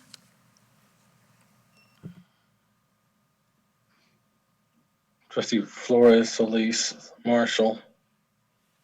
Go ahead, Trustee Flores. Thank you, President Henry. First of all, I want to thank the staff and the committee members for volunteering and for helping us through this work. As you see, this is very important work that needs to be done to make sure that we close the achievement gap. As you know, the school district and the Board of Trustees, through our AE and AEA local policies, have placed a great focus on this issue. We passed our resolution last Friday, unanimously supporting the needs, of a specific group of students, African American students, of course, but to help all our students as well. And so we have a very specific data-focused way of doing that, and we appreciate, and I personally appreciate very much, your hard work. When we ask folks to volunteer and to help us out, I always think it's important for the trustees to thank you for your hard work. I've been texting and emailing with Lance and thanking him for his service on behalf of District 1, but it's for all our students and it's for all the right reasons. We need to focus on this issue. We need to close those gaps. And I think that we need to do it sooner, immediately. And so thank you for your time and, the presentation and for all your thoughts. I really appreciate it. Thank you. Thank you, Trustee Flores. Trustee Solis, followed by Trustee Marshall. Thank you, And Mr. then Mackey. Let me go first to the advanced course access, or I'm sorry, the African American and Mexican American Studies courses. So, if I understand this correctly, if you decide to take the African American Studies course, it doesn't factor into your grade point average. Is that correct? Yes, it is. It's a one-year course, a four-year course. All right, and yes. Okay. So like if I had a choice between that and something that would factor into my GPA, I think I would probably end up taking the thing that factored into my GPA if, you know, I were inclined to sort of take the courses that I think are going to help me in the path towards, you know, the next step, which is college or a career. So it seems to me like I've said this, you know, many times, but I'll bring it up one final time, that if we are in thinking about racial equity, if we're going to go above and beyond, the question I always ask myself when I'm thinking about racial equity is, like, we can do enough, and then I ask the next question, but what more could we do? Yes, we can create the African American Studies course, which is great. And it's even greater that the state has now taken, you know, and adopted our course for people across the state. But is there a way that we can plug it into, you know, the GPA system and figuring out if it's a mandatory course that we can take moving forward for all kids in DIC? It's a conversation that I know I just recently had with Dr. Hinojosa, and I've said it, you know, before. But I would really like to see a potential path, even for just discussion and debate amongst the trustees, of how you would build that into a mandatory course at some point in your career before you leave DISD. The next thing is on slide, let's see, I think it's slide 5 on the out-of-school suspensions. So in policy FO local, there is a statement, there are a few statements that I wanted to check up on as we're looking at these data. The first on page 2 of 5 in FO local, under general discipline guidelines, section 3, all school-based faculty and staff may receive ongoing but no less than annual training in foundational and informational strategies, techniques, and then so on and so forth. What, are we still doing that training? Is it an annual training? And if so, you know, what has that looked like? Okay, I would have to get with school leadership and student services. I really don't, I can get that information to you, sir. That would be great. The other reason why I think that's important for the racial equity department to know, Dr. Williams, is because it was one thing to stop out of school suspension for our youngest children, but that's only part of the issue. It's another thing to ensure that we're infusing restorative practices into the daily, you know, instruction or pedagogy of our educators. And that is as much an equity issue as just the simple stopping a punitive practice. Dr. Elizalde, do you want to maybe add anything on that? Yes, sir. We are continuing that training, and it is being expanded. And you'll see a little bit later in a different information item presentation exactly what you're saying about the practices. It's one thing to put into the policy that we're not going to suspend. Okay, and so what? What are we going to do to provide support? So, but I know we're short on time, but I do want you to know we do continue the training, and restorative practices are being expanded to more schools. And then section 4 of the policy, you know, had this general goal of eliminating discretionary suspensions except for required by law, which is primarily violent infractions, by 2022, 2023. Dr. Williams, that seems to me to be something that the Department of Equity would have at the sort of the forefront of its mind when we're thinking about eliminating out of school suspension. So do you have a sense as to where we are on a path towards that?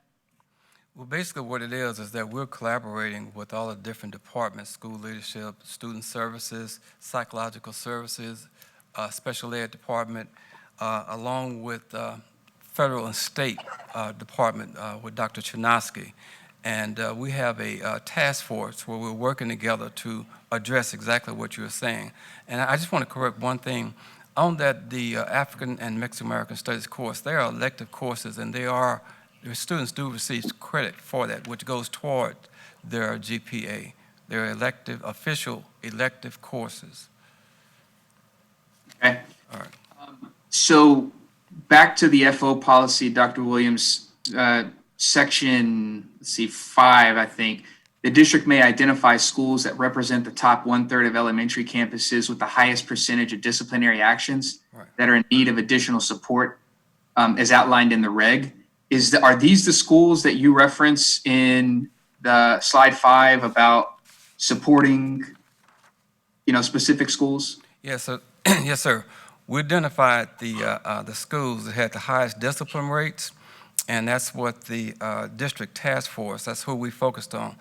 And we met with the principals, counselors, et cetera, and worked with them on developing kind of like a corrective action plan to address those. And how many schools were that? I don't have that in front of me right now. Okay. Yeah, I'd love to get that information as well. And then the last, I think it was somewhere around 33. okay, around 33. And do we, the breakdown, is it all elementary or is it elementary, middle, and high? It cuts across all of them, sir, but primarily middle schools are first, followed closely by high school, and then a couple of outliers of elementary schools. Got it. And is the general trend line, whoever's looking at these data, is the general trend line still like this essentially natural bell curve where we see the highest number of discipline infractions happening in the middle school level? Yes, sir.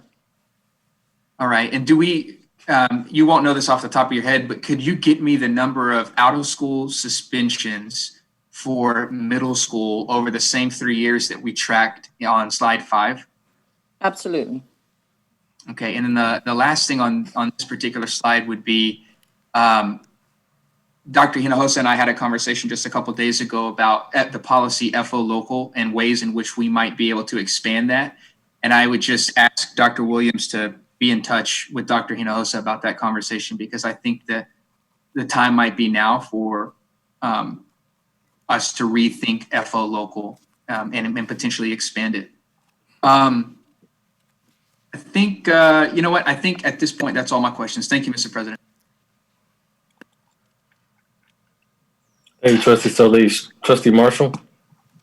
Thank you, Mr. President. Trustee Forman, Thank you. I too want to thank the staff and the committee members in particular for their work and for bringing forward these recommendations. I definitely think there's no question at all that we need a dashboard with regular reporting out to this body on several different metrics. And I think that those metrics that are on the dashboard, whatever we agree that they should be, need to tie specifically to the goals of the Racial Equity Office. And I know in the interest of time, we sort of skipped some slides in this presentation, slides 9, 10, 11, and 12 in particular, which I think is unfortunate because from my perspective, setting measurable, SMART goals and tracking performance against those goals is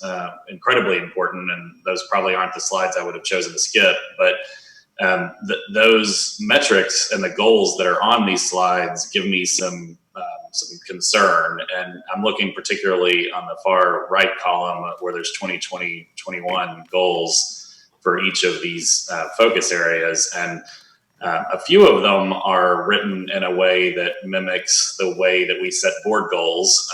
And the Lone Star governance model talks about how we need to have goals that are quote unquote SMART, that are specific, measurable, attainable, and time sensitive. I'm missing a letter there, but These goals that are here on these slides, a few of them are what I would call SMART goals, but many of them are incredibly vague, and it worries me that we are potentially declaring success on some of these areas just by virtue of having things like saying the African American read-in will expand to include students from all sectors of the district, or down below, we say we're going to have increased percentages of African American and English language students accepted to magnet and transformation schools.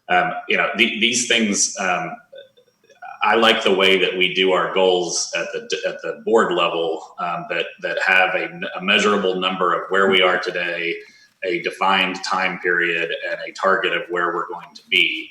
And this seems to be relatively hit or miss on these goals as to which ones are SMART goals and which ones are not. Which I guess leads me to the question of whether we feel like the Racial Equity Office as an administration, do we feel like we're making adequate progress on these items? I mean, you've highlighted a few particular items on slides 2 through 6. That Leslie presented. I mean, are we presenting these items because we believe that we've made adequate progress on these items? So Trustee Marshall, thanks for bringing that to our attention. And no, we have lots of work to do. And I think the next presentation will really outline for you the gaps that we do see and next steps, at least the beginning of next steps that we need to go through. So the slides that you're looking at definitely need, I would say that those are in draft form, beginning state, and probably shouldn't have been in that deck. So we'll have to bring those back to you so that they are in a format that matches our district goals, at least. Well, I would appreciate that, because I think those need to be tightened up a lot. And then once they're tighter, they need to form the basis for the dashboard that the committee members are recommending. Because, if we have specific measurable goals and then we track the progress against those goals, and we do that publicly and we do that in front of the board on a recurring, quarterly basis. Right. It's the age-old, situation with which, what you measure gets changed, and what you measure publicly changes faster. I think that's the mindset that we need to have. I'm particularly concerned about that because the slides that we're highlighting here on slides 2 through 6, to me, when I look at these, it frankly doesn't look like we're making much progress. I mean, slide 4 on magnet school application initiatives, when I read this slide, my thought is, okay, well, that was a really good idea and something really important that we should be working on. And then when I look at the data, it says, and we failed miserably at doing it. So I don't know why we would highlight this as a success story, because to me, it looks like we tried really hard and did nothing, accomplished nothing. Right. And similarly, when you look at slide 5 on out of school suspensions, I'm interested in many of the same topics that Trustee Solis asked about, but the slide on the left is highly misleading because, it's presented as a line chart where it shows a downward trajectory of the number of out of school suspensions across every ethnic group. But if you actually think about that as a bar chart with 100% bars, the African American section 3 years ago would have been 42% of the total bar, and in the following year it would have been 41%, and in this year it would have been 42%. So there's actually been, relative to the other ethnic groups, there's been no improvement at all in, the percentage of African Americans actually declining as a proportion of the number of kids in total being suspended. So this also looks like we're not making much progress. And then on slide 6, this looks to me like it's forward-looking more than retroactive. So I don't know what progress we've made so far, but when I see that we're planning on only training, 60 campuses or 5,000 people each one of the next 3 years, I mean, we've got 230 some odd schools and 22,000 employees. We can't wait, 5 years or 6 years to train all these people. So, to me, this just looks like very, very incremental steps. And so I hope we are planning on doubling down, setting attainable goals that are measurable, setting the dashboard in place, and then doubling down resources on attaining some of these objectives. Which brings me to my last question. And I know we're going to talk about the budget later, but in terms of resource allocation, is the money for racial equity department in the budget, is it going up or going down? For the actual department, Yeah. well, this year, the FAIR dollars were they were located within the budget of the Racial Equity Office. So for next year, what we're doing is actually it's going toward the stipends for ACE schools for teachers. So it looks like it's going down, but however, we think we feel the money is being utilized in a way that is supporting schools that are struggling, in many cases, African American and English learners. So what about it within the department, like the money that's actually spent on personnel in the department? Is that going up or down? No, the personnel has not gone down. You may see in the budget, it shows it's gone down. We had campus staff who are focused on literacy, and Stephanie, I don't know if you want to chime in there. And so on the budget, it looks like we've lost a few people, but we haven't. They're actually at the campus in school leadership. There's $3 million that were awarded to campuses in additional over allocations, not beyond the staffing formula. And those were high priority campuses. High school principals got to pick an additional assistant principal or an additional counselor. And so those 3 million and additional teachers so that their class sizes would be reduced. And I have that was from a deck that I presented in April to the board, and I'll bring that back up. But that's $3 million that was being spent. And actually some of those had gone vacant. And so the campuses preferred the assignment of the position to the school rather than at a central location. So that's what we did. So we did repurpose $3 million. Yeah, well, and I'm happy to take that conversation offline. It certainly makes sense to me that if we're reallocating money into a different budget area, and it was counted in one year here and another year here, that makes sense to me. But I just, and we can come back to this when we talk about the budget, but to me, if we're going to set stretch goals and then we're, on some of these items that I called out, we're not moving as quickly or as far as we would like to, in order to reach those goals, if we're not getting there with our current resource allocation, then we need to be asking tough questions about, do we need to beef up that resource allocation? And so once we peel back all these, differences that you're describing, Stephanie and Pam, from the two, from one year to the next being classified differently, I guess the question at the end of the day is, once all those classification changes are taken into account, are we investing more dollars to attain these goals or not? And if we're not, then that would give me some heartburn. So would love to take that portion of the conversation offline. I would be happy to. Great. Thanks, Mr. President. Hey, Trustee Marshall, Trustee Mackey, and then Foreman. Thank you, President Henry. Thank you for putting this together. Thank you to the committee members who are here and all the ones that have been serving on this. Just a few quick questions. So number one, when we talk about the training there, we're talking about training our staff. Is there any consideration to thinking about whether it's that training or a semblance of that training that is accessible to our students as well, or as part of curriculum in any way? Are we seeing that as a potential way to go as well? That's something basically we've talked about for the future, but right now we're concentrating on staff, that is campus staff, central staff, et cetera. And so that's what we have rolled out so far. But basically our plan is to eventually not only to have training sessions for students, but for parents also. Go ahead, Dr. Elizalde. I just wanted to add, I'm probably preempting something else, but Dr. Hinojosa, I hope will agree that I talk about something that I'm going to be bringing forward, that we'll have an ask on the budget that is specifically for a facilitator on campuses, depending upon a matrix of need, but specifically dedicated to working on training, not just adults, but on students as well. There are also 2 other programs that are student-centered called, that we went to see in Chicago, Becoming a Man, and WOW, which is the woman component of that. And we'd like to bring a budget item for that, to have that added, which is student-centered interventions.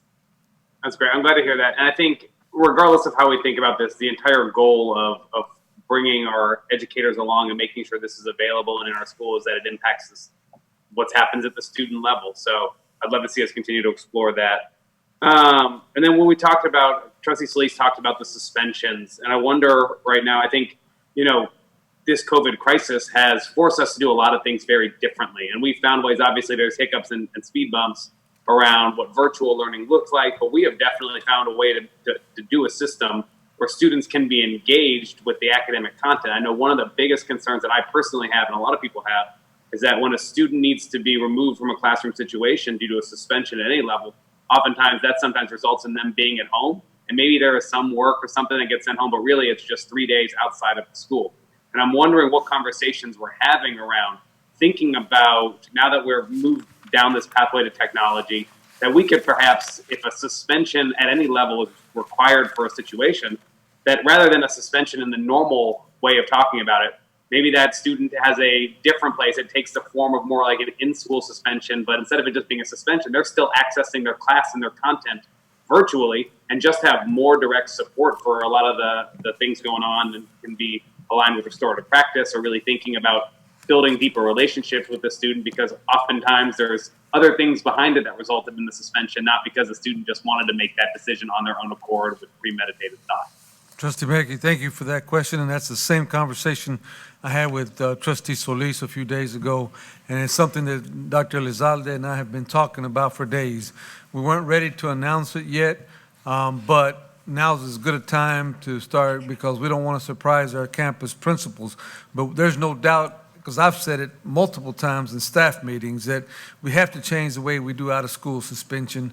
Now that we know, now we have the tools, now that we have the equipment, and now that we've had some success with at-home learning, why in the world would we send a student home, and why do we have out-of-school suspension? So that's coming. We need to put a little bit more meat on the bones, but even discipline alternative education placements.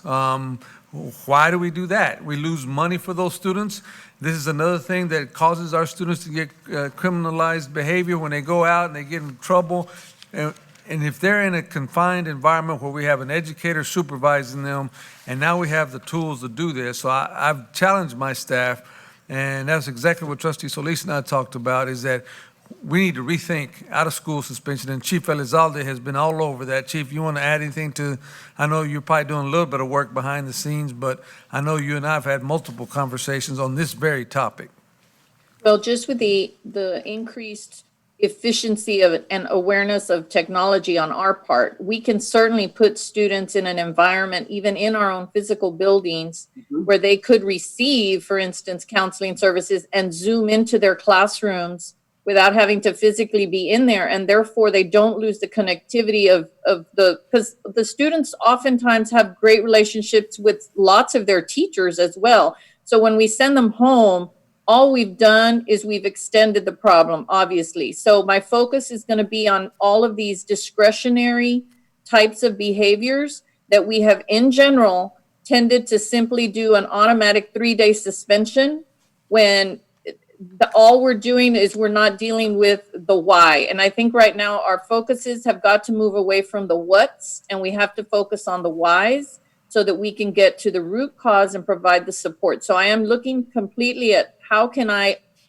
frankly, how can I get where suspensions don't exist in the way in which they exist now, only for mandatory types of, that are required. We have to get out of this practice of simply, we have to think of discipline not as punitive. Right now, we think of the word discipline and we think of punishment.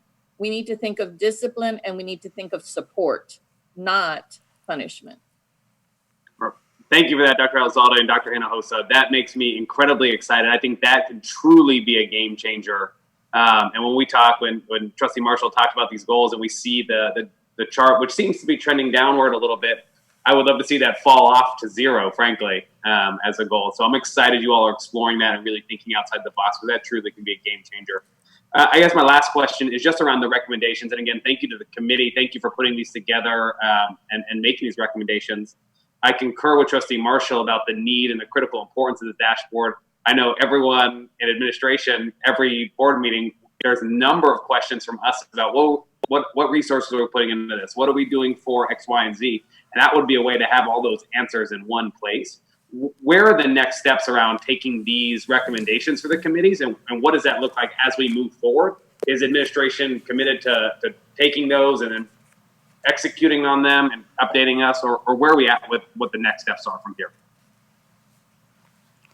Our plan basically, once we told the committee members that they would have the opportunity to make these recommendations, and promised them that they would do that, and that's happened. And we'll take these recommendations to my supervisor, chief of staff, and to the staff, and basically it was just for you all to see what the recommendations are, and we'll basically work with the district in reference to putting some of these things in action.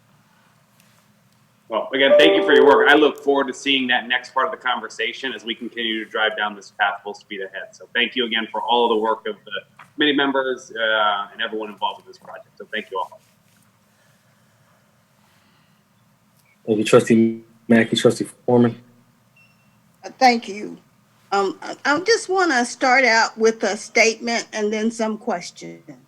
My statement is that historically there have been systemic issues with African Americans within Dallas ISD and African American children being afforded the same opportunities. My problem continues to lie around the fact that the Racial Equity Office, which is an office that I championed, I believe in, and I still believe in,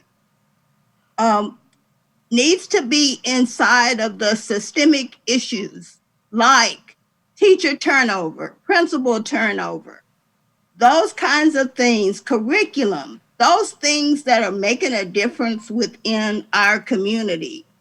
But we seem to get sidetracked on so many other things regarding racial equity. It's becoming just a buzzword as opposed to what we really want to see it do.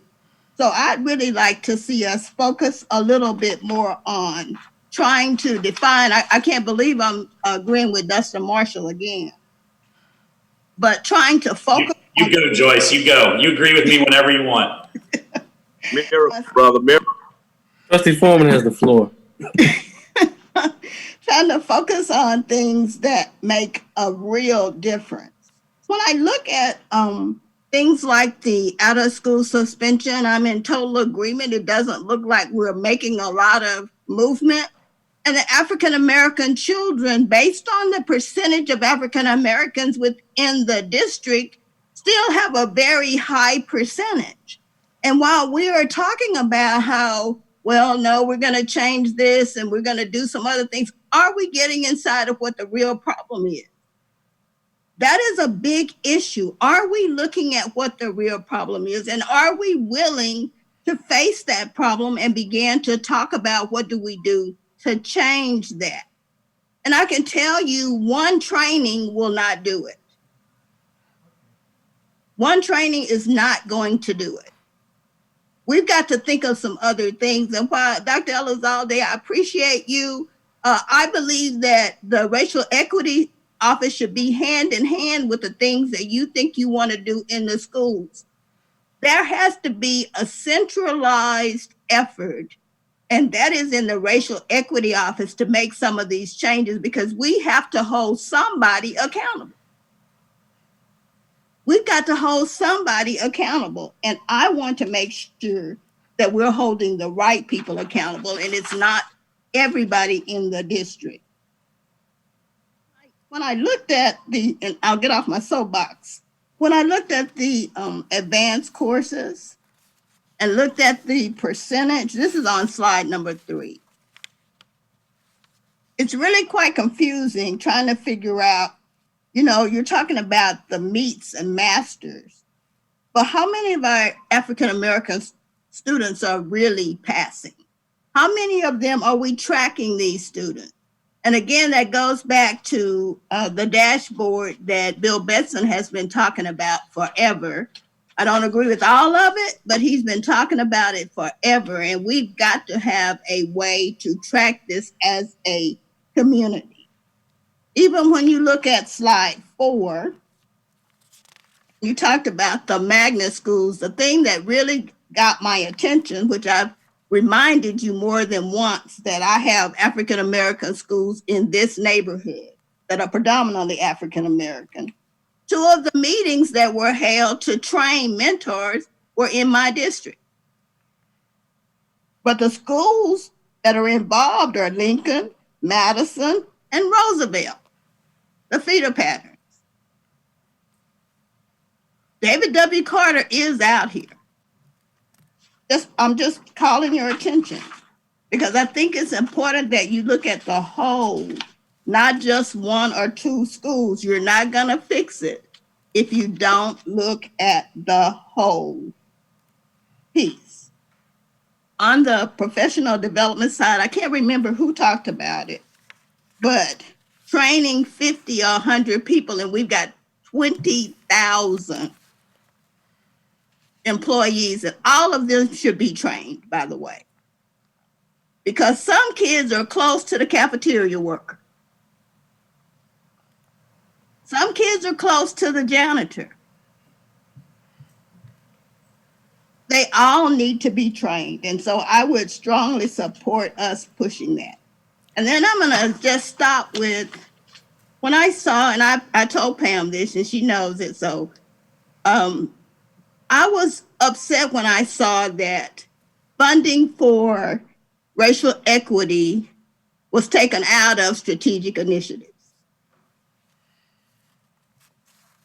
Are we really serious?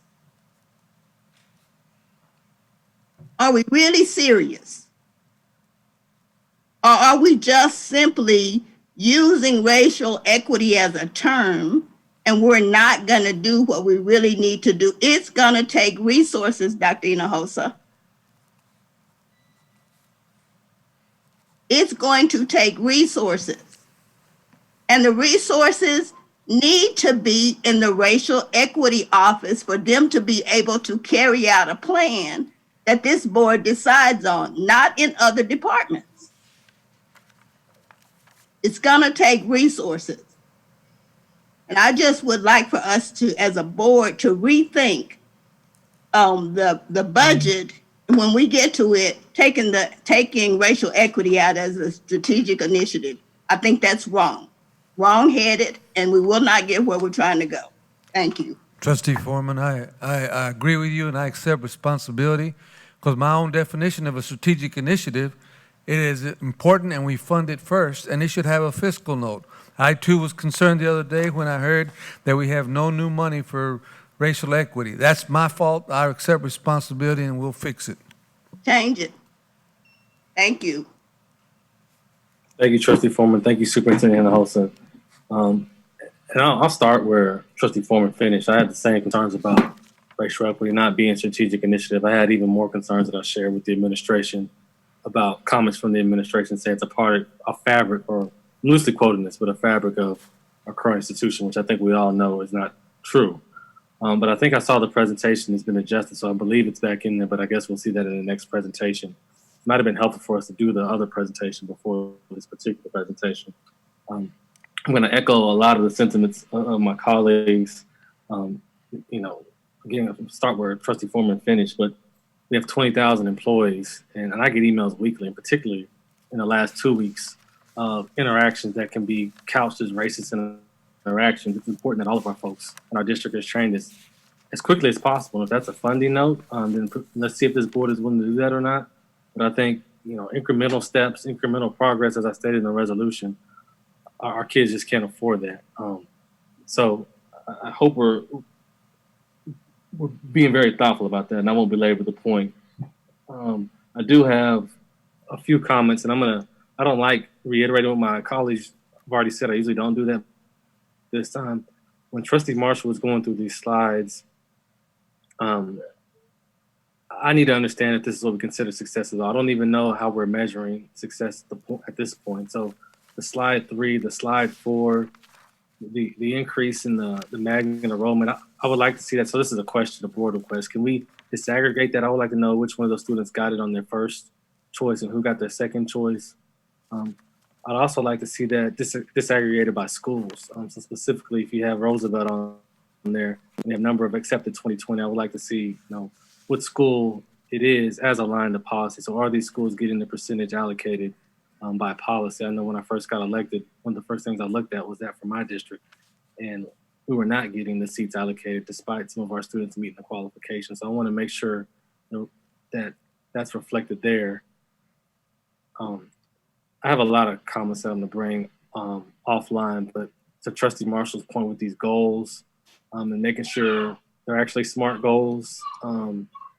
We just, as a board, there's only certain things we can get involved with, and there's no way for us to measure or understand what's going on if we're not setting smart goals that we can then look at as a board and address. The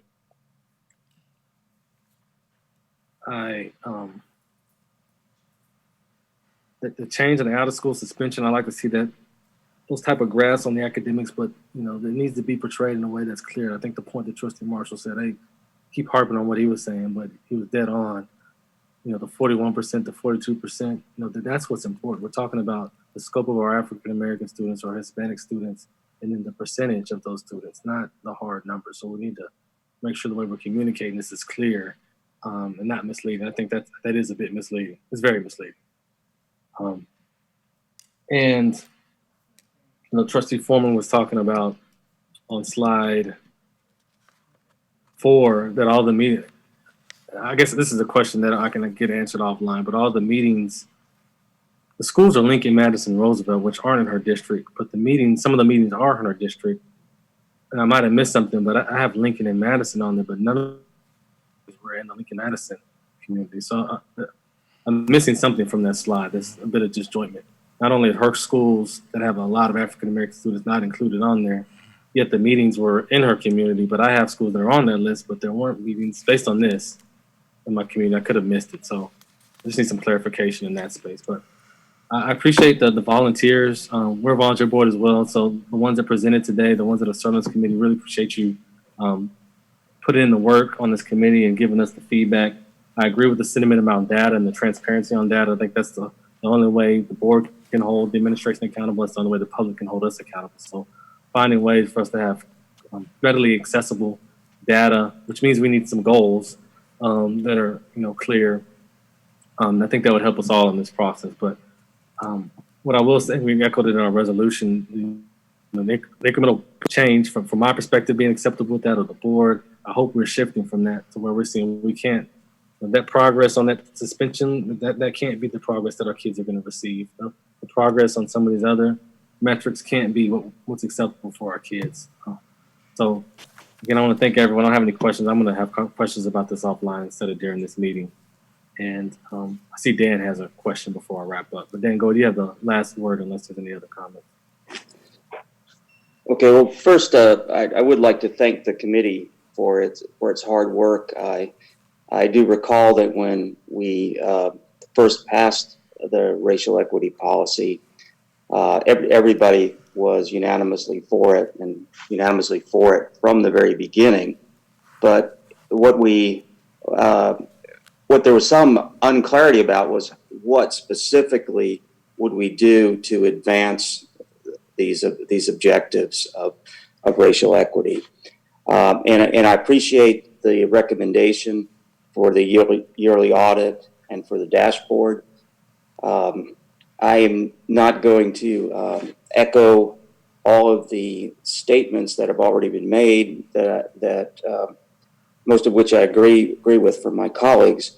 But I am a little bit concerned about the numbers themselves. There seems to be some progress, but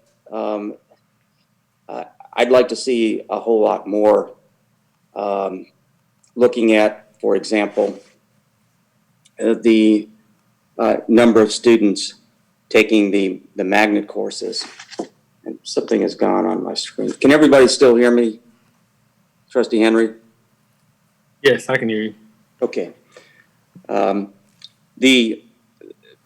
example, the number of kids taking the African American Studies and Mexican American Studies courses, while it's increased, it still seems to me to be a very small percentage of our students. And I believe Trustee Solis mentioned on this call, and I've mentioned it on prior in prior meetings, that is there some way that we can either require that these courses be mandatory, or at least parts of these courses be a mandatory part of another course. I think that we're reaching more kids than we used to, but we're still only reaching a tiny percentage. And I think it's essential for all of our students to understand the cultural history of the United States, and also to have more exposure to areas of history that have been long neglected.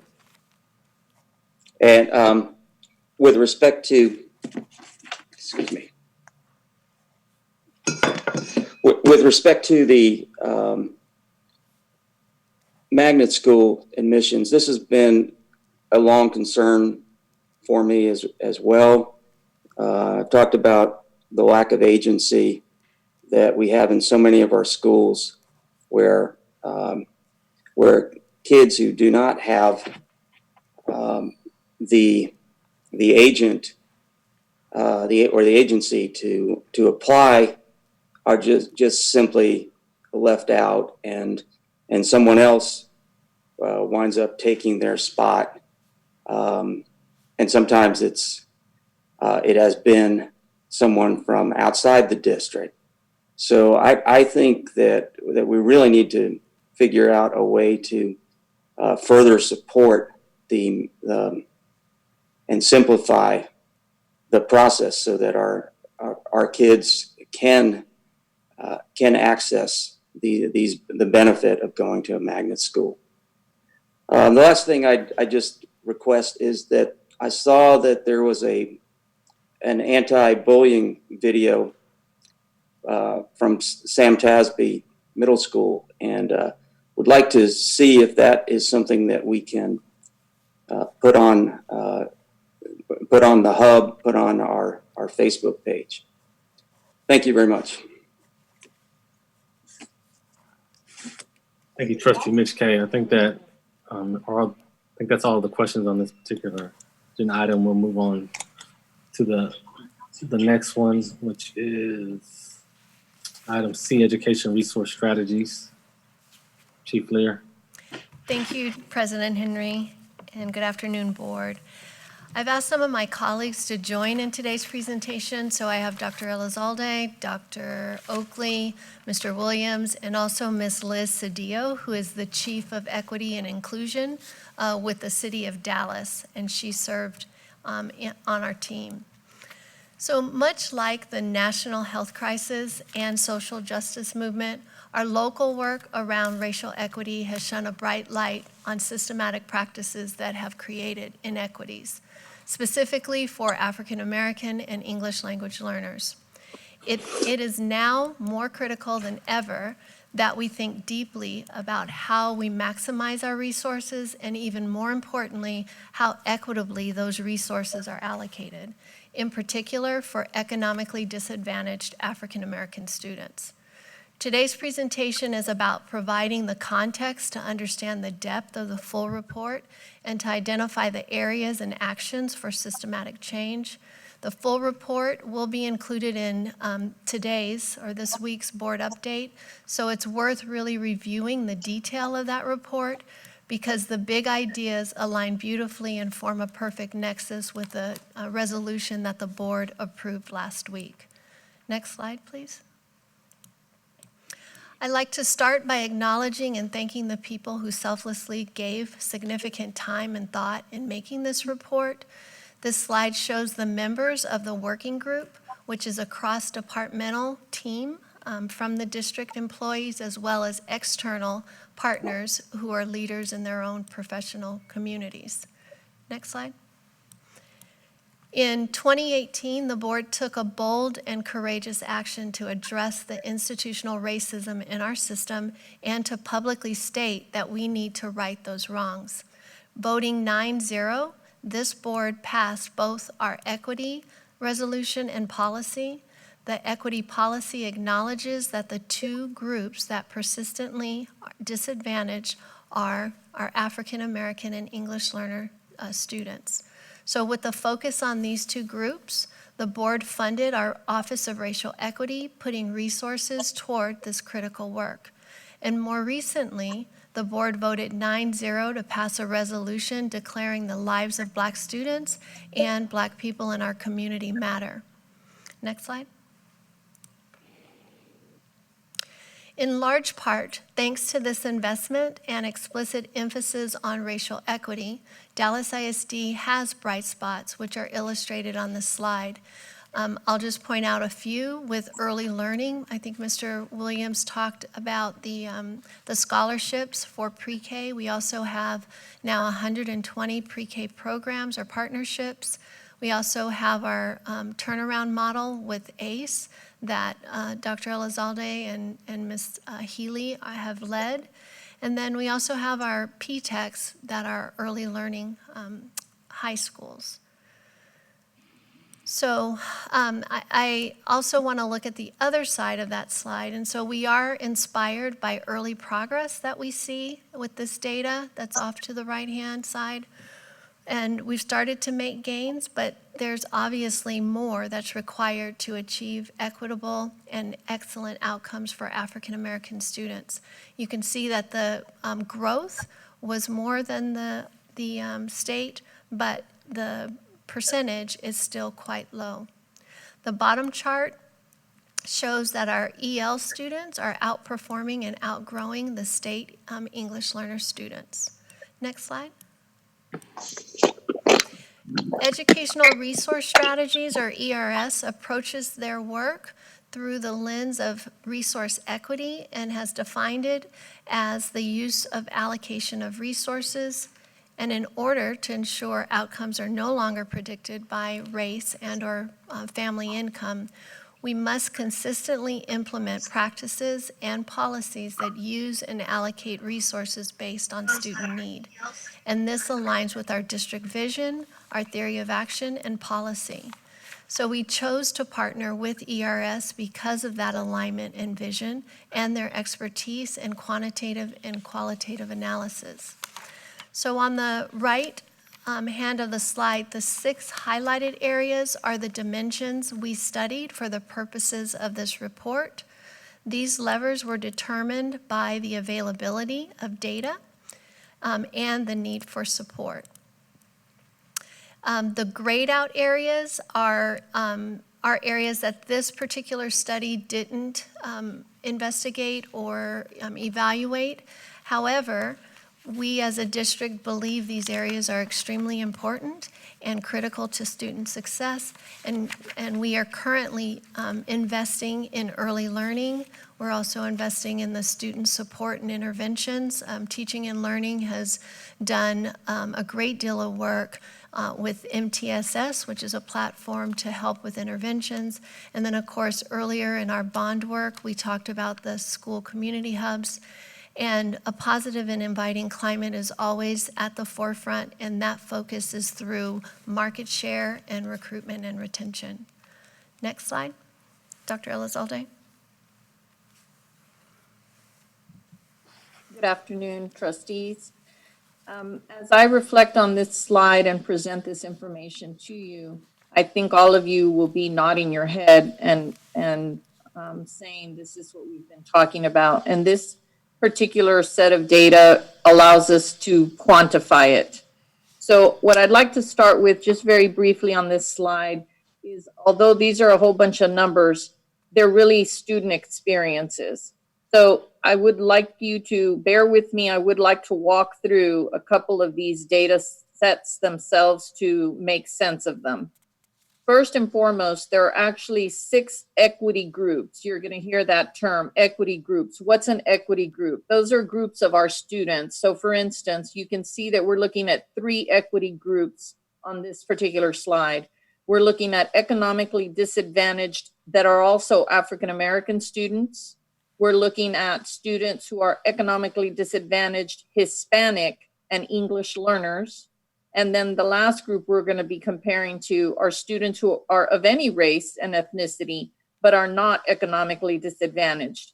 If you add these ends together, this represents roughly 103,000 of our 150 plus thousand students. So it's a large representation. With that, I'd like to then show you that it talks, the first set of numbers, diverse and inclusive schools and classrooms, is talking about I, as a student, if I'm economically disadvantaged and African American, am I in a classroom with a diverse group of students? How likely or unlikely is that to actually happen? And so what you see is that if we compare, I'm going to start with the non-economically disadvantaged students, the 8% represented here at the bottom, 34% of the students are in a classroom with their own equity group, meaning it's very diverse, right? They're they're a third of the group. That means 2/3 of that group is more diverse.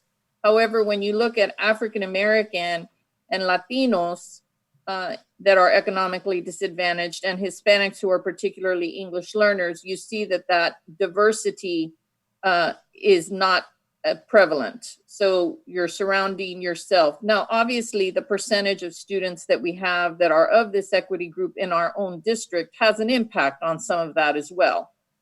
But moving further to the right, there are some larger disparities that clearly become a point of needing us to respond. The last one on that column before I go to teacher quality, though, is the fact that the percent of classmates that are with me that are proficient, if I'm a 9th grader and I'm African-American student and economically disadvantaged, the percent of classmates with me in 9th grade in ELA who are proficient is only 29%, compared to if I am not economically disadvantaged, 61% of my classmates in my 9th grade English class are proficient. Moving to teacher quality, you see in both the first 2 equity groups, 50% of the classrooms have a teacher that is rated proficient 1 or higher, compared to 75% teachers at elementary and secondary for the non-economically disadvantaged equity group. Empowering rigorous content, the number of students that are in those 6th grade pre-AP courses.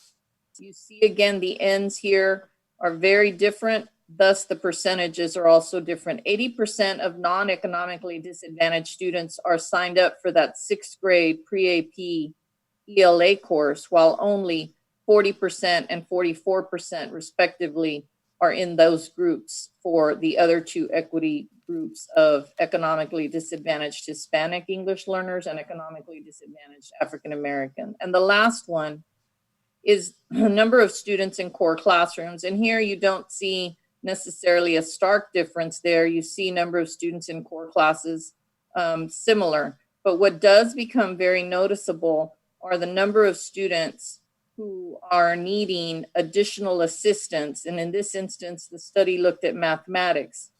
When we say unmet learning needs, we're talking about students who on the state assessment were at the did not meet. They're not anywhere near grade level.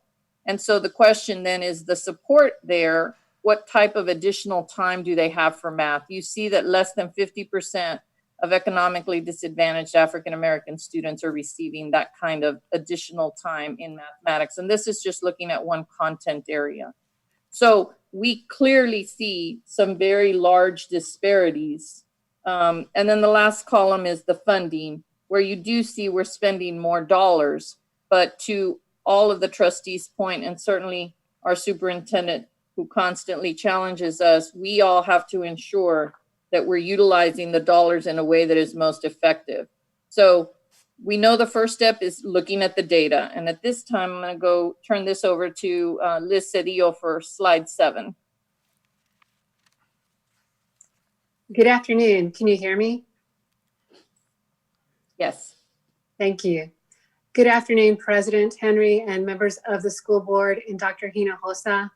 It's a pleasure to be here today as a member of the committee that reviewed the data and are making these recommendations, especially at a time when all leaders are being called to examine the root causes of racial inequities and to prioritize equity in our decision-making processes. It's an honor to be a member of the DISD working group to achieve academic excellence and equity together. In my capacity as the Chief of Equity and Inclusion at the City of Dallas, I oversaw the publishing of a report in 2019 on equity indicators to help the city understand and recognize inequities by measuring disparities in our city across 5 different themes. And one of the major themes was education. We looked at disparities such as suspension rates, reading proficiency, and academic quality. They were all addressed, which can be found on the Office of Equity webpage at the city's website. One positive takeaway from the stark disparities that we examined was that that overall, in the education sector was showing the greatest inroads with the largest increase in parity. So this report that's going to be presented to you that we're briefing on today, I believe moves beyond the data collection to real and deliberate intentional steps toward academic excellence via resource allocation, centering equity by connecting with our community, and relying on data to measure outcomes over time.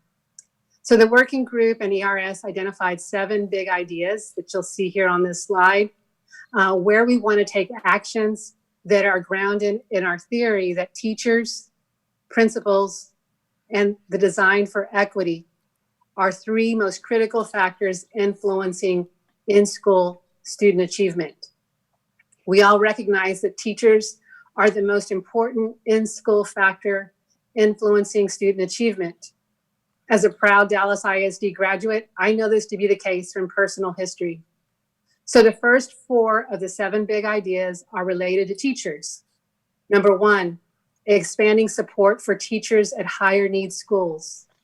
Number 2, supporting the hiring of strong teachers at higher needs schools. Number 3, accelerating teacher growth through meaningful collaborations. And 4, investing in strong leaders at higher needs schools.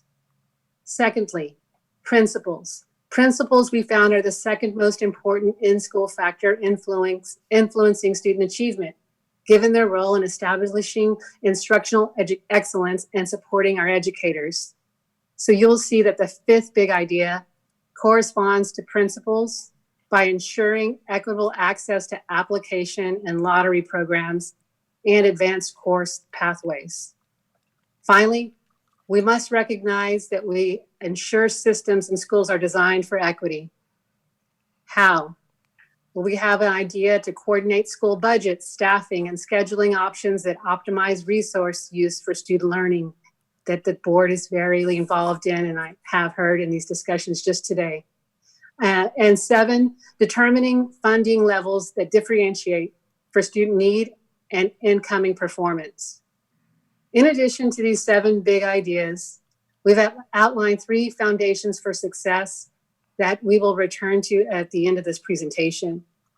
And they are investing in an equity mindset, meaningful engagement with our community, and as we've all heard the truism that if you cannot measure it, you cannot improve it.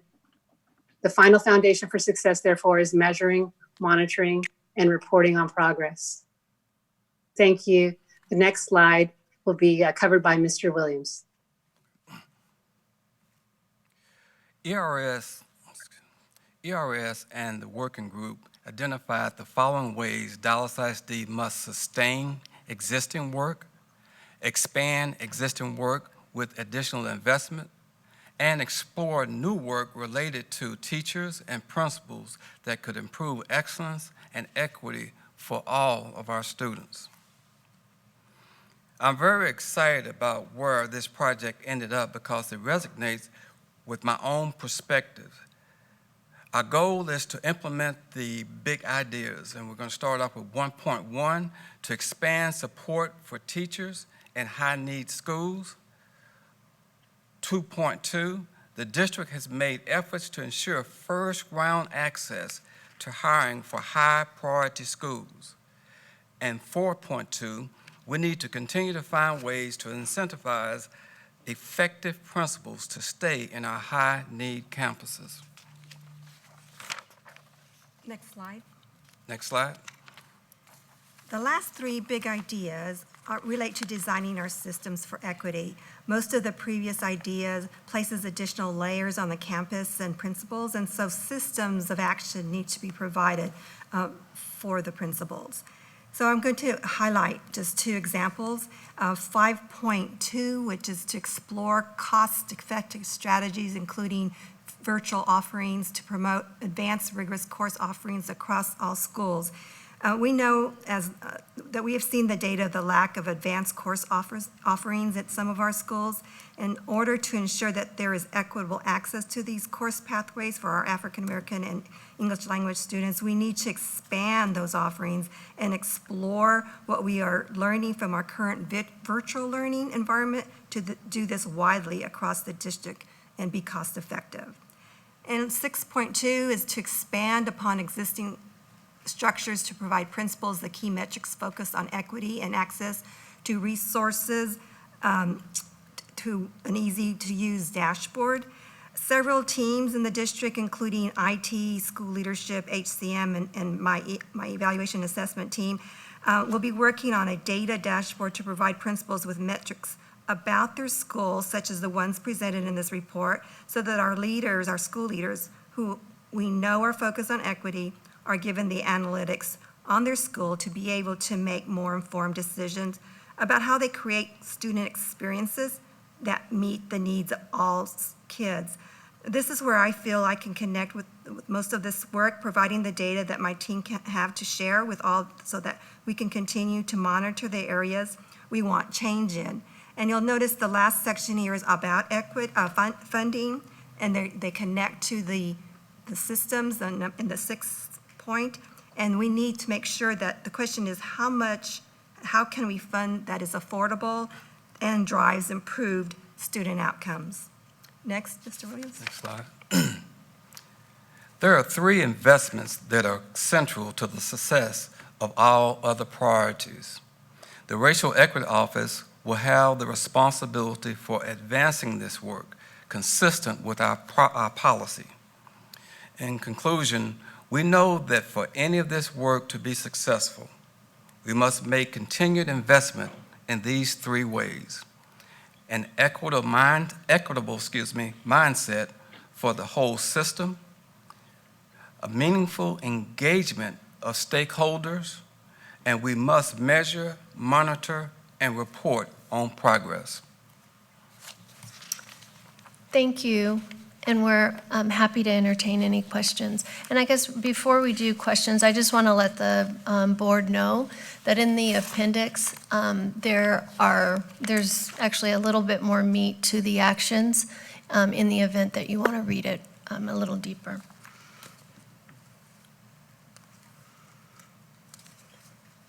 Thank you, Administrator.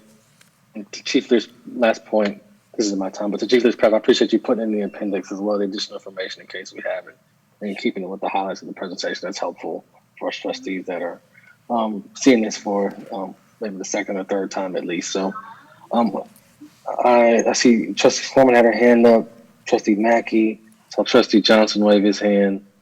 So we'll start there. Trustee Foreman, followed by Mackey, followed by Trustee Johnson. Can y'all hear me? I switched to. Yeah, we can hear you. Okay. So I'll start with trying to be clear about my position. My position is that the Racial Equity Office has done some good things. And so I do not plan to beat up on the Racial Equity Office. What I am trying to do is get us more centered and more focused. I'll start with, who is ERS? What work have they done in the past? And why, and who leads this organization? Thank you, Trustee Foreman. I can address some of that. Educational Resource Strategies is a nonprofit organization, and they have done work across the nation and in various states. And they have done work, I mean, their focus is resource allocation and equity. So who leads ERS in this area? Who's leading this focus?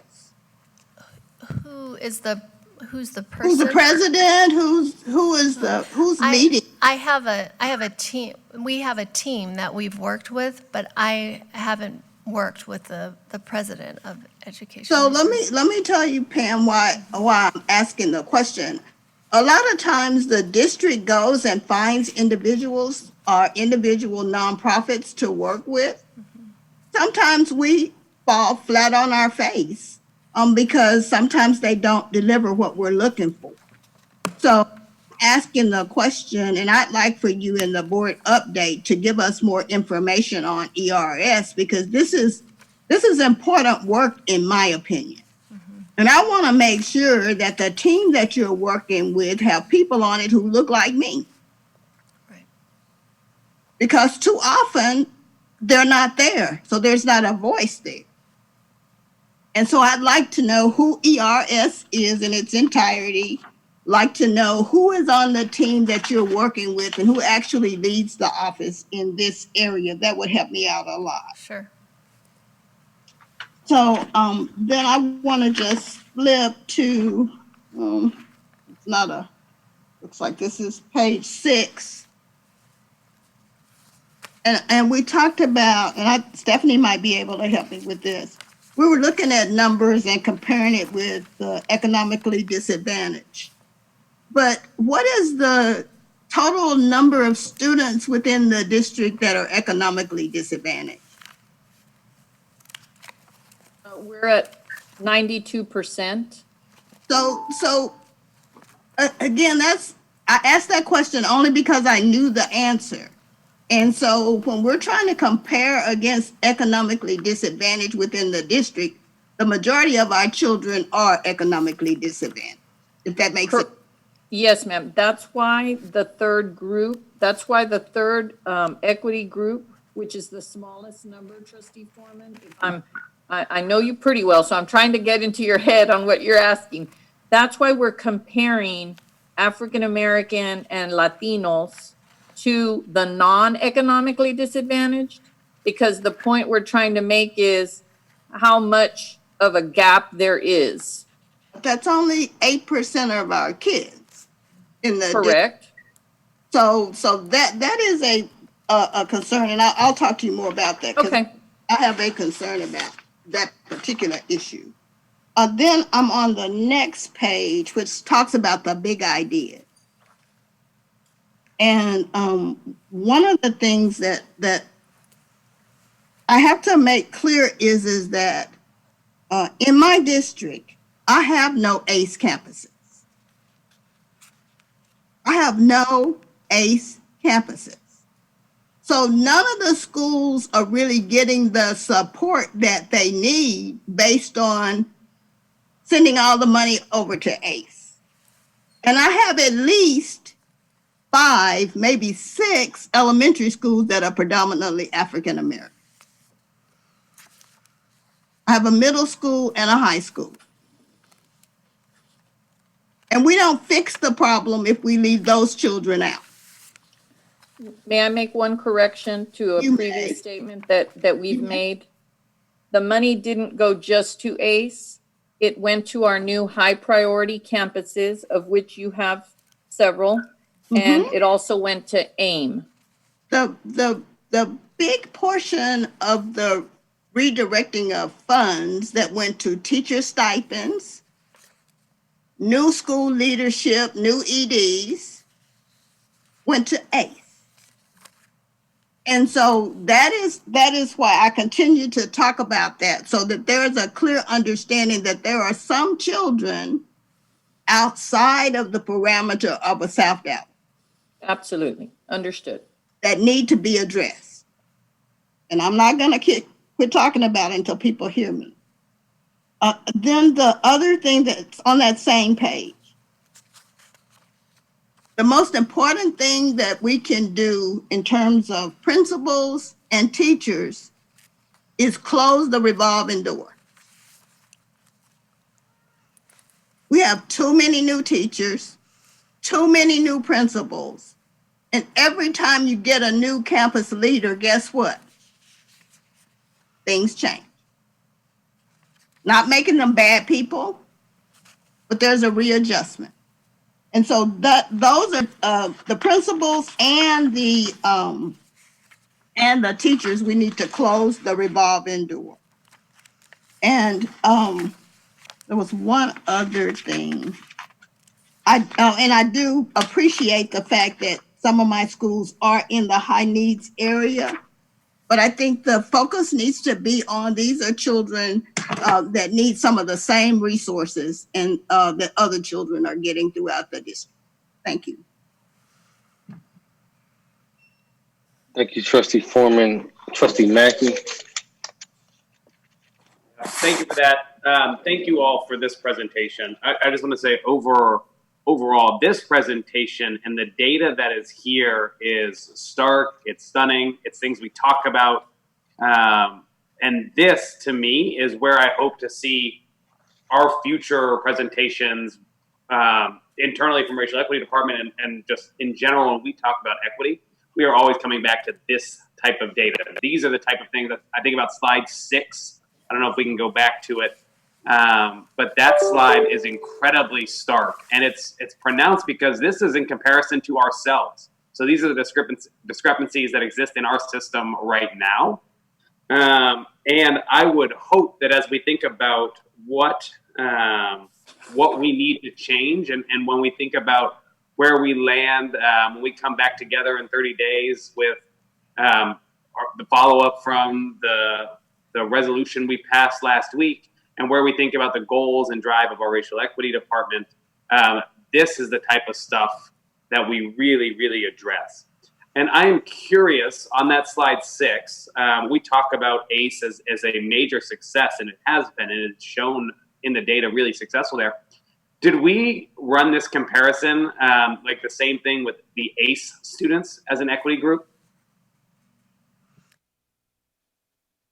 Trustee Mackey, in the full report, you'll see data slides that does include just the ACE schools. And there's also comparisons of the ACE schools versus non-ACE. But in this particular report, we did not. Okay. I think that would be really unique because I think about some of these, especially when we talk about teaching quality here, elementary teachers rated proficient 1 and above, secondary teachers rated proficient 1.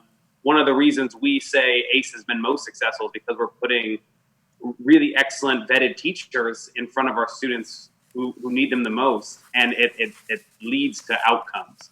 And so I think that would just be really interesting. And then as we think about this, I think this slide right here and these type of things, I hope we have solves and solutions on and understand that will come with budgetary changes and refocuses, how we talk about what we do and everything. So this slide right here, to me, I am appreciative that this came out. I think this is the type of detailed work that I would love to see as we continue to go forward and get to those goals that Trustee Marshall talked about and how we are monitoring towards this. So thank you for this presentation. I appreciated seeing this, and it just highlights the fact that we got a lot of action still to go. So thank you all for this.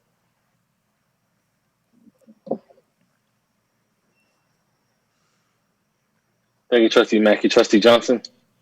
Yes, again, I concur with my colleagues. I want to go back to slide 6. I just want to get some clarity as I'm looking at it. Students who are economically disadvantaged and African American, let me try to Okay, here we go. Students who are economically disadvantaged and African American. I guess I want to make sure that I don't have. Okay, let me minimize mine over here. I want to make sure that I'm understanding it when it says the teacher quality, because I agree with Trustee Mackey. Quality teachers leads to positive student outcomes. So is under that particular heading, 1 to 2 teachers, elementary teachers rated proficient 1. Is that saying that out of the teachers, half is proficient 1 and the other half is not on elementary and secondary? So at the elementary level, what it's saying is approximately 1 out of every 2, or 50% of the teachers that African American students who are economically disadvantaged have in our elementary schools are proficient 1 or higher. So half or and half not. And half are not. Yeah, thank you. That's my concern, because when I look at the other slides, 2 or 3 and 3 or 4, and that's been the history of Dallas ISD since I've been alive, right? And that's one of the things that Chief, that I've been screaming about very loud and clear, the inequities that we have. I spoke with several of my colleagues about that, so I'm hoping that we can get this, going in the right direction. Also, do you have anything to say about that? I just wanted to add, because it actually also supports Trustee Foreman about teacher turnover. Specifically, I would agree in the component that when I say half are and half aren't, the half that aren't, it doesn't mean that they're terrible teachers either. It could mean that you have a large number of first or second year teachers. And so again, we're then putting the teachers with the least amount of proficiency and experience with students who are African American and economically disadvantaged, and more so for that equity group at elementary than even for Hispanic economically disadvantaged English learners. So if you'll notice, just want to point out, if you notice at the top of each of those little boxes, there's a bar. So where the bar is red, it indicates we need to do some work. Where it's yellow, it means it needs some attention, but not as bad. And then you see the green, and the green indicates obviously like that would be that would be what you would want. Does that make sense? Yes, it does. And Trustee Johnson, if I can just interject one thing. If you go back to the big ideas, everything that you just stated is really in the big ideas. You can see if we have half of our students or half of our teachers who are not proficient, then what we need to do is we need to support them. We need to have resources to support those teachers, and that can look in different ways. We could have a co-teacher model where we have a master teacher working with a more novice teacher. We can give them more or less preps so that they're not teaching different classes at the high school level. They don't have a reading class and then an English 1 class and an English 2 class or an AP class. It's just consistent. We can look at reducing class load. So there are many things that we can do to help offset the load, because teaching is a very difficult job. And so numbers 1, 2, and 3 on the big ideas is all about supporting teachers. And then we're also working very closely and need to continue work very closely with HCM on making sure that, with school leadership, racial equity, and HCM, that and actually communications too, we're developing ways in which to attract proficient 1 or greater teachers to schools that are struggling or that have economically disadvantaged African American students. And then the other thing, Trustee Foreman, you talked about stability. And if you look at number 4, it does really refer to stability of leadership. So everything that you were talking about, I think, is embedded in these big ideas. Thank you, Chief Lear. And I look forward to seeing that red bar turn green, because that's the issue. Could you put the slide back up for me, please? They just got out of it because they put the slide back up for me. Thank you. Right, and let's go to the other side where it said big ideas. I just want to make a statement, and then I'm gonna digress. Foundations for success. Invest in equity mindset, but meaningful engagement with stakeholders. That's involving the community. We have this as a foundation for success, but when really stakeholders and community get involved, it's been a history of Dallas ISD that we fight against it. We do not totally embrace their ideals. And a lot of things are done in a secretive manner. There's no real transparency. And so the community and the stakeholders are irritated and have been irritated for years. And that creates more of a disconnect. So if this is really a foundation for success, I would like us to not just say it, but do more to involve our community, and not just on a PowerPoint presentation, but even talk about the stuff that is tough, so that we can understand what's going on even more and develop more of a synergy.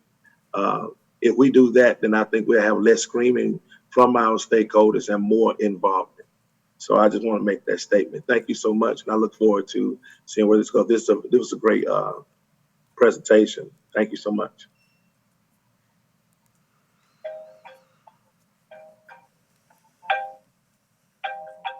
Thank you, Trustee Johnson. Trustee Garcia, followed by Trustee Marshall. Can you hear me? Yes.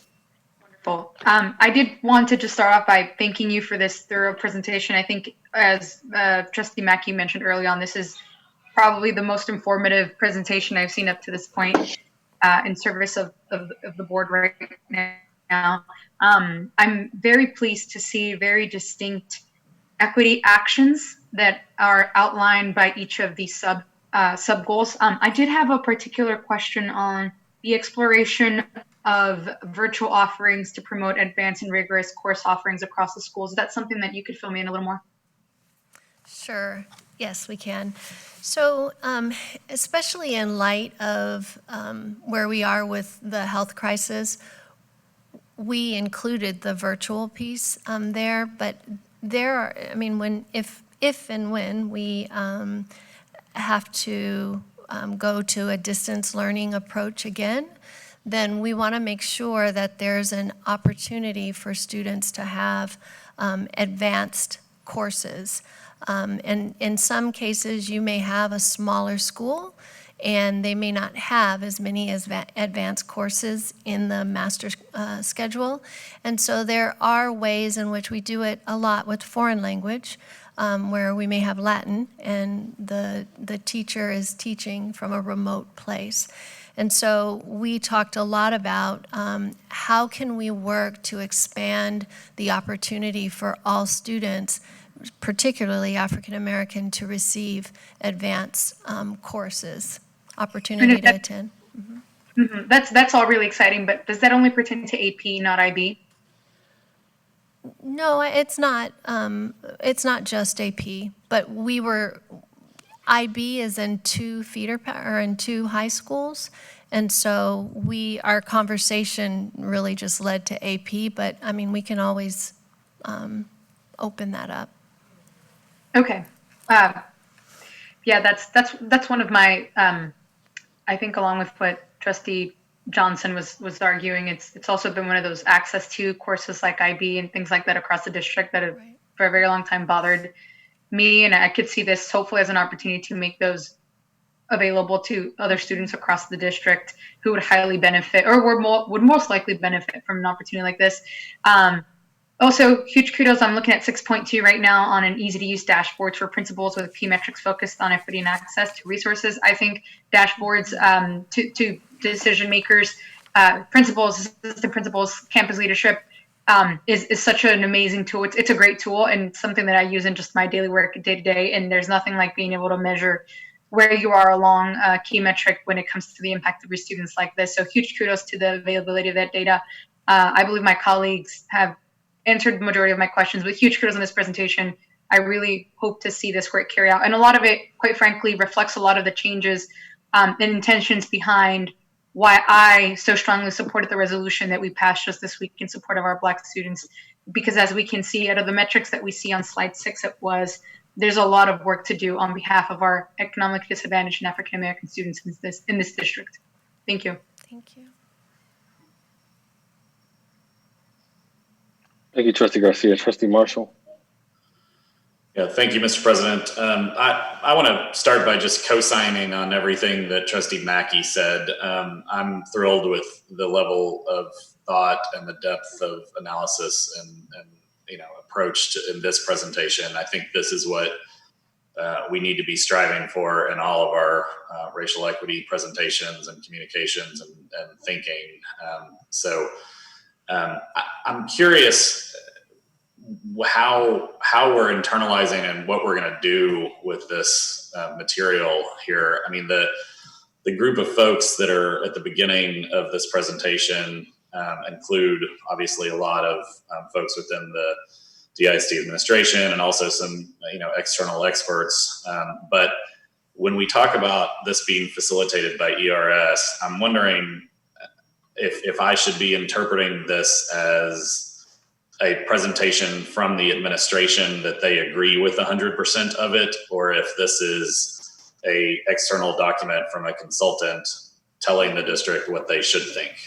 And, Trustee Marshall, I think either Liz Cedillo or Drex Owusu sit on the equity group. And so I'm going to ask one of them or maybe both of them, just to share with you that this wasn't ERS. I mean, ERS was there to help facilitate, help get the quantitative work. Well, perhaps I should. I know both Liz and Drex and appreciate their involvement and have every confidence that with their involvement that this was done in a thorough manner. But my question, frankly, is one much more targeted at the administration than either ERS or the external members of the committee. I want to hear the administration say that this is the administration's perspective on what needs to happen, not an external group or an external consultant. So am I interpreting that correctly? You are 100% interpreting it right. Okay. So then I guess I'm curious why we felt the need to have two different presentations today on racial equity. So Mr. Williams leads the TAC group, or the trustee appointed council, and at the beginning of the year, several of the people who serve on that council wanted to work to address change. And so this year, they've spent a lot of time on those 4 work streams, and they asked if they could present it to the board.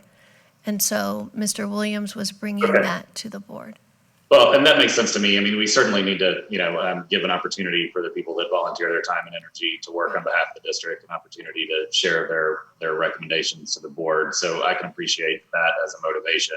I guess the nature of my question is just to make sure that as we're charting a course forward, this document to me, particularly, slides 7, 8, and 9, and 10, lay out the course that I would hope that the Racial Equity Office is taking and fully embracing going forward. So to me, this structure, and this looks like a very logical structure to me, but whatever structure we adopt is one that I think we should adopt and we should stick to, and we should have that be the only way that we communicate going forward. And so should I be interpreting this 1 through 7 framework that you have here with the sub-bullets and the 3 foundations for success as the new framework for which the Racial Equity Office is going to be working going forward? Yeah, so we developed this to be a roadmap. Specifically, it will rest with Racial Equity Department, but racial equity isn't a silo. They work with all departments. So we're proposing that these 7 big ideas and those foundations for success is really the district work on equity. Okay. And does it further make sense to have the sub bullets under each one of those 7 foundations or 7 big ideas, the 1.1, 1.2, and so on? Does it make sense for those to give way to specific metrics that would be on a dashboard so that we could track progress against each one of these things? Yes. Yes. And the sub bullets are the actions that are really the sustain, the aqua color. Those are they're already in progress, and they've been happening for a long period of time. So, the equity group or the working group felt that these are things that match research and our data that we should continue to invest in. So the work would really be on the expanding and exploring.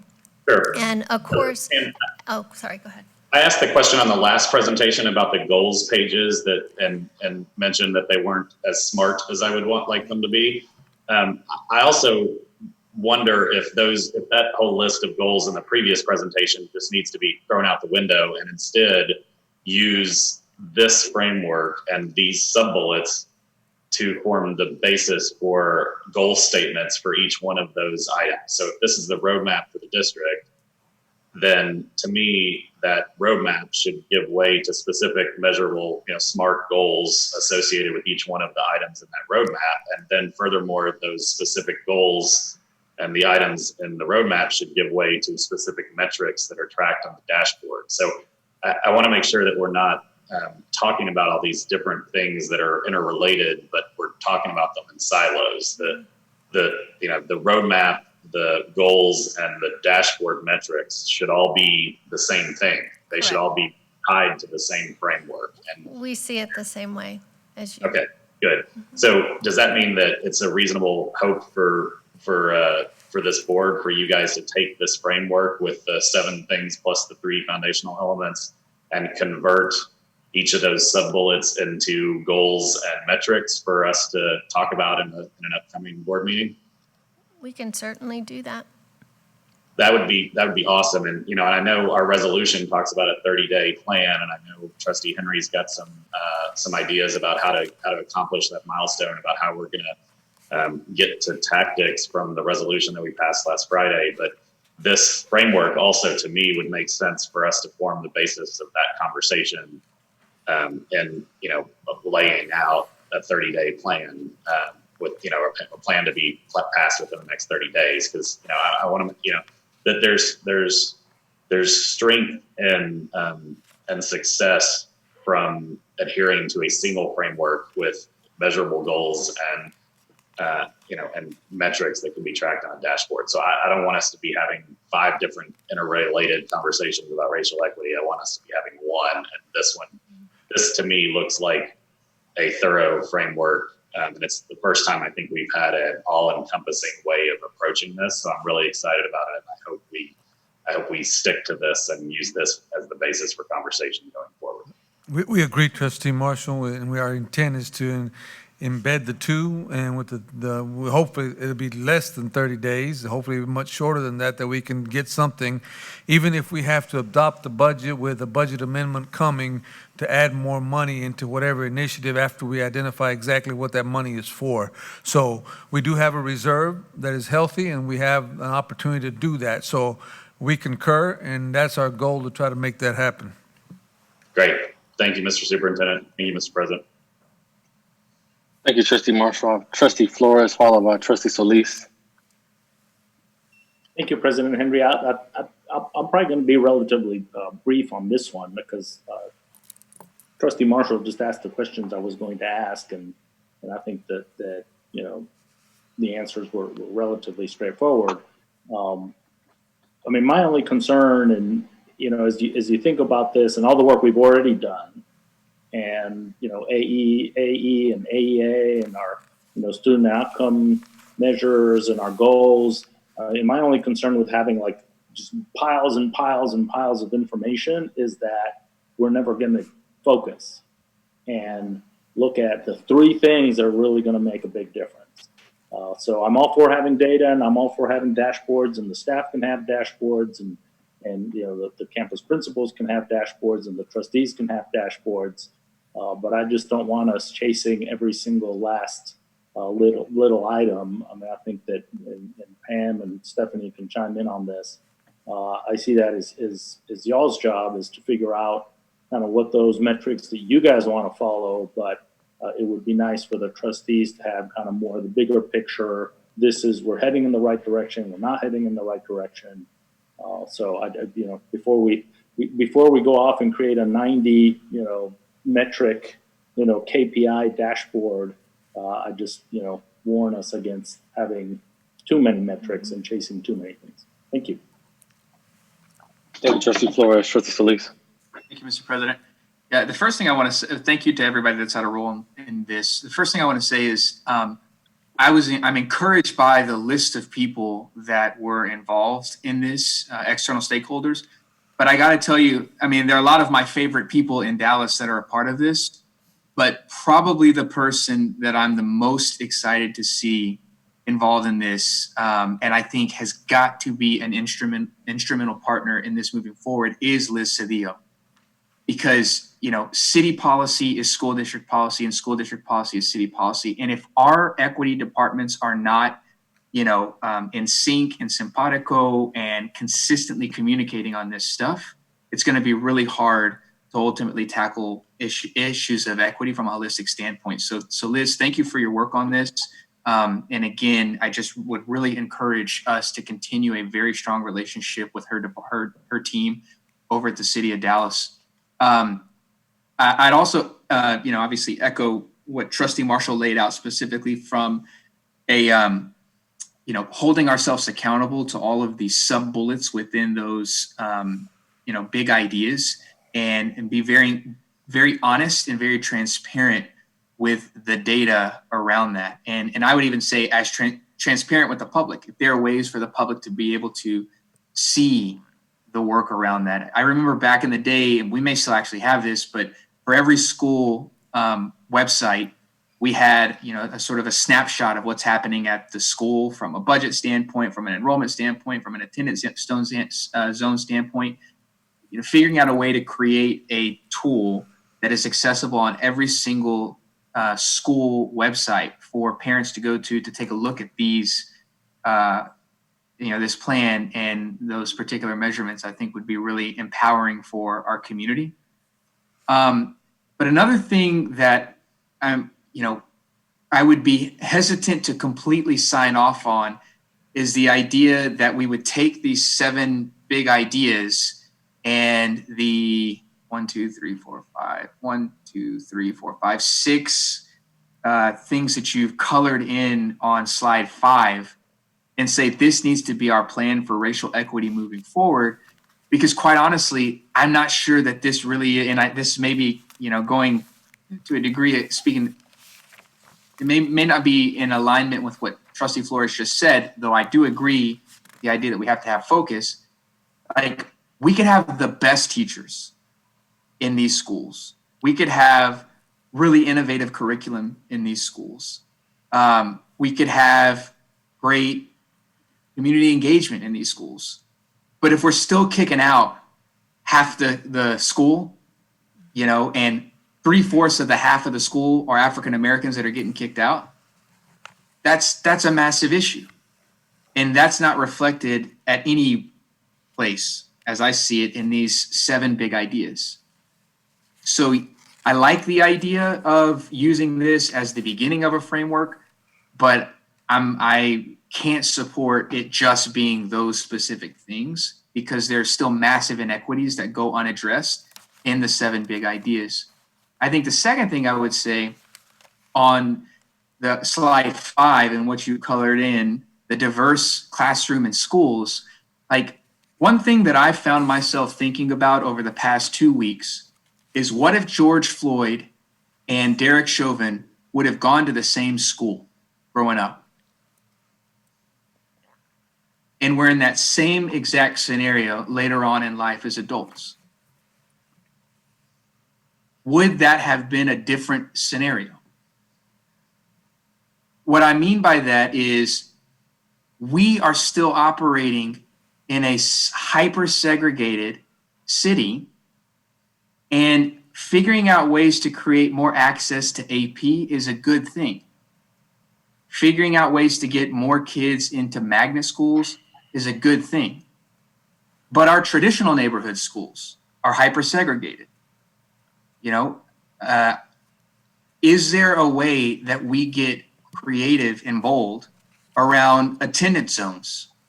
Is there a way that we get creative around, you know, open enrollment in areas where we've got, you know, segregated economic scenarios? That's something that's also not reflected in these 7 big ideas, but is really one of the best paths towards reconciliation, so that kids from all walks of life, even the ones that aren't in the AP campuses, even the ones or aren't in the AP courses or aren't in the magnet schools, have access to experiencing being with each other. We've gone a long way with mixed socioeconomic integration schools. That, I think, is a racial equity thing that we have not seen, that we don't see in the 7 big ideas. I don't know why Joyce Foreman is shaking her head. I don't know about what anything I've said is would make you shake your head, but at the end of the day, I think that has to be a component of this plan. And I really hope that we will expand on those big ideas moving forward. Thank you, Mr. Chair. Thank you, Trustee Solis. Trustee Mitch, I see you next, but I'm gonna give Trustee Foreman a small time to respond since your name was small, please, Trustee Foreman. You're on mute. You're on mute. I heard you say small, so I'll make it quick. One of the things that the reason I was shaking my head is because schools were integrated in 1954. Students have been going to school together for years, for decades. That's not the answer. No, they haven't, but okay. We didn't come out of the desegregation. You know that, but okay. Trustee Solis, Trustee Foreman, that's enough. Thank you. Trustee Mitch K.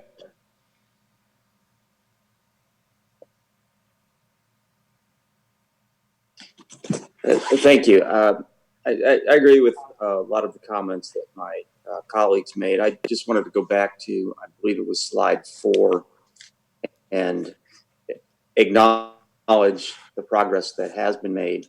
The chart on the right showing that Dallas ISD has pretty significantly outpaced the state in reading growth for both African American students and English learners, and I think that's something we can all be very proud of. And I want to thank the administration and our principals and teachers for that progress. Keep up the good work. Thank you.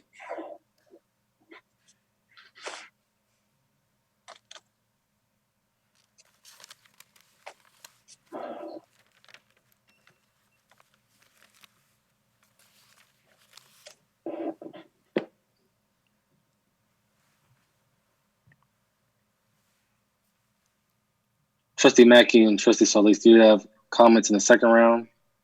Both of your hands are still up? No. Okay, I see you, Trustee Solis. Mackey, I don't know if you're there. Okay. Well, I'll begin. If Mackey has something to say in the second round, he can let us know.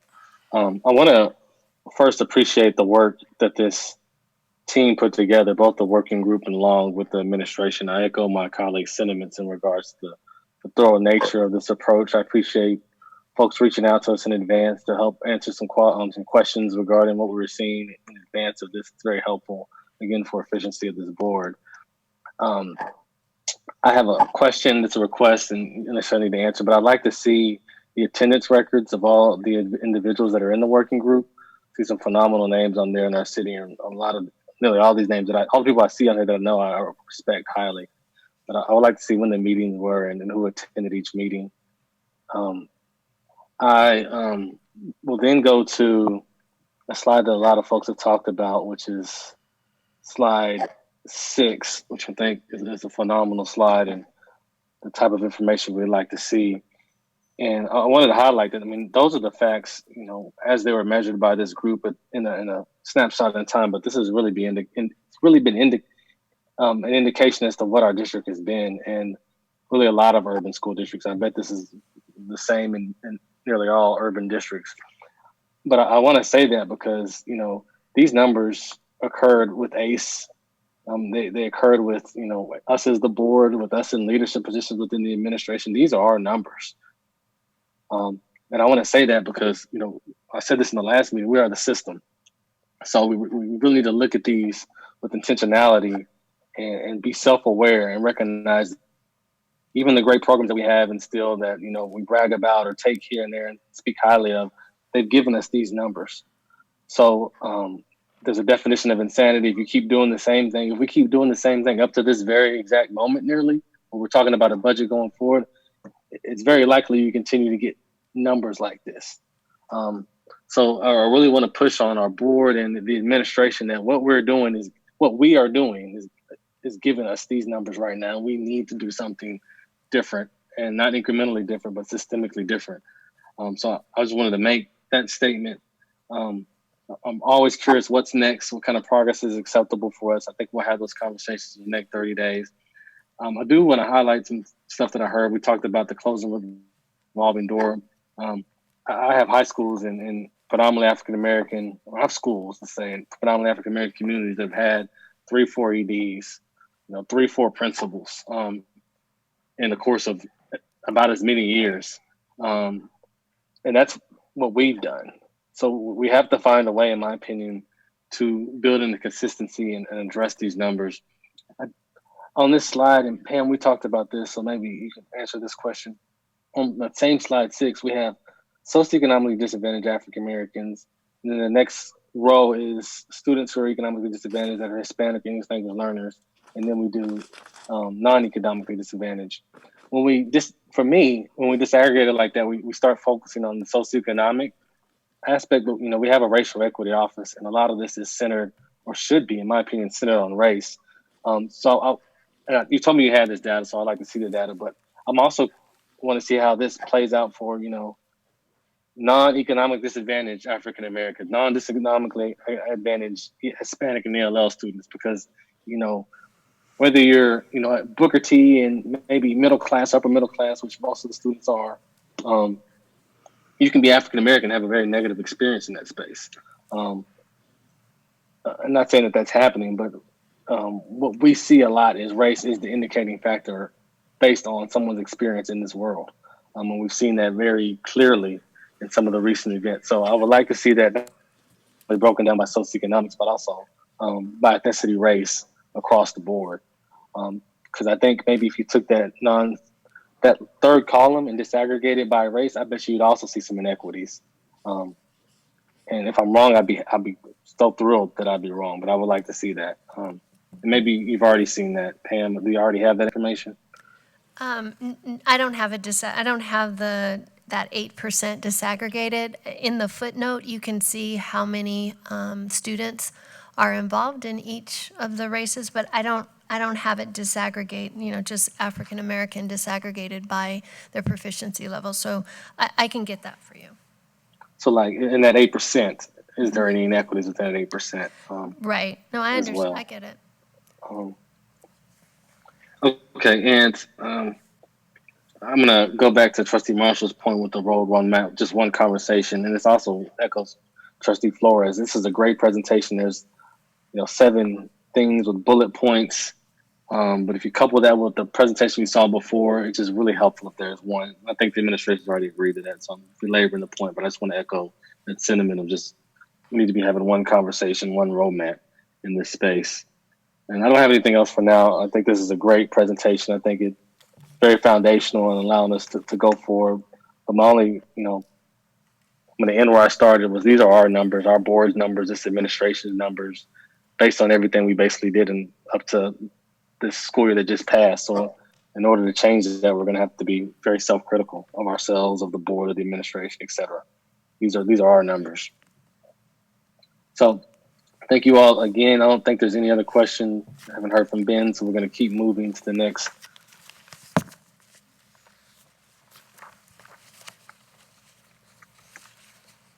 Which is the 2020-2021 District Improvement Plan Overview. I think that's Chico Lozade, I believe. Yes, sir. Thank you, President Henry. I'll wait for them to hopefully pull this up.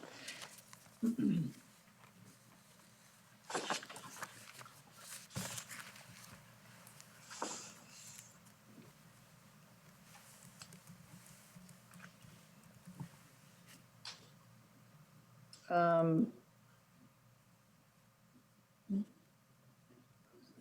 we go. Okay, thank you. So again, good afternoon, President Henry, Superintendent Hinojosa, members of the board. I'd like to briefly go through our district improvement plan. None of this is going to be a surprise to any of you because everything we've been talking about is going to be reflected to some extent in our district improvement plan. You know, this is our roadmap, our overall roadmap to having successful student outcomes. It should be reflective, it should be responsive, and it should be relational. You see that our first slide here is based on those 3 R's. You can go to the next slide, please. It also should speak specifically of our budget. And so within our budget, we should be focused on the 3 areas that are student-centered. We've referenced many times today our student outcome goals, and I heard several trustees reference the idea of how important it is to measure. We do know that what is measured is treasured. So we have our district improvement plan that will be based on our student outcome goals that this board very diligently worked to develop the new 5 goals. It'll also be focused on our strategic initiatives and without losing sight of focus areas that we have begun to make part of our overall day-to-day operations. I want to give an example on this slide. For instance, P-TECH and early colleges. Those used to be a strategic initiative. They are now part of our base planning in our budgets so that they become, as Dr. Hinojosa refers to, part of our DNA. The goal is to ensure that these things ultimately become not just an initiative, but after showing results, that they actually become sustainable. Next slide, please.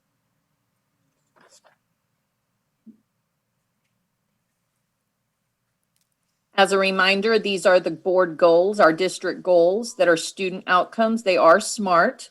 They are based on being attainable. And so these are just to remind us where we are working to arrive at with our student outcomes by the year 2024. You can go to the next slide, please. So our district improvement plan has to always begin with a focus on racial equity. And so we utilize the Racial Equity Office as the organization, the arm of our organization that helps support, whether we're talking about ACE or AIM or our new high priority campuses. We also want to continue to stay focused on our foundation of our theory of action. This is how we operate at the school level with managed instruction and earned empowerment. And from an equity lens, managed instruction is more important now than ever. We must ensure that students receive a comprehensive and cohesive, highly rigorous, highly student engaged curriculum. Next slide, please. We know that the basis, as we've seen in earlier reports, the teacher is the program. So we must continue to utilize strategic compensation, both to reward and to lure teachers to schools that are in fact struggling with student outcomes. We want our best performing teachers to serve students who have the greatest needs. And our 4th area of public school choice, ensuring that all parts of Dallas ISD have access to choosing programs that may be of specific interest. We know that whenever students and parents make choices, they are more engaged in that particular school. This does not exclude neighborhood schools, however. Neighborhood schools should be and continue to be a choice for many of our families as well. Next slide, please.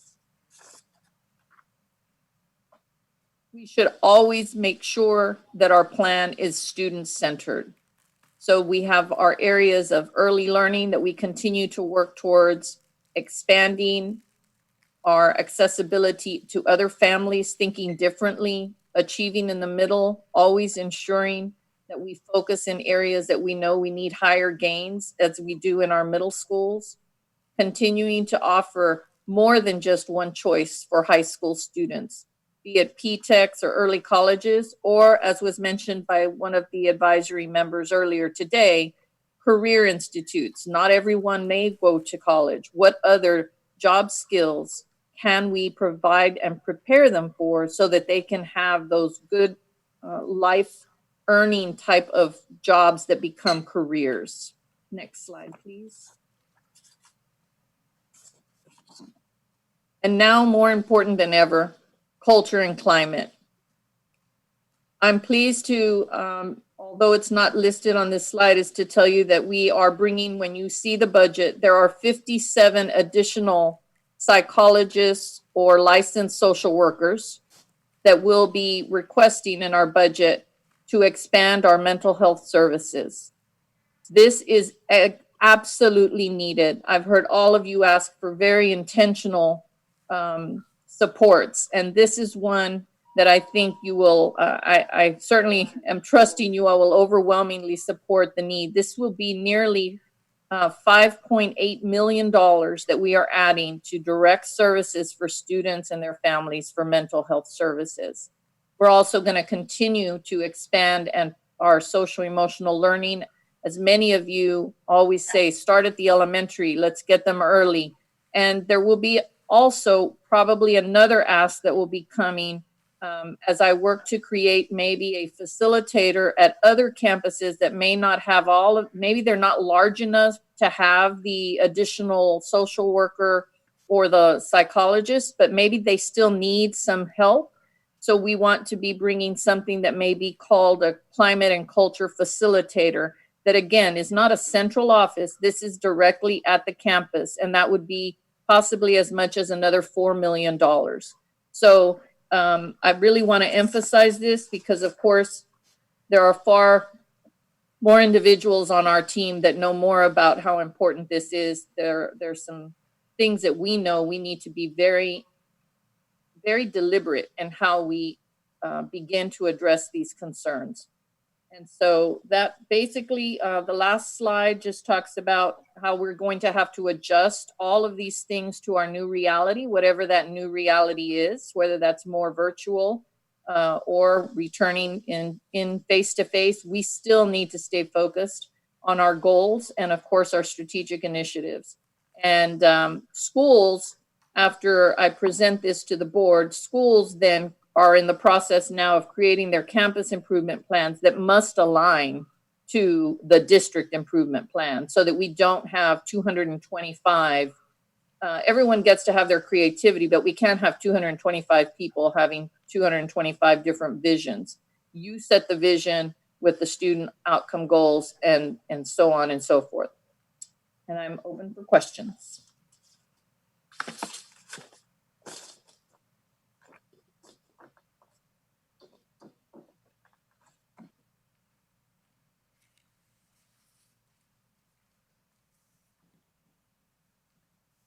I just flipped over. If you had a question, could you raise your hand again? Or I see Marshall Foreman.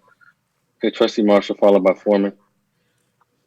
Stephanie, thanks for the presentation. I think this is the right list of things. We've talked about a lot of these things until we're blue in the face, so I don't think we need to go through all of them. The ones that strike me on your lists of how we approach the work that I think maybe could be more robust. First is obviously racial equity, but we just spent a couple hours talking about that.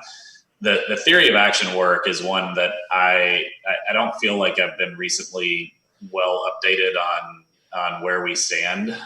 And, you know, dating back 2, 3, 4 years ago since I've been on the board, that was one of the items that I felt most excited about that would really have the ability to transform the way the district operated.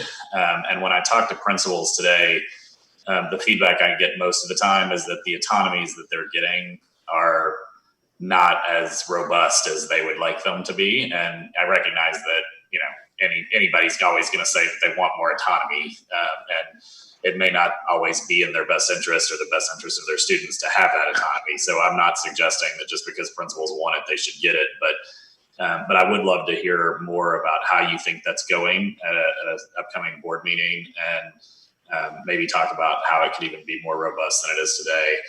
And then, the two other areas that I think are ripe for additional, investment. Number one is they're both on page 8. Number one is mental health, which you talked about, and I know several of us have been beating that drum for a while. So I'm thrilled to hear that you're recommending that level of investment. But the last one is parent and community engagement, and you have some interesting verbiage here about allowing welcoming environments and meaningful dialogue. You also talk a little bit about marketing. And I know you weren't present for this conversation, Stephanie, but the superintendent attended a training session at Harvard with many of us on the board. And we reviewed several case studies of other school districts around the country. And one that I think got the most interest out of most of us was around parent and community engagement and what they were doing. I believe it was in Baltimore. I can't swear that it was Baltimore, but I did read that case study. You did read it? Yes, sir. Okay, I'd love to sort of get deeper in our thought process about how we can mimic some best practices in parent and community engagement from other school districts, in Baltimore in particular, because this is an area that I think we're just scratching the surface on. And I agree with some of the notes that you've got here about how to better engage the community. But I really think we need sort of a cultural mindset shift within the district about what parent feedback means and how it can be used for the district. Because I think many layers within and I'm not suggesting that this is true at the most senior levels, but many levels within the administration view parent and community feedback as a nuisance, and it's shunned aside and ignored largely, and it's not taken as constructive. And I think that there's a real opportunity to better solicit feedback and then to incorporate and digest that feedback. And I'm not suggesting you act on every bit of feedback that you get. Some of it, it always needs to be filtered. But I think we probably filter it too aggressively right now, and we need to be able to digest it better.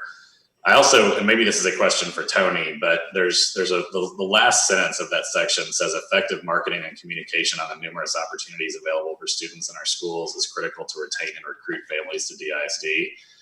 I've been harping on that with the superintendent at our periodic lunches for years, and I've seen some of that. In fact, I think Tony has added all the trustees to the mailing list. So, we get the mail, or at least I get the mail for all different parts of the district, not just where I live. And some of those mail pieces are making more specific comparisons of one school to the next. But I really think that there's a whole universe of opportunity that we're just only scratching the surface of when it comes to marketing and communication with both current families as well as prospective families. And I'd love us to kind of up our game in that area. And so, if I were gonna, it's not prioritizing is not the right word, because I'm not putting them in order of importance. I'm putting them in order of which ones we're not yet knocking out of the ballpark. And those are the 3 that I would focus on, and would love to find a way for us to help you be more successful, even if that means we need to invest behind them. Yes, sir. Thank you.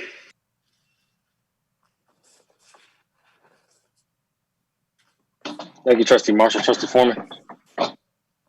Stephanie, I'm excited about the social workers. I've been talking about that forever, and I'm really excited that we're moving in that direction. Just a couple of questions. When we've talked about this a lot, principals having earned autonomy. But we don't know which principals have that earned autonomy, what autonomy they actually have, and then what happens when that principal leaves that campus. How is that captured when the principal leaves the campus? Okay, go ahead. there are rules that we have written in when a principal leaves, that which parts of those stay with the school. But you're right, we haven't brought, both to you and to Mr. Marshall, Trustee Marshall, we have not brought forward an update. So I'll get with Brian to make sure you have that everyone has the list of those principals and what autonomies they receive, how many of them actually utilize them, because that's another data point to Trustee Marshall's. I have this autonomy, did I take you up on that? If not, maybe we need to ask why, and what else do they need instead? So I'll put that together for you. Okay, thank you.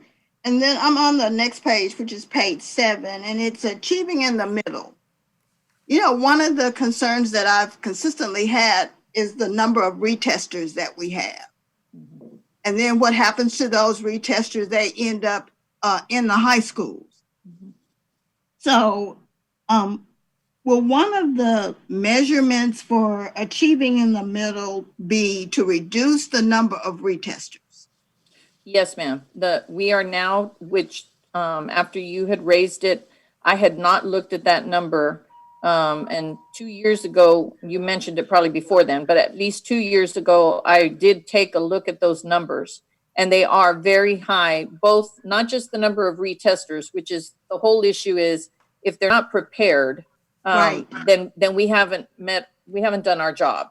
And it's a large number. And then the next concern is that large number of 8th graders that still get promoted to the 9th grade.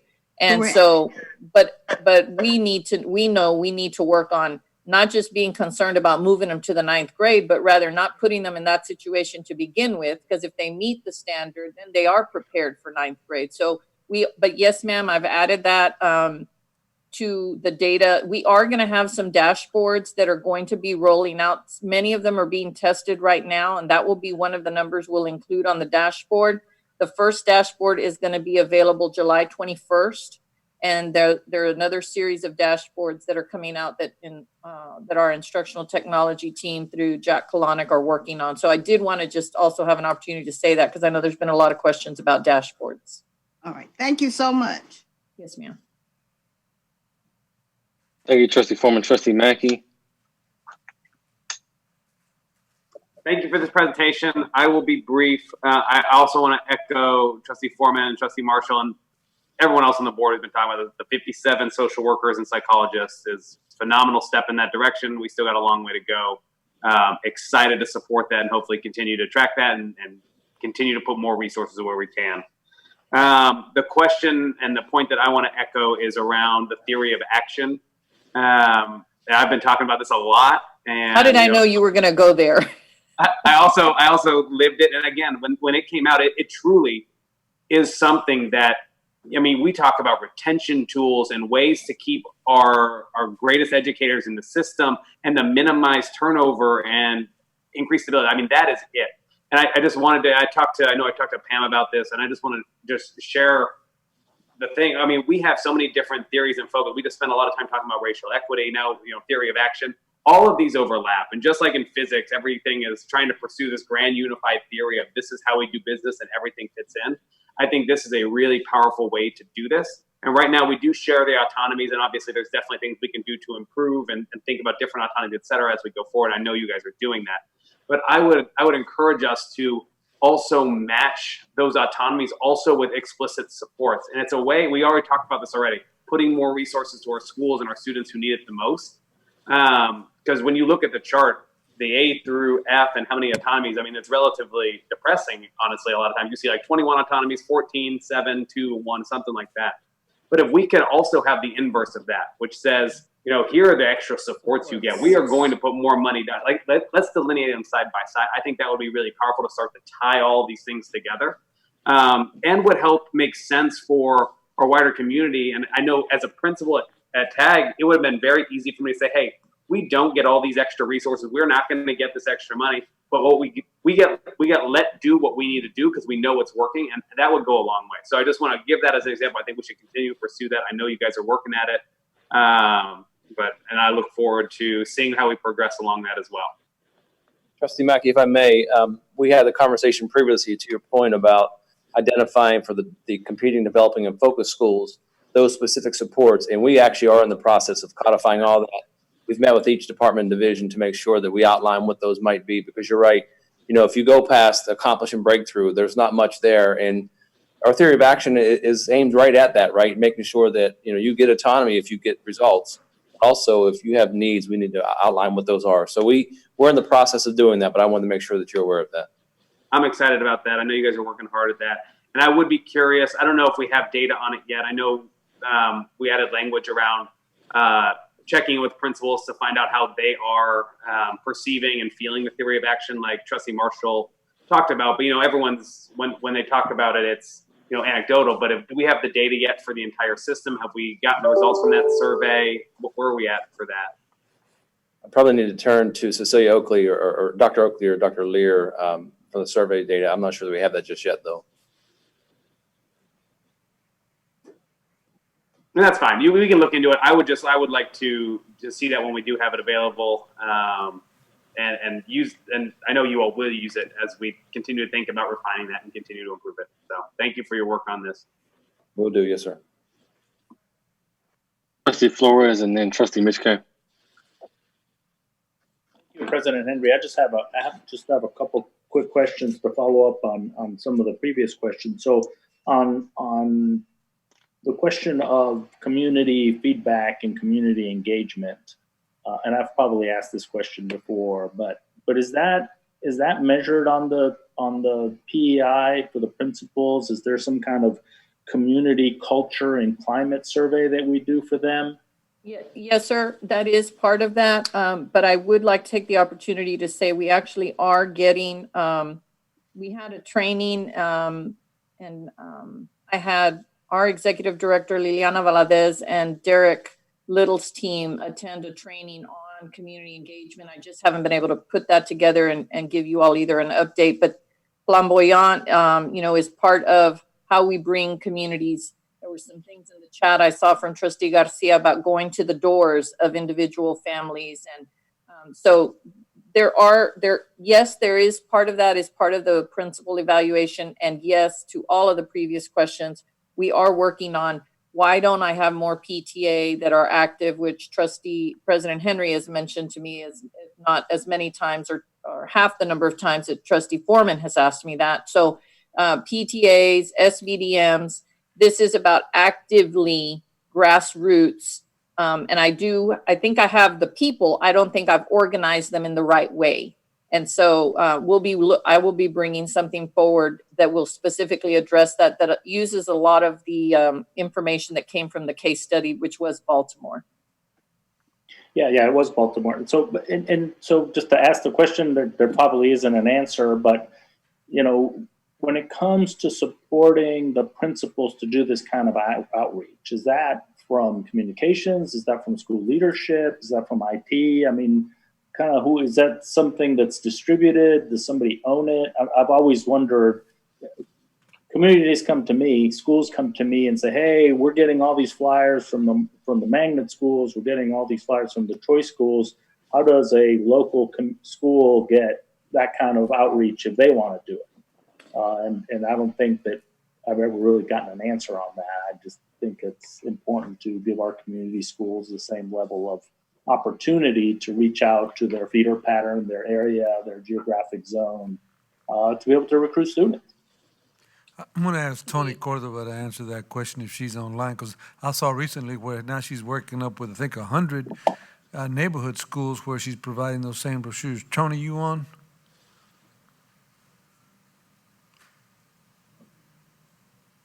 Yes, sir. So we are currently working with our neighborhood schools and developing brochures with the schools and actually kind of reformatting them. We've learned that as much as we love the brochures that we developed about 3 years ago as a baseline for each of our schools, they're not necessarily easily duplicated at the school site because they end up sending them to the print shop or they don't get them printed at the print shop. And so our goal right now is to create something that they can run off at their school that will look beautiful from their own copiers and printers at the school, as well as making sure that we provide them not only in English, but also in Spanish. And that isn't something we've done previously.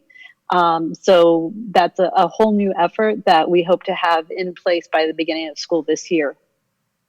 So real quick, just a quick follow-up question on that. So does that include sending out mailers or emails or text messages or anything like that?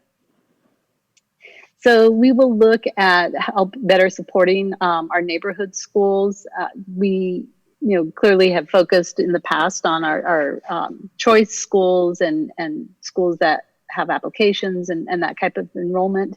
But certainly looking at better supporting them through either, a variety of campaigns that we can not only do for them, but also provide templates, if you will, so that they're not as dependent on one department to do all of it for them, but the templates that they can also then send, whether it's a text or an email or posting to social media. We also are working on the website. We know that a lot of times that's the first place that people go is to look at the school's websites and not, schools have a lot on their plate, and a website, keeping it updated is just one more thing. And we're working to help them with that as well. Yeah, I guess that kind of goes along with two of my questions. One having to do with support and resources, and then, having communication from that liaison that they can work with to get the information out.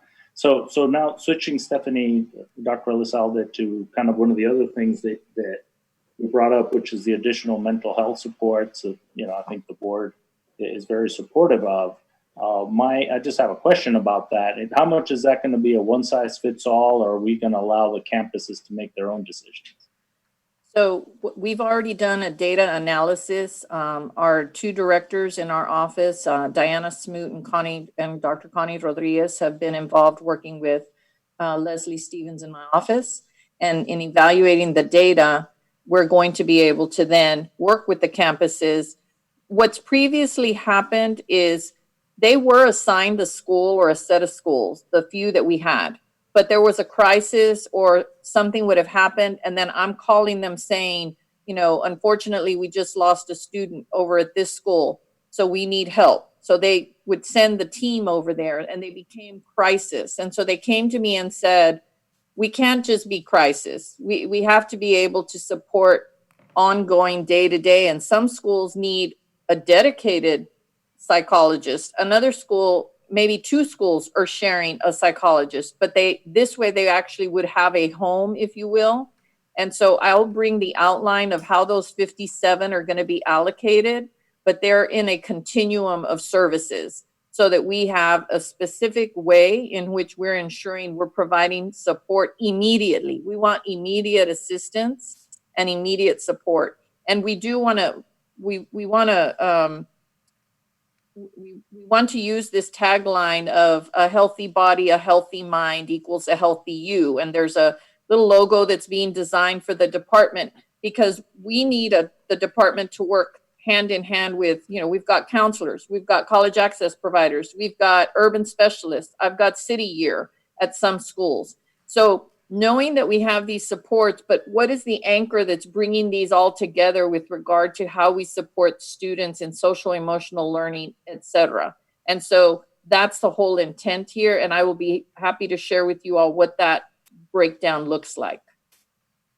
And so for all these folks, so is there kind of some kind of evaluation system we're going to use? I mean, how are we going to know whether or not, we're getting any kind of change metrics? Just, y'all think about that? I mean, I don't need an answer right now. I just think that, we're going to make this kind of investment. It'd be good to, know what kind of return we're getting on.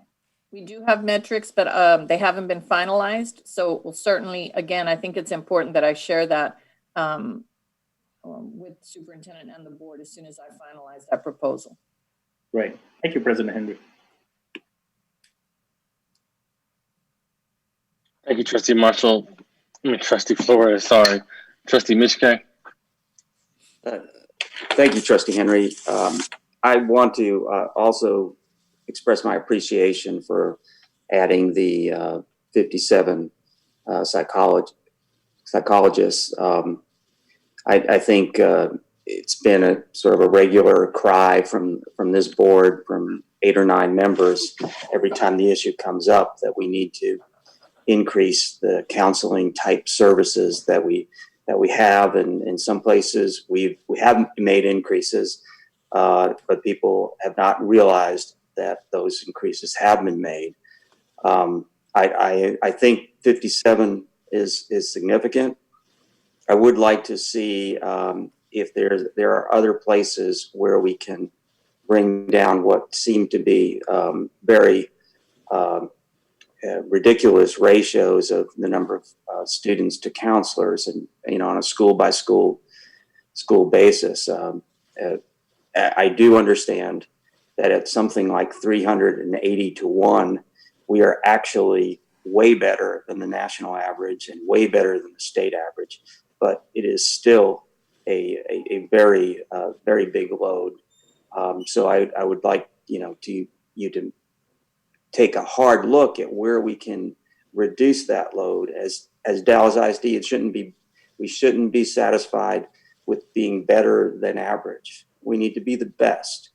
And we have kids, we have 90% of whom are economically disadvantaged and have a lot of issues that need to be addressed. So I hope we will be more aggressive, even though that the 57 is aggressive.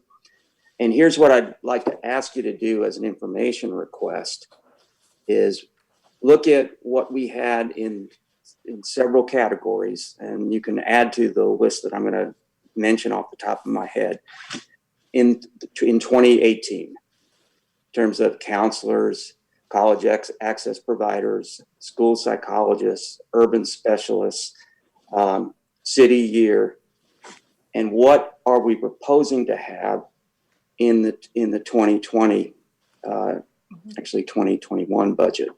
But give us that look from where we were 2 or 3 years ago to where we are today in all of those categories, and with ratios, if you could do that. Because I think it's not only the board that has been asking for this additional support, but it's a community that's been asking for this additional support. And it is, I think, incumbent upon us to make sure that we let our constituents know that we've been listening, and that we also let them know that we've been looking at the best practices in these areas and have made improvements in these areas. I'd also like to ask that, in light of all of the issues that have been coming out in the aftermath of the murder of George Floyd, about police brutality, the way police go about their jobs. I know that we have a very good Dallas ISD police force, but I would like to see us adopt the best practices in training and make a specific effort to find the most effective training for our police in terms of community relations and relations with students, and that be something that the administration report back to us, that we take this concern seriously, and we want our students and our police to have a great relationship. And then finally, I want to go back and make a pitch regarding managed instruction that I make every time I get a chance to, which is online learning. Managed instruction means that on a whole bunch of classes, we're teaching basically the same course at the same time. Not exactly, but pretty close. That's what managed instruction is supposed to be. That can't we take our 10 most common courses and our 10 best teachers and put them online so that our other teachers can look at examples of how great instruction is supposed to work. It's an example. Not everybody has to do everything exactly the same way, but and at the same time, it gives the opportunity for students who miss classes to be able to log on and catch up. So that's my pitch there. Thank you very much. I do want to just respond. We are absolutely actively working to either live or videoing our best teachers, to your point. The only reason I was disagreeing a little bit with the managed instruction is we've actually even helped teachers create 3 levels of lesson plans so that we can address students at different levels with the same content. And that way we don't have the exact same thing. We have to have some, obviously, Right. we have Of to have course. the equity, right?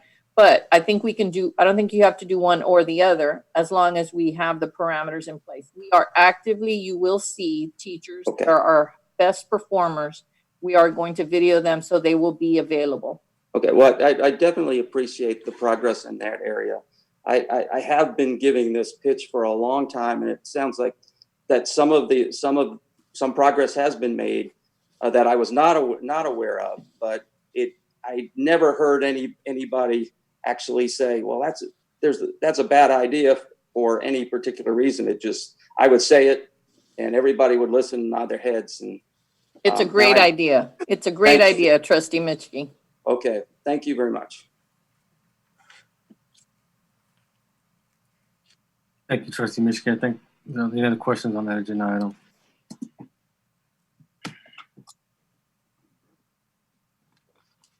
Okay, if we can move on to the next agenda item.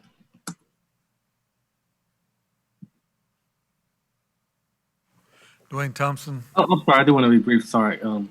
Forget Chief Elizalde before you hop off. I do want to Yes, sir. confirm that racial equity was reinserted as a strategic initiative that was on one of the slides. Is that Yes, sir. correct? Okay. That was it. Thank you for your work. Thank you for it. I agree with a lot of what my colleagues said, but we'll continue moving on for the second time.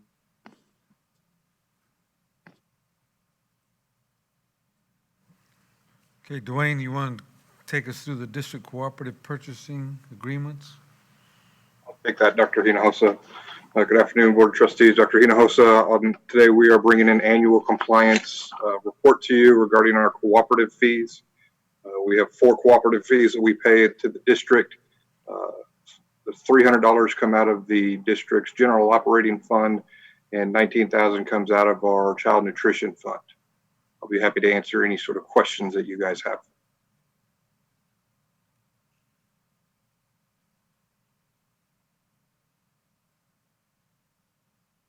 Trustee Foreman. Okay, there we go. Just a quick question. I see where we have the fees on here, but do we pay a percentage over what the cost is to any of these cooperative purchasing organizations? No, ma'am, we do not pay the fees. We actually get rebates from some of our cooperatives and those percentage that you may be referencing. Okay, could you share with us the ones that do have percentages and the ones and what rebate you get? Yes, ma'am. The buy board is the cooperative.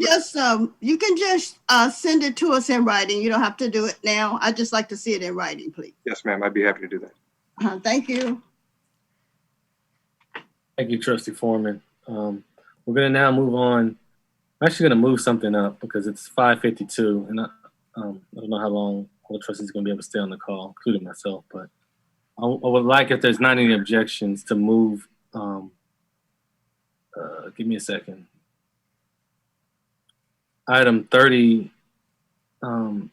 B. I guess we can do both. 30A and B. Let's just do 30B. 30B, which is consider and take possible action to adopt the 2020-2021 fiscal year budget, up on the agenda to cover right now. If I don't hear any objections, I would like to do that, including if the administration has any objection to that. Administration has no objective. Dwayne Thompson, are you prepared to go? I'm here. I'm ready to go. Trustees, are there any objections? If I don't hear anything, we're going to go forward. I just want to ask, I don't know if this makes a lot of sense to do before or after the reopening plan, which I know is also a big item. So, oh yeah, I apologize. Either way, but I just want to, if we're going to need context for the reopening plan on the budget for next year, that might be helpful. Yeah, thank you, Trustee Mack. That was actually my intent to do that after that. So, Dwayne, if you could press pause for a second, we can do the education evolution, reopening schools, and then we'll do budget. Sorry. Thank you, Trustee Mack, for bringing that up. You're in my head. Thank you, sir. We'll go back to Dr. Elizalde and her team. including Leslie Stevens and others, to help us with this. Yes, give me just a moment because I just told her, nope, you're going to be waiting for a minute. So she's getting back in now. That's my fault.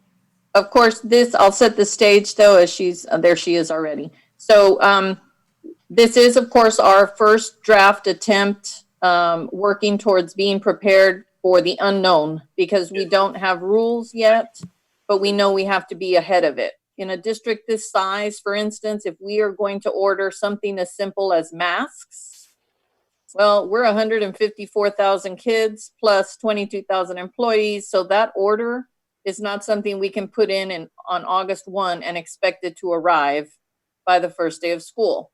So other districts might be able to wait and hit pause. We cannot. So there are some things we have gone ahead and said we're going to invest in them, and hopefully we invested in the right things. But I'm going to turn it over to Leslie Stevens, who's been working with a whole group of folks it's a cross-departmental team. She's just been the lead on this. She has a way of getting all of the folks that all have very strong opinions. She gets them all together in the room, and somehow she comes out with one plan of action. So here is our first draft that we'd like to present to you. Leslie? Thank you. If you'll go to the next slide. So we did have a large committee of various persons from, I think, every department in the district and from every chief. And our end result was we developed a guidebook that we're calling Education Evolution, and it is specific to campus reentry. And the two components of that guidebook are safety and then our instructional models. Under our safety section, we had different departments that have created safety protocols, such as like, what do you do for fire drills? What do you do for lockdowns? And those are all in the guidebook. And basically what we did was we imagined ourselves almost like a day in the life of a teacher and a day in the life of a student. And what would all the things that either the county or the CDC or that we've seen in other countries, other states, that they've been looking at. And so that's the approach we've kind of taken from the moment a student comes out of their house and either gets on our bus, gets dropped off, or walks to school. So our first entry point was our transportation system. And it was determined that we will do temperature checks before the students get on the buses. If a student is running a fever, we have a process in place where the white fleet will come and pick up that student. The bus won't leave until the white fleet is there and transports that individual student. We are going to ask that all the students wear masks. That was one of the things that we have purchased, are 3 reusable masks for every student. They are in their school colors, they have the school name on them, and they have the mascot on them. And then we'll use appropriate distancing, but with all the students wearing masks, that is better than the 6-foot issue. So then we looked at those kids who walk or ride. It would be the same thing. They wear their masks to school, and it'll be a temperature check. And I know earlier when you all were looking at the safety plan, we are looking at some of those that they walk through, and it does a temperature read as well as the metal detector, all combined in one for our larger high schools.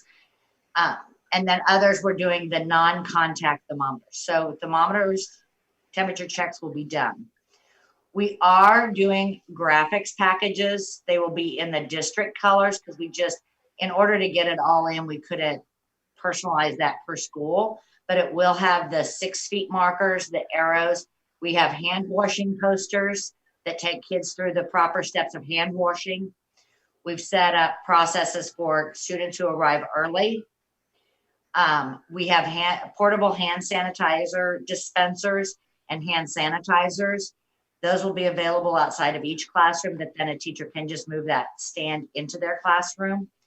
And our thought is, so if you think about a face mask and you think about students in our schools, so we thought of it in 2 parts. They come to school with their mask, but then we want them to go to their first period. And in their first period, at the secondary level, but in the elementary campus, sorry. It would be their classroom. They will take off their face masks and we're going to do face shields.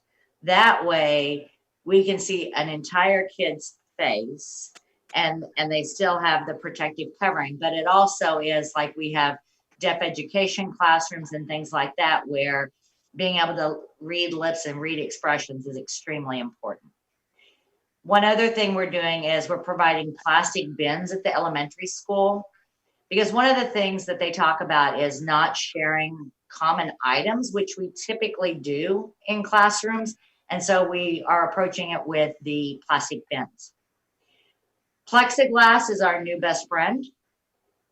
We are working on getting the plexiglass dividers for our cafeteria tables. And then we're looking at a plexiglass divider, and it's a system that works like this, if you can see my hands, but it works like this where they slide together so that we can put kids closer together than the 6 feet. So then therefore they're gonna have 2 barriers between themselves, the face mask and then the plexiglass. And in that way, then we can do more manageable classroom sizes. So if you have 2 of those in each classroom, you can put 8 students there and then do the 6 feet for the rest of the students. And then the other thing is we're looking at recess and PE. So they can wear their mask outside and we don't have to worry about the 6 feet. And then in PE, we are marking the gyms with 6-foot markers, not on the gym floors, but on the edges so you could do a grid. And then we've walked through dismissal processes and we've given principals options in terms of entry and dismissal. Could be by the doorway that's closest to their classroom. It could be by their mode of transportation. It could be by, grade level, by siblings. So we have options for that.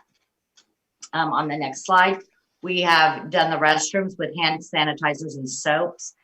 We want the restrooms to be single use, but that's a monitoring piece because we cannot put the inside locks on the restroom doors at campuses.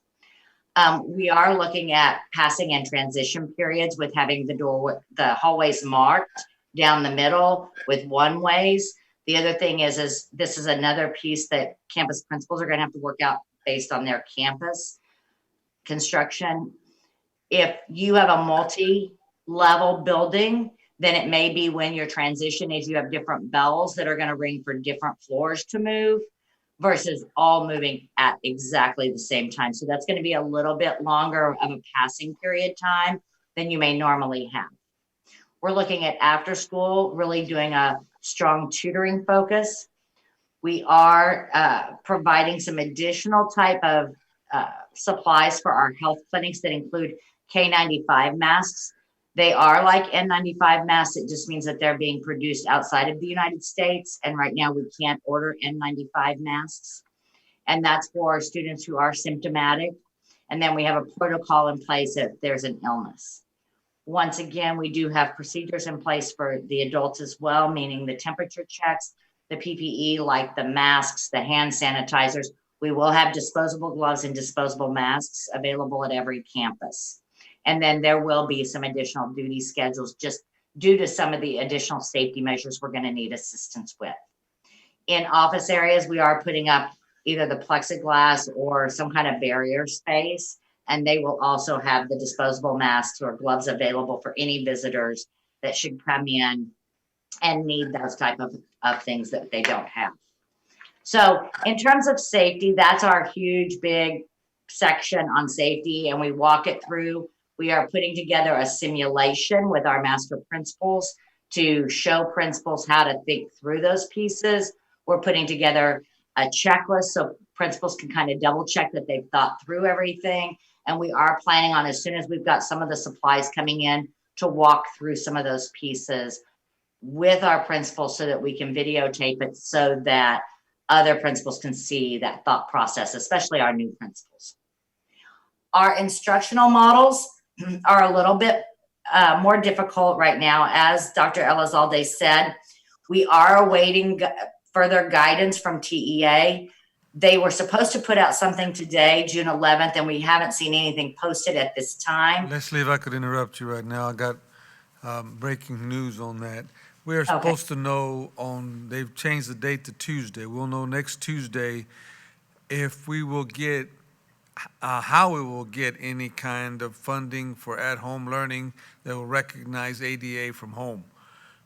If we don't get, and so there's still a lot of debate going on. We're not going to get it like we did in the spring, where we were forgiven and we were getting full ADA, just to have a bona fide educational program.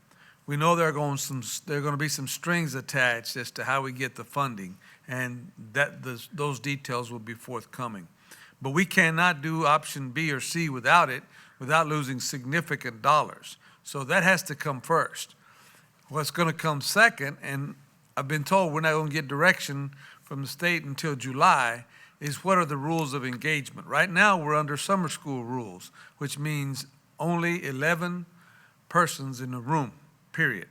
And that's why we chose to do all online in the summer, because it was impossible for us to execute any kind of summer school opportunity with those rules. And if those rules are in place in August, it's going to be very difficult to execute B or C. But as Leslie has laid this out, as they've done their research, if you didn't have a mask on, then you got to do social distancing rules. We can only get 12 kids on a bus. But if you have a mask on, then social distance doesn't apply. So now you can get a lot more kids on the bus. You still can't fill it. But and the plexiglass allows us to overcome some of the requirements. But until we get direction from the state, we're going to have to keep planning several versions of this. So I'll let you pick it back up, Leslie. Thank you. So our option A is that we just open under normal circumstances with all of our safety measures in place, just like we would any other school year. Option B is the exact opposite of that, is that we would continue with remote learning. And you're going to see on the next slide, but we're not there yet, that when we're talking remote learning at this time, it is not what we are currently or had picked up and did in March. It's a different look of remote learning. And then option C is the hybrid model, is what we're calling it. The hybrid model, we have 3 different options. One is that you take a campus, and I can use Carter High School as an example. In Carter High School, they may say, okay, our freshmen and sophomores are going to come Monday and Tuesday. Wednesday, Thursday, and Friday are going to be remote. Our juniors and seniors are going to come to school Wednesday and Thursday. Monday, Tuesday, and Friday are remote. And it would probably work best if you divide by grade level, because more than likely the bulk of your courses are similar. They're not going to be identical. So that's one option, is to alternate what kids are in the building on what days. But in remote learning, they would follow their exact same school schedule. So they would still have to go into every classroom, even from home.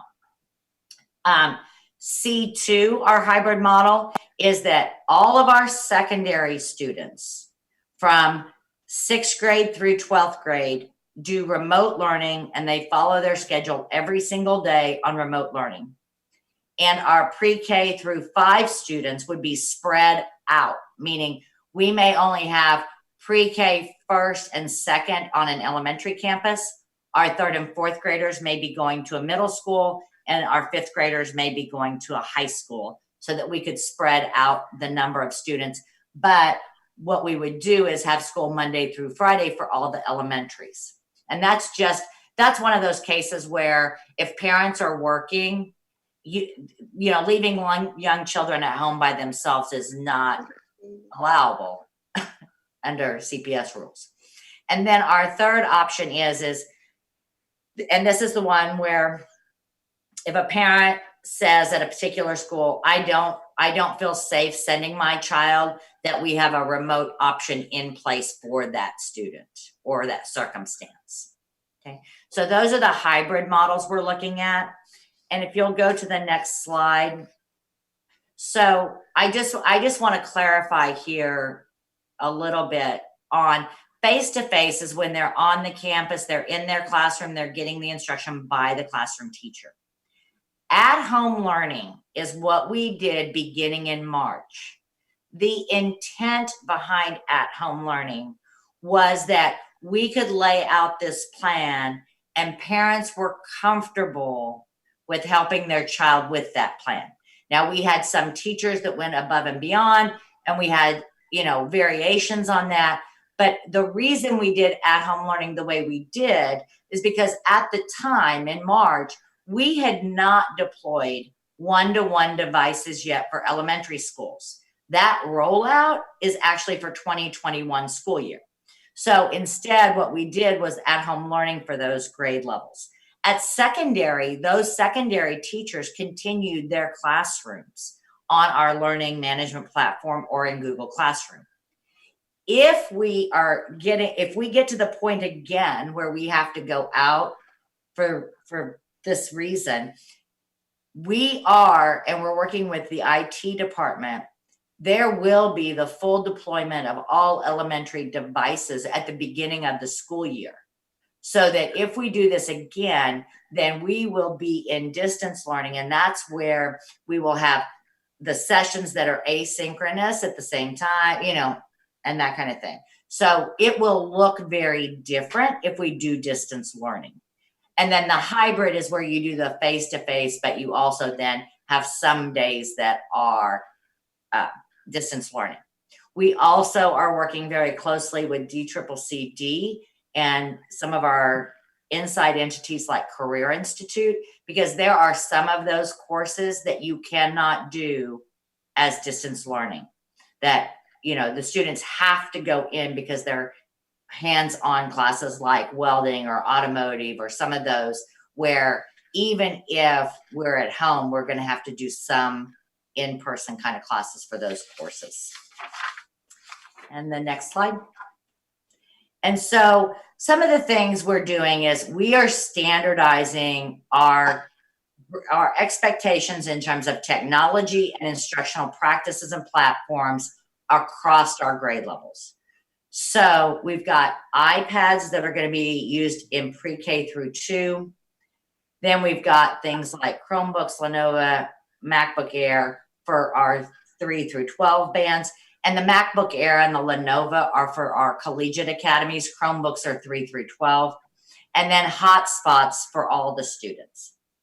We have standardized, because we heard clearly from parents, we've standardized our learning management platforms to our internal learning management platform through PowerSchool and Google Classroom.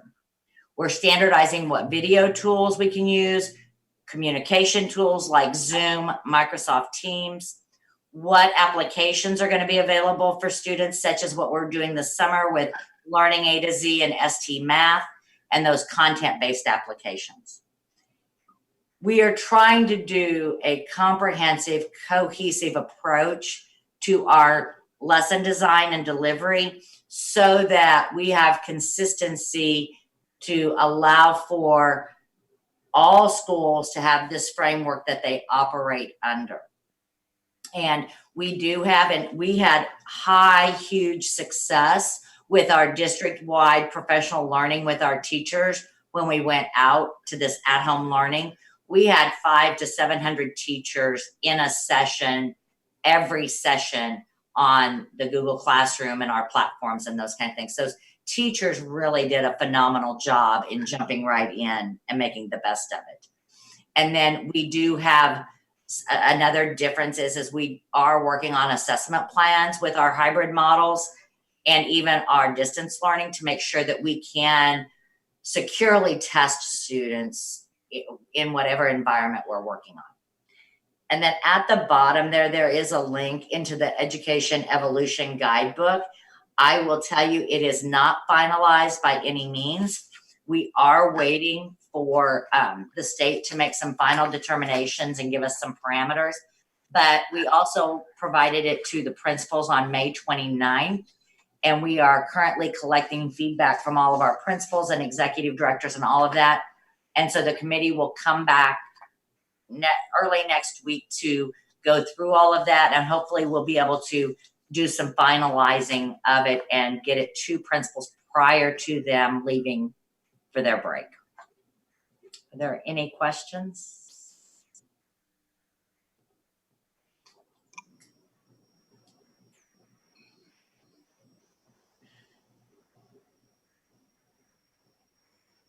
Thank you for that presentation. I see Trustee Mackey has his hand up and Trustee Foreman.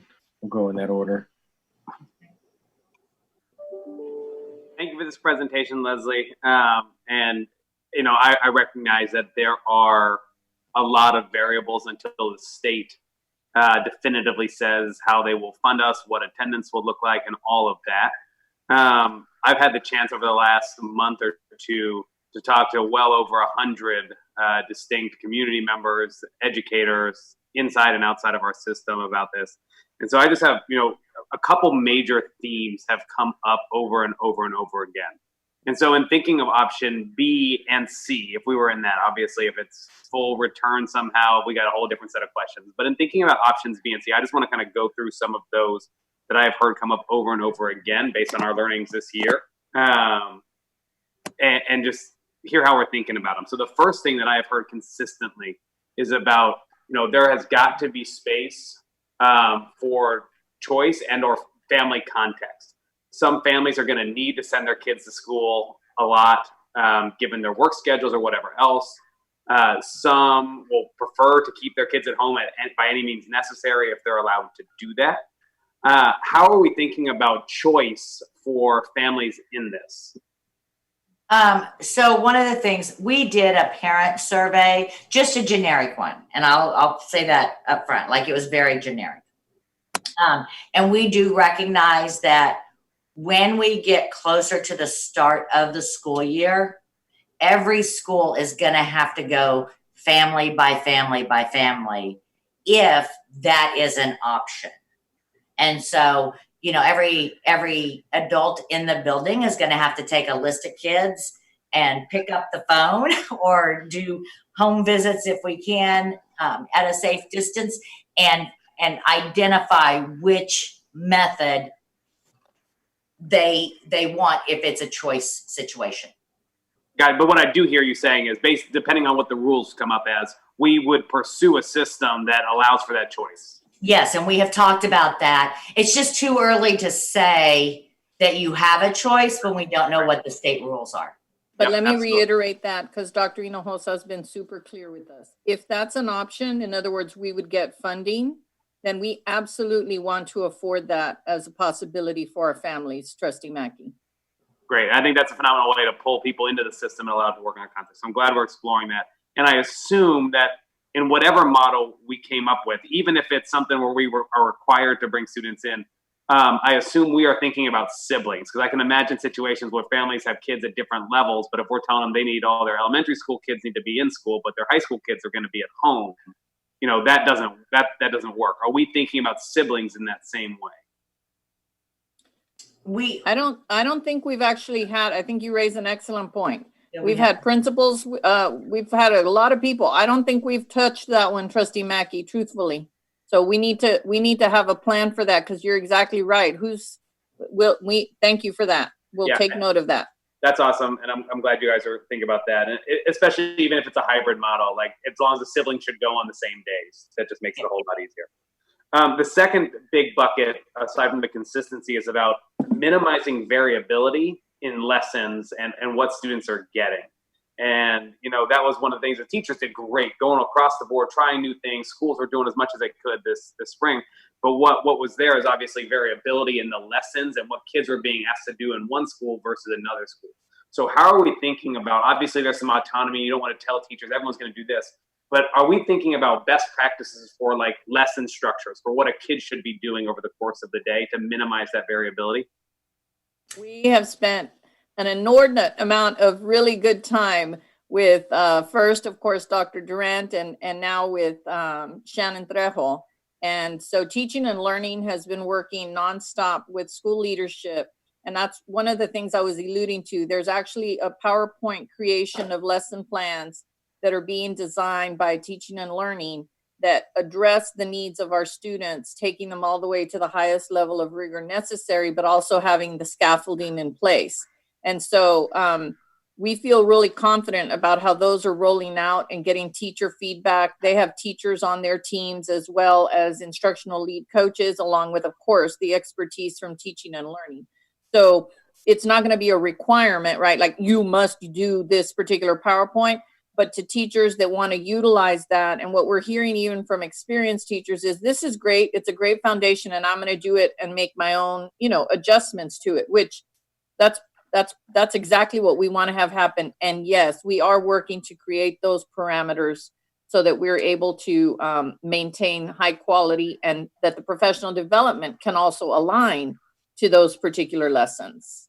Ms. Trejo, is there anything you want to add to that? No, just want to reiterate that we are designing the professional learning around the instructional applications, software applications that may be new to a lot of our staff, and wanting to make sure that the curriculum is tight, but has flexibility. So there's a structure there with flexibility implied for teachers, as well as significant support so that teachers, students, and parents feel comfortable being involved in the hybrid setting. That's great. That's great to hear. And I think I recognize that the needs of teachers and educators are going to have to adapt, but I know best practices around that. And then especially if we're in options B or C, when we think about hybrid or virtual, there is a natural reaction to think of virtual. I mean, it implicitly talks about being on a computer. I mean, virtual is like a screen. But how are we making sure that there is like variability in the lessons, even within where you're trying to minimize the lesson structure, to make sure kids get exercise? They're outside getting appropriate amounts of play. I think we don't do that enough in Dallas ISD across the board anyways. But so it becomes, we want to avoid those situations where it's like, well, I log on to iStation again today and that's all I do. Or that's an important, it can be a great resource. How are we really balancing and thinking about play if we're in any sort of virtual or hybrid environment? So in those kind of environments, one of the things I will say is our specialist teachers would also follow their schedule. So that PE teacher would do activities with the students as well as like their music teacher or those kind of things. So it would be way more structured than the at-home learning environment. Okay, and I hope we do that beyond just those PE, because I think about elementary school students who need to move every 15 or 20 minutes, that we're making sure that that's a point in how we structure it. As being a former elementary teacher, if I was doing a remote thing, I can tell you right now, I'd say, okay, put your pencils down. Now let's all stand up. And yes, like I would build that in as part of my lesson, just like they were in my classroom. Yeah. And I know we have a long way to explore on that, but I would just continue to think about that to make sure that the student action, and they can go in their house and find X, Y, and Z, or draw things on their sidewalk outside, etc. The next one is about just trying to minimize the amount of different platforms. It was one thing I heard, there's a lot of great resources we use, and it varies by teacher sometime or campus. How are we really trying to think about streamlining all of these platforms? I saw a slide on it, but I guess I didn't get this part. So parents don't have to try to navigate 50 different logins with their students and can really focus on here are the big three that we're logging into each time. Yes, and that is actually explicitly laid out in the guidebook. And we are focusing on two major platforms, and that is the Google Classroom and then our own learning management system through PowerSchool. The only one right now who is outside of that are our Collegiate Academy students. And our Collegiate Academy students have a platform called Stimuli because that's what DCCCD uses. And so we're coordinating with them, and our stuff is also being for those students on that platform. We are also have the recommended programs and all of that, and we're leveraging all those through Clever, the one single sign-on location. But in addition to that, those are also the platforms that we explicitly state that we support and that we will provide professional development on. And so I think that will go a long way, because I know when we first started it, that's where if we got parent complaints, it's like, for this class, I have to go here. For this class, I have to go here. And so we heard that, and we have streamlined it out in the guidebook. That's wonderful. So I'm glad we're considering that. And then the fourth bucket here is around really thinking about mental health, SEL. Our counselors did a great job in reaching out and connecting with kids and students. And as we think about adding these 57 personnel to do that, how are we thinking about layering that into the classes? I think there's probably a lot of communication that needs to happen so teachers are aware of those different mental health resources that are there and are fusing that into how they do their work at a day-to-day. How are we thinking about this comprehensive mental health plan? So one of the benefits of us being out on COVID, almost like the first day, we met with, so the guidance and counseling and then psych services and youth and family, all of us met on the first day out and set up a system of referral. And so it's now an electronic system because you've got teachers who are referring things to a counselor on a campus. And then the counselor has to determine if they can assist that student or if it's beyond, what they can do. And then it comes into either, psych and social services. So we've set up that system and it actually has worked extremely well. And so we will continue using and utilizing that to streamline how we provide services. And so it will go through the school counselor to assist us with that. That's great. I know my 10 minutes is up, so I'll come back around the second time. I appreciate y'all thinking about those, and those are the things I'll continue to ask about. Thank you, Trustee Foreman, followed by Trustee Marshall. Hey, Stephanie, I don't know if Dr. Hinojosa is still there. I can't see him.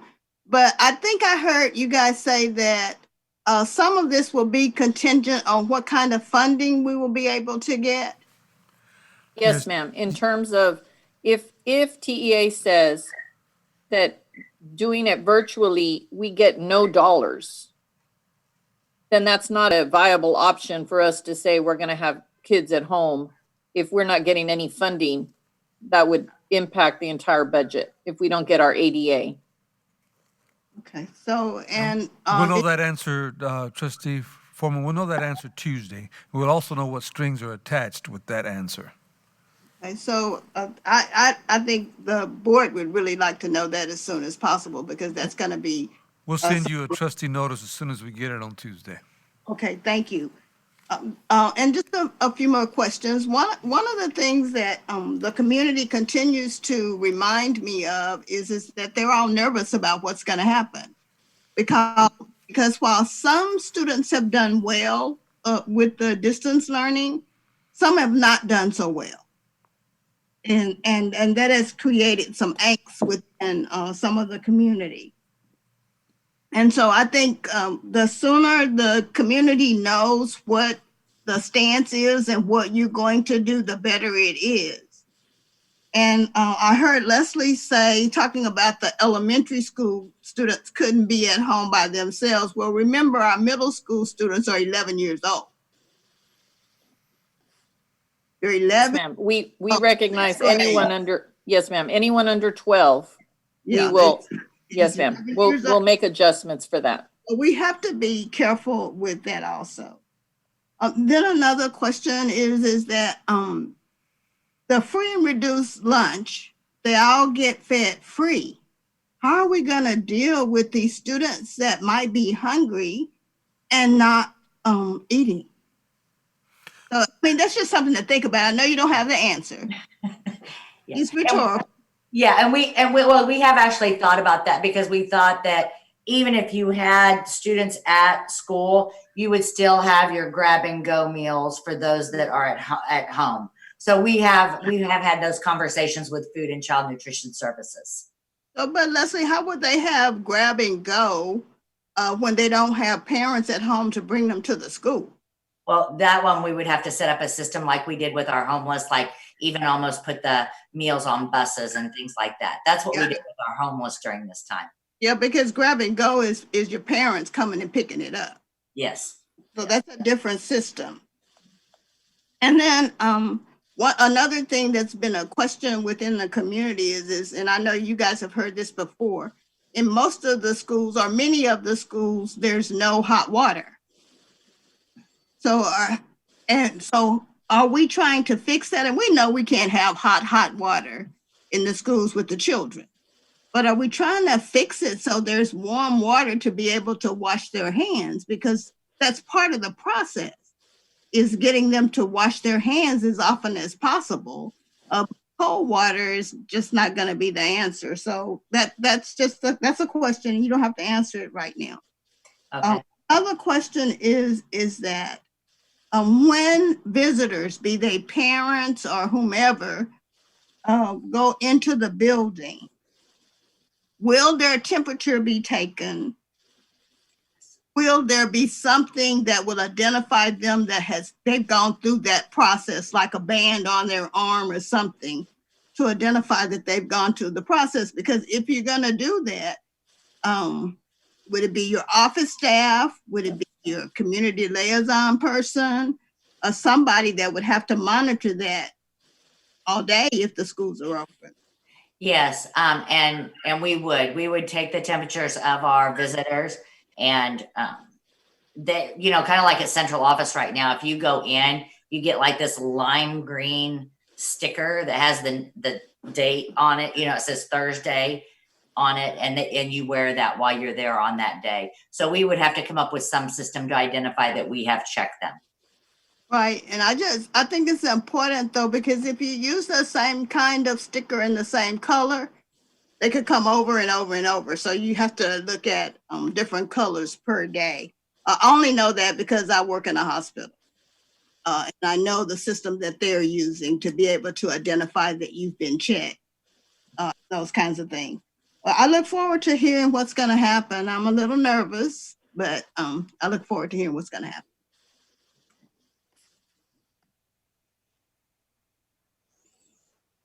Thank you, Trustee Foreman. Trustee Marshall. Thank you, Mr. President. I just have a couple of random questions. Trustee Mackey asked most of the things I was going to ask, so I won't belabor those points. But I've heard it referenced several times that we're going to learn what the guidance is from the TEA in July. Do we have a date in July? Unfortunately not. Part of their dilemma is they're waiting to see what happens in the whole state of Texas now that everybody's going to restaurants and they've opened everything up. They're waiting to see if there's going to be a huge spike or not. The commissioner has intimated that it won't be as strict as we have right now, about 11 students in the classroom, but he's very hesitant to give us a number or to give us a date. So do we have a date in turn that we plan to notify teaching staff and parents of which one of these options we're pursuing? Well, I had an internal date on my head, on a clock in my head, that it was going to be June 15th. But when they told us they're not going to do anything till July, I had to change that. So, does anybody on the team know kind of when you're going to come to consensus? I guess we'll know Tuesday. If we know we're going to get some form of funding on Tuesday, things will start getting a little bit more clear. Does anybody want to weigh in on that? Well, I've asked the team to have a week from today. If we get that information on Tuesday, if it's possible for us to then come to reach consensus by Thursday, a week from today, so that we can get that information out. Yeah, because our intent is to give principals something, as much as we have by the time that they leave, which is June 26th. Okay, so building on that, once we know from TEA and we know this Tuesday's information and we know the July information, Stephanie and several other folks have referenced that if we don't get ADA money for virtual learning, we won't be able to do it. And I want to pressure test that idea. I mean, it is possible that we do it anyway. We have a sizable fund balance, and in theory, we could isolate, to Trustee Mitchke's earlier point, we could isolate the best teacher in every subject and just simply stream their classroom, and that be the equivalent of the virtual learning that we offer, nothing more, nothing less. So are we, I guess that comment made me a little uncomfortable. To me, we should be considering offering virtual learning solutions, whether the state funds it or not. And I'm wondering what thought has been given to that. Yeah, let me take that question, Stephanie. Yeah, certainly we're going to have school And if it costs us a big ticket item, you know, it could be upwards of $25 million, could be upwards of $100 million. So yes, we don't have a choice. We're gonna have to offer something, but it is gonna be very cost prohibitive. It'll have to change some of the planning models. Stephanie, what do you want to add to that? I just wanted to say we certainly, I just wanted to emphasize that it would be a fiscal note, obviously. And until we know exactly how much, I didn't want to overpromise that we could do it, but I hadn't thought about the fact that we could stream lessons. I still have to have a teacher of record that's still grading work. I still have to pay those costs, but to the trustee and to your point, of course, whatever we're directed to do with the funds that are available, we certainly will make it high quality. Yeah, so I would just suggest, and obviously I'm only one trustee, but I would suggest rather than making a decision that we're not going to have virtual learning if the state doesn't fund it, then instead you guys lay out a plan for what it would cost and what the fiscal note would be that you would need from this board to make it happen anyway, and then come to this board with that rather than just saying, you know, the state's not funding it, so we're not doing it. And a related question to that is, you know, it's my belief that parents should be the sole decision makers about the safety of their own children. And while the TEA and the state and the school district and the superintendent all have the safety of kids, you know, as their chief concern, the ultimate decision rests with the parent. And if a parent does decide, despite the fact that the TEA said go back to school and DISD said go back to school, if a parent does decide that they don't want their kid to go back to school, number one, I hope that we do have a virtual learning option in place. But some of the language that was used earlier in answering Trustee Mackey's question was that we will allow that if it's an option.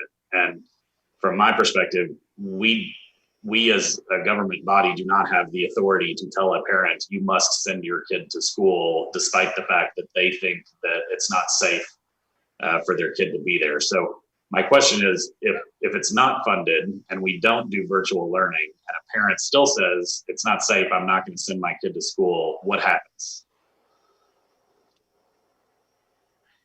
I think we're actually waiting for the rules to be given to us, because clearly what we don't want to do is then immediately go into, I mean, unless TEA actually says they have to be in school, otherwise you're going to have to count them absent, then I have a different issue. So I think we hear you and agree with you clearly. We want to do everything we can, regardless of the environment, because parents are going to they're going to be all over the place with how safe they feel. And we will do everything we can to offer the services, regardless of what, you know, the ultimate TEA rules are. But I do think it's going to be more around what is the state going to expect us to do if parents, as long as they don't give us a mandate, then we'd be just offering them the services. Yeah, well, much like my comment on the previous question I asked, if the state leads us down that path, I hope that the administration will come back to the board and tell us what needs to change from a policy perspective in order to not end up in a situation where kids are being truant and going to truancy court and, you know, things get ugly from an attendance perspective simply because a parent decided that it wasn't safe to send their kid to school. We can't allow that to happen. And even if we trustees need to get involved with, you know, our legislators at the state level or the governor or whoever it is, we can't let that happen to kids. And so we need some guidance from you guys about how to proceed if that becomes the scenario. So related to that, I'm wondering what our thoughts are on teachers that don't feel safe coming back to work. What are we going to do about them? Yeah, let me make a couple of comments here. Let me go to the teacher question too. We're surveying the teachers. We're asking them, you know, a super majority of them, close to over 80% of them said they're ready, willing, and able. A few of them have told us they have certain conditions that they can't, and we don't want them to expose students. Very few are just uncomfortable with it. So we will take that into consideration as we do staffing and the master schedule and how we work that out. That's why we're asking that information. Let me back up a little bit. As we've surveyed the parents, we're very disappointed at the response rate, but it's at least a number that is somewhat gives us an indication. And these are very round numbers. 2/3 to 3/4 say, look, we're ready to come back to school now. We're going to be there. We're ready to go. 20% is saying, look, I'm not ready to go anywhere. I'm really concerned about this. Until I know more, I'm not going to say yes. So those are the kind of broad numbers that we're getting. But let me tell you this, I really believe that TEA is going to give us some form.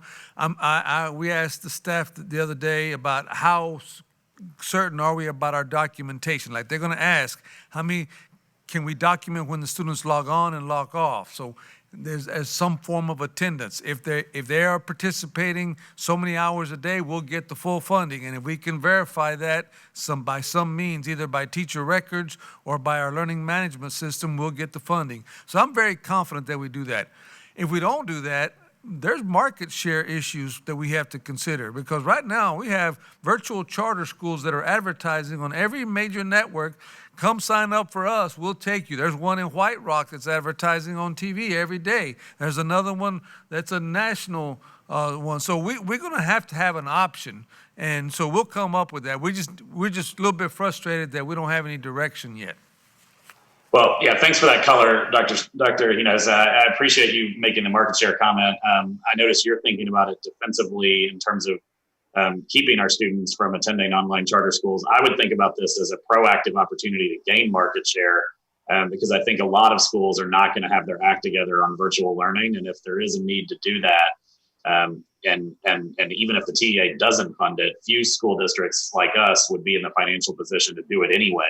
And I think we'd have an opportunity to gain a lot of students.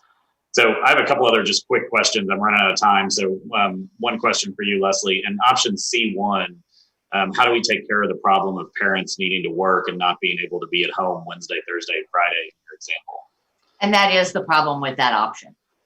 I mean, that is the okay. problem. We're in agreement then. Yes. When we looked at it, I will tell you C2 is more likely, than a C1. Okay, fair enough.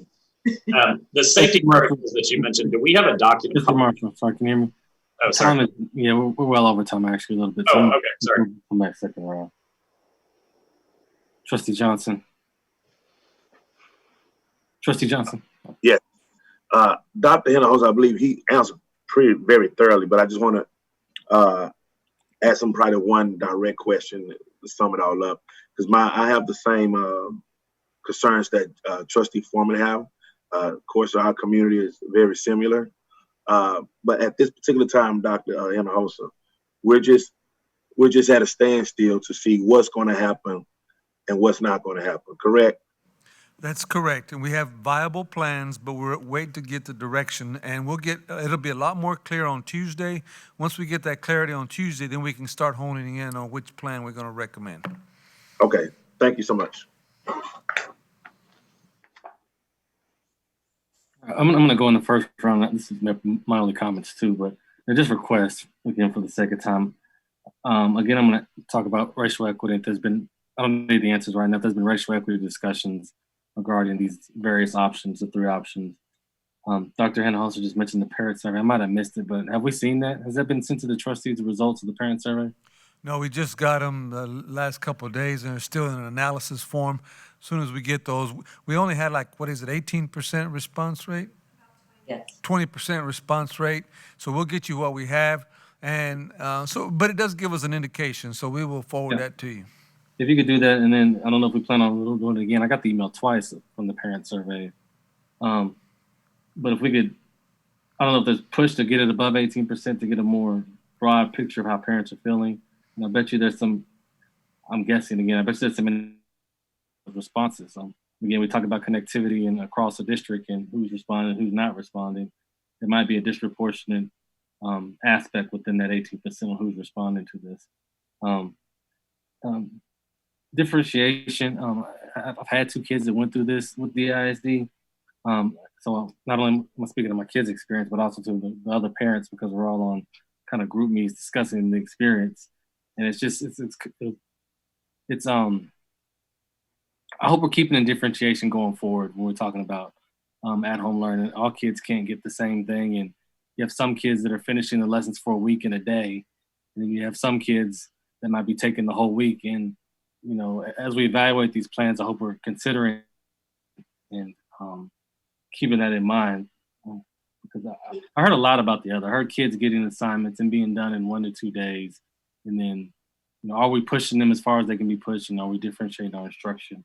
Yes, and that is one of the things that if you go back to the chart in the presentation that has the 4 columns, there was a very distinct difference between what we did for at-home learning versus what we would do in the future. It was a matter of we just had not deployed devices yet at the elementary level, and so once we have all the devices deployed, it would run a lot more like secondary, where there is actually way more teacher interaction with students. And I know you had to pivot at the same time, and you weren't planning to do that. So I know you have some right now to plan, so I expect a different outcome. But the school I'm talking about, the kids did have devices. It wasn't a device issue. It was just, you know, in a classroom, you have 30 different kids. You can differentiate your instruction, but it's much different if you're just sending out lesson plans to kids as opposed to fully interacting with the student. That they're all getting the same lesson plan. They're all getting the same assignments. It takes some kid an hour. It takes other kids 2 hours. I think you can address that in the classroom, but if you're just sending out lessons, I don't think you can. Yeah, I want to just reiterate the differentiation, President Henry. What we did up to the end of the year was a make-do system. And we will have structured synchronous and asynchronous. It will be different. I was proud of what the district was able to do given the circumstances. But there's time to plan now. I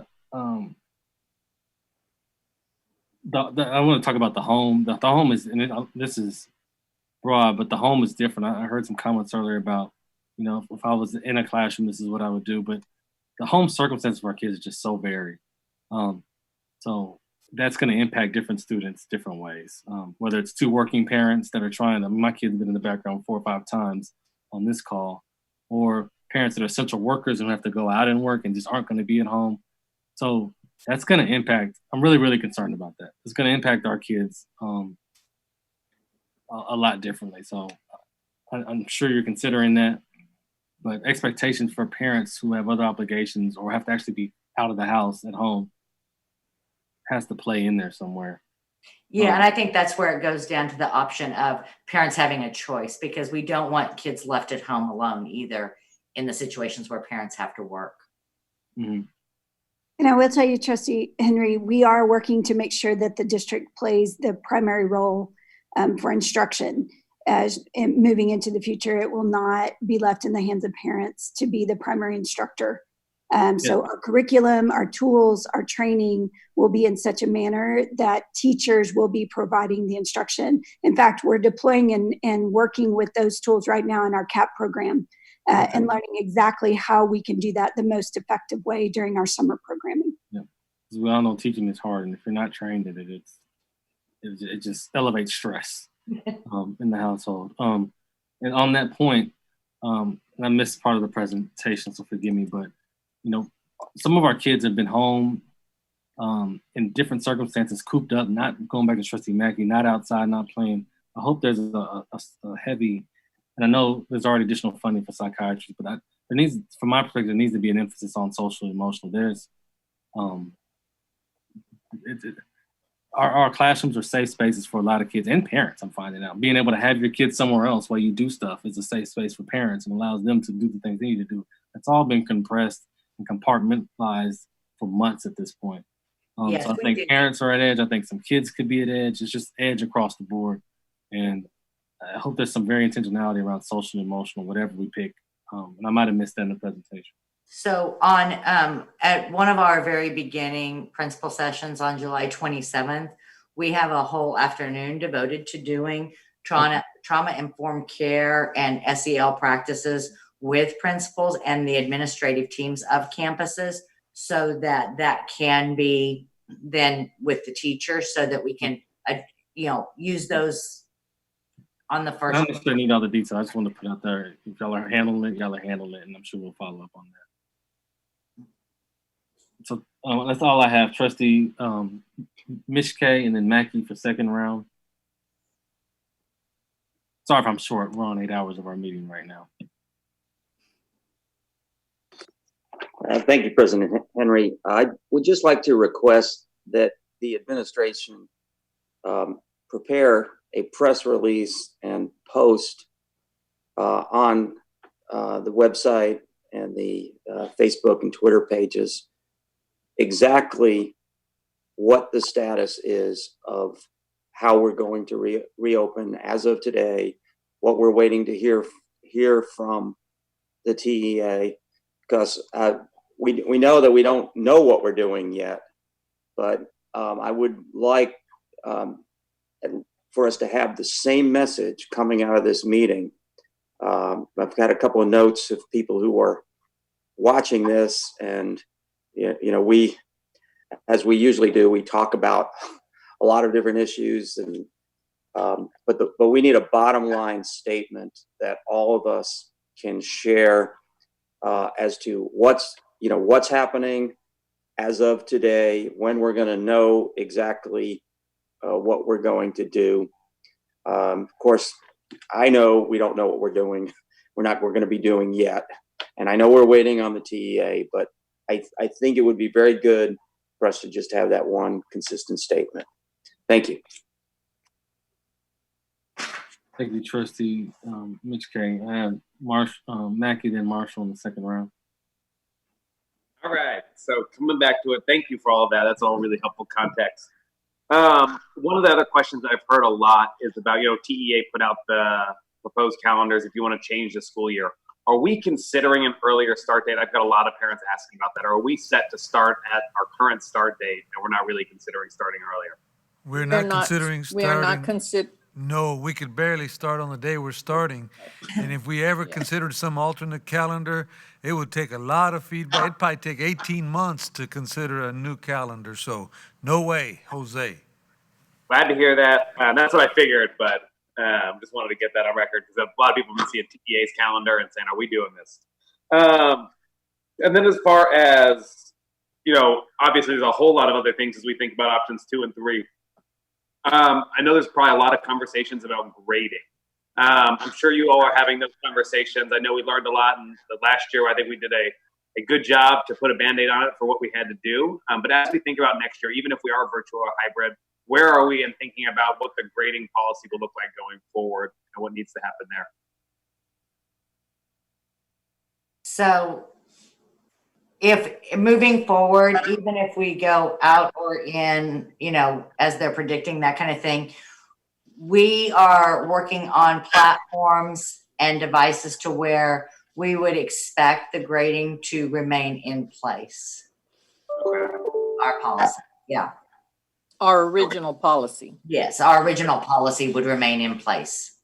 And then we would work around what student individual context was if they couldn't access it the same way to make sure that they were not harmed by that, I assume. Correct. Wonderful. And then, so do we have any idea, maybe you won't answer this, but if, say, virtual school is an option, do we know which one of these options, 1, 2, or 3, if they were all possible with funding, do we have a way in which we're leaning? If they were all possible with full funding, then you would probably, and this is me speaking for a large group of people, but I think then we get down to, if it's allowable, we would let parents who are extremely comfortable in sending their kids back with all of our safety procedures in place to send their students back. And those parents who said, I'm not comfortable yet, I want to keep my kid and do it remotely, that we would be comfortable with that. So, given all things that we've been through, I think that would be the one that would be optimal for everybody. Okay. That's helpful. And I think it goes back to the point about choice and making sure we have that. So that's great. The last piece I have is just feedback. And I know you all have done a great job engaging people on campuses and different groups to kind of get feedback on it. I hope that once we have a bit of a clear path forward, we can put whatever the general preferred model is back in the hands of principals and teachers at every campus and allow them to work through all of the specifics. Trustee Mackey, I'm going to interrupt because I don't think everyone can see the chat, but there has to be a quorum, and I don't think Dr. Hinojosa can see. And we just got a message from Dino that we have to make sure we have 5 on the screen. My apologies, but I didn't want to keep going and that come back later. No worries. We got Dan. Okay, We're okay. back up now. We're good. Yeah, so I Does just want this to mean make I can't eat my energy bar? you can eat it while you're on screen. So I just want to make sure, I know you guys it is a huge system and there's a ton of educators. And even when you guys get 100 educators involved in planning this that are on the campuses, that's still only a mere fraction of how many educators and teachers and principals and counselors we have out there. I think this is something that I just hope once we have an idea of the direction we want to go, we can put that back to every campus and every principal, allow them to pull their team together, work through all of the details for their own campus, and find a way to aggregate that and collect it back up to make any adjustments that we need to make.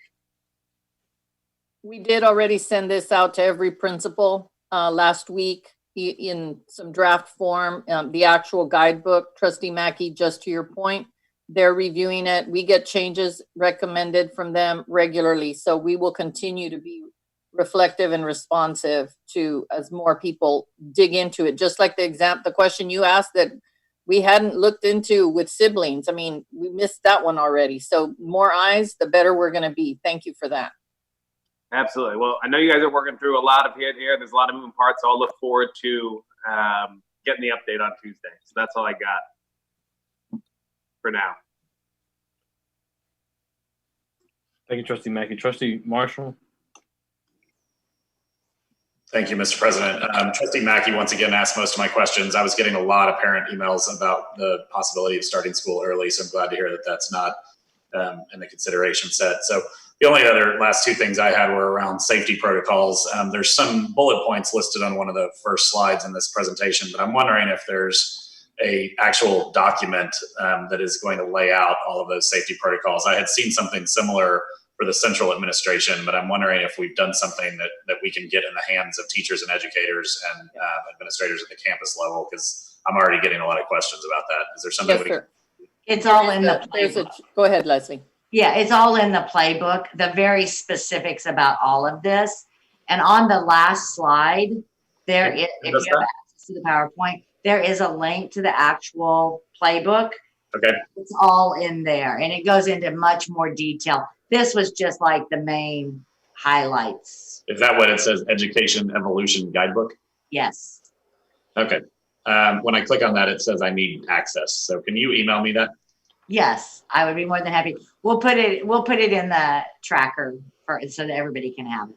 Great, thanks. And my last question is just around facilities. I'm wondering if there's things we can be doing right now from a safety perspective to make our campuses more ready for some of these safety protocols. I'm thinking in particular about touchless sinks and toilets and things in the bathrooms. I know some of that would be a sizable investment to do throughout all of our schools, but I don't know if there's things that are within scope that we could be considering. We haven't even looked at that, Trustee Marshall. That's another one that we haven't even undertaken at this point. We haven't even, honestly, that hadn't come up. And you're right. So we'll add that to our next one so we can see what kinds of things could be done that would be of assistance to minimize especially the use of hands. All right, that's all I have. Thank you. Okay, thank you, Trustee Marshall. That wraps up the second. Ms. K, do you have something in the second round? Okay, that wraps up the second round. Thank you, Chief Elizalde. Thank you, Ms. Trejo. Thank you, Leslie, for this presentation and the work you put on this. Appreciate it. We're going to move now to discuss item, I believe it's 30B, which is the budgets. I don't have it in front of me. So, Dwayne, if you're ready, could you go ahead and begin? Thank you. Yes, sir. Good evening. As they're pulling up the PowerPoint, we'll just quickly go through this since there are a few changes since the May presentation, but not a lot. Then we'll have time for your questions or suggestions. So if you go to the next slide, which is the basics of this, is that I just want to reiterate that the operational tax rate is projected at a 5% increase in value. So the tax rate is projected to go down to $1.45 We will know the exact tax rate in August when TEA releases that. We are expecting, depending on protests, that the overall value increase will be higher than 5%. But this is the estimate that we're using right now. And again, you see that the interest and sinking rate remains at the 24.2. We're also estimating 152,472 students, which is what you saw in the previous month. We can continue on. That's just a breakdown by grade. The next slide identifies the revenue sources. And as you can see with this, as our value, I'll wait for the next slide, please. As our value goes up, the amount of local taxes, even though the tax rate goes down, the local percentage goes up and the state percentage goes down.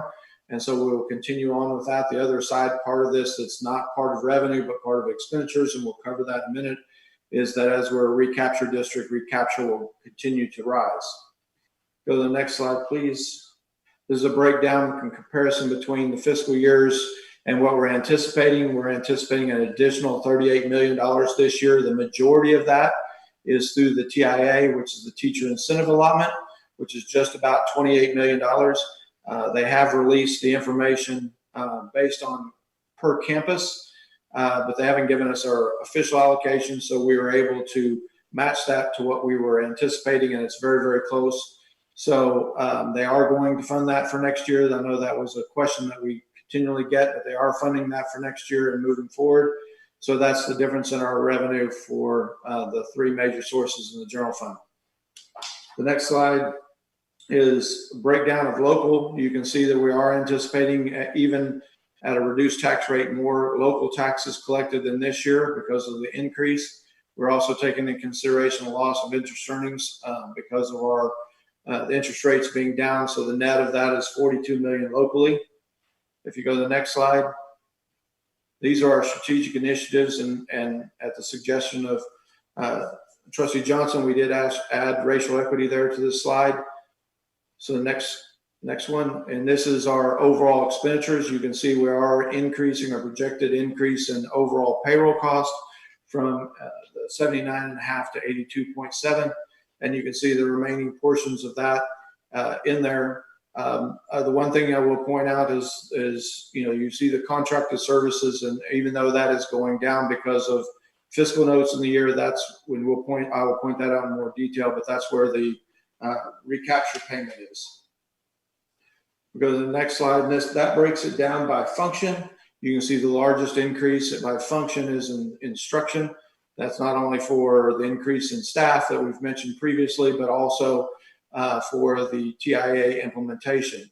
A lot of the other decreases related to, they could relate to fiscal notes that were one-time expenditures, particularly if you look down at facilities, which is the 81.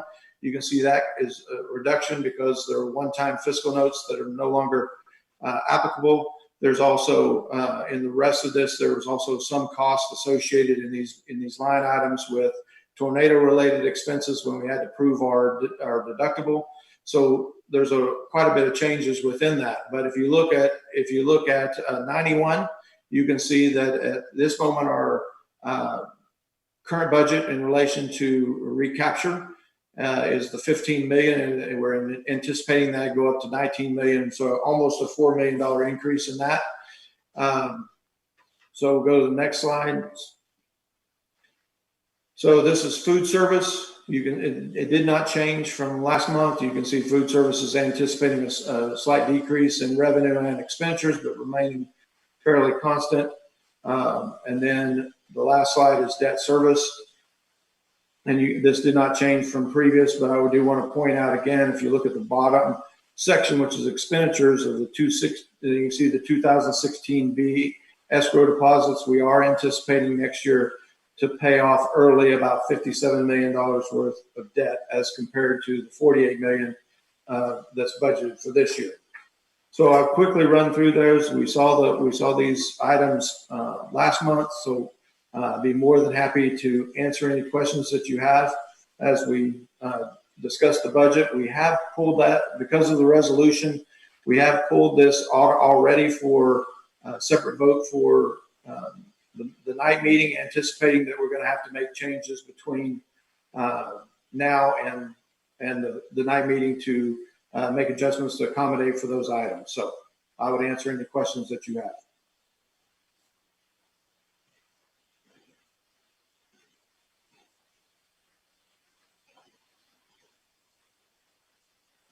Thank you, Dwayne, for the update. I appreciate it. I see Trustee Mitchke has a question. Trustee Foreman has a question. We'll start with those two. Trustee Mitchke, you have the floor. Thank you. Dwayne, I wanted to ask you about the food service budget. This is a question that relates to how much in the way of food distribution has changed since the COVID-19 crisis. We started having these grab and go centers. I'm not quite sure whether we have reached as many kids as we would have reached if they were coming to school. How does that affect actual expenditures? So they actually serve, and they're distributing once a day. They serve about $500,000 meals a day for that week period. But even at that, that is not the same amount divided out over every day that they would have served if all the kids were back in school. And so he's anticipating that would be child nutrition for this year is anticipating about an $8 million hit to his fund balance to not only be able to continue with the distribution because he's not generating all the revenue because he's not serving as many meals, but he does have all the cost. We have been applying for and receiving additional grants to help pay for the premium pay that he's experienced. So he is going to take a reduction to his fund balance. If we move into next year with a continued and extended, I should say, we're going to have to take a look at the solvency and if we're going to have to shore him up with some general fund dollars. But because all of his resources are coming from reimbursement, the fewer meals he serves, obviously the less revenue he has. And right now he has not only the expenses that he had previously, but packaged food to distribute is more expensive than buying it in bulk and cooking. And so all those things have led to him anticipating he's going to take a reduction to his fund balance if we move into next year with a continued and extended. So Michael's on now, but if you would like for him to answer the question, but he's anticipating an $8 million reduction this year to answer your question. Okay, so what is the fund balance in the food service area? At the end of last year, it was just over 16 million. Okay, so this would be a big hit to that account. Yes, sir. And in normal years, all of our food service costs are fully reimbursed by the federal government. Is that a correct statement? Correct. That's his revenue source. And I see Michael's on if he wants to jump in here. But all of his revenue sources come from the state and federal reimbursement for those meals. Okay. Michael, anything to add to what has already been said?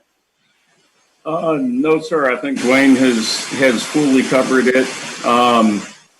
The biggest driver of this is just we have an increased personnel cost because of the COVID-19 pay, and that increase in labor costs with the loss of normal meal service that we would have had for the rest of March, April, and May has definitely put us into a hole. Okay, so in a normal period of time, let's just say February, whatever numbers that you might be able to tell us about offhand, in a normal period, how many meals would we be serving a day or a week? Just want to get a reference for the drop off in the number of meals that have been served as a result of COVID-19 on an either daily or weekly basis. On a typical school day, we serve close to 100,000 breakfasts and about 120 to 130,000 lunches. Okay, and during the COVID-19 grab and go period,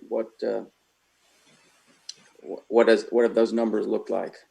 Yeah, throughout the average for the entire duration of the program is 500,000 meals, roughly maybe 520,000 meals every Thursday. Okay, so that's a pretty big drop off. Yes. I'm just trying to do the math on it. It looks like it's a drop off of at least 500,000 or 600,000 meals on a weekly basis. And Michael, you didn't include dinner in that as well, because you served that as well. Yes, yeah, Dwayne, that's correct. But supper is a relatively small percentage of our income. But yes, I mean we do run a number of supper programs across the district during the regular school year, and so we're losing that as well.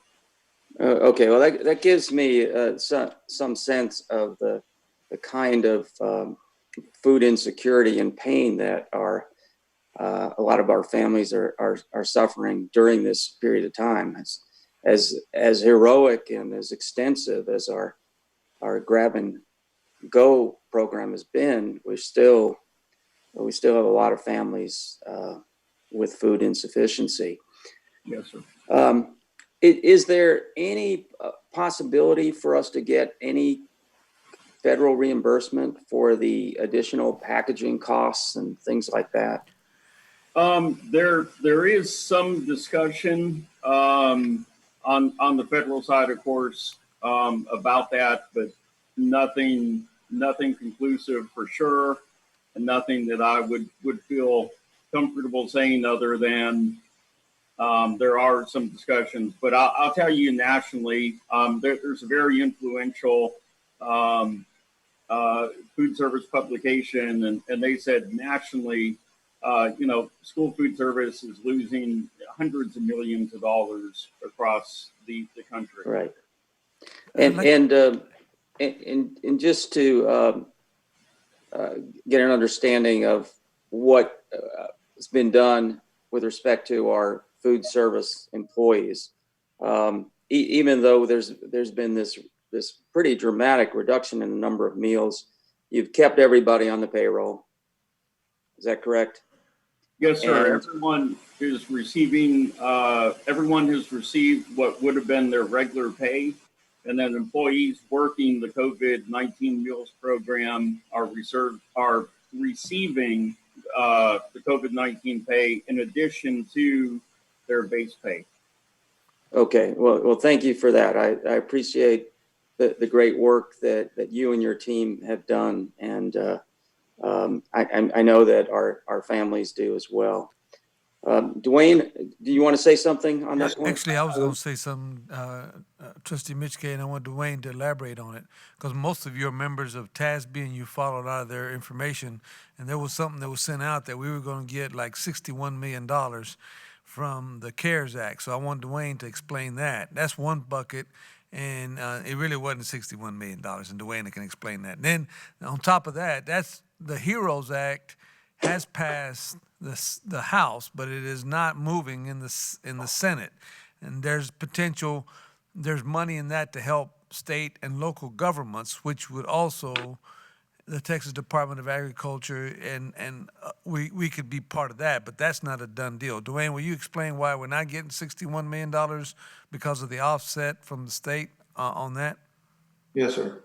So there was obviously the CARES Act, and the way the law was written is that the districts were supposed to receive 90% of that. And that calculation came out to just over $61 million. But also in the legislation was what was a maintenance of effort. And if there was a 3-year average, the state that's what they had to maintain, was a 3-year average. And since House Bill 3 came into play and increased the per pupil allotment, the basic allotment substantially, the state was able to supplant what they would have paid us in state aid with that CARES Act. So in our case, for instance, we were going to get roughly $90 million from the state. So we're still going to get the $90 million in this fiscal year, but it's going to come $30 million from the state and $60 million from the CARES Act. And so the net effect to us is zero of additional dollars, but the state was able to shore up, the budget hole by about $1 billion for all school districts across the state. So that process, and I was going to talk about this in the budget amendment because we addressed the CARES Act in there, but in reality, we did not receive any additional money. Next week, allegedly, is when we were supposed to make application for that $61 million. And then we're going to have to adjust our budget because it has to be coded to 266, which is a completely special revenue fund. So we're going to have to reduce revenue in the general fund, reduce expenditures in the general fund.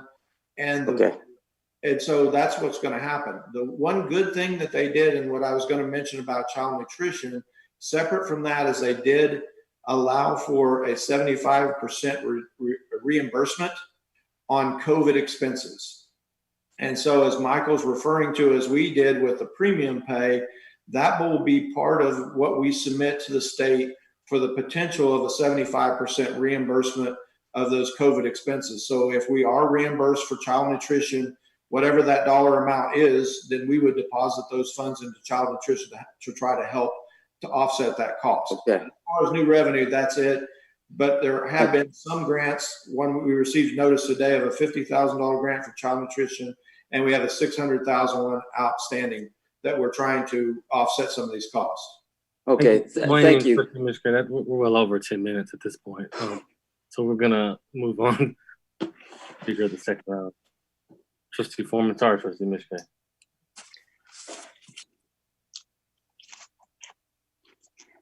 The budget is gonna always have great debate, Trustee Mitch K, right? So I just have a few questions. And Dwayne, I'll just start with one of the things that I'd like to see. I really hate that, Dr. Hinojosa, that we don't have the kinds of budget workshops that we used to have to be able to really go over all of this in great detail, because when you're trying to work your way through it by yourself, sometimes it just leaves you out there. But I'll just have some questions. Dwayne, this time you did give us the listing of the title money per school. Yes, ma'am. What I'd like to see, because trying to put it all together does make a difference for me. So I'd like to see the formula for the schools and title money so I can get a good understanding of what each school will be getting and how that will be laid out. So if you would just add that to the title money, that would be great for me. Yes, ma'am. And just a few questions. We've heard a lot today, and I've heard it before today, in regards to our support staff and our support staff getting 2%. Is that correct?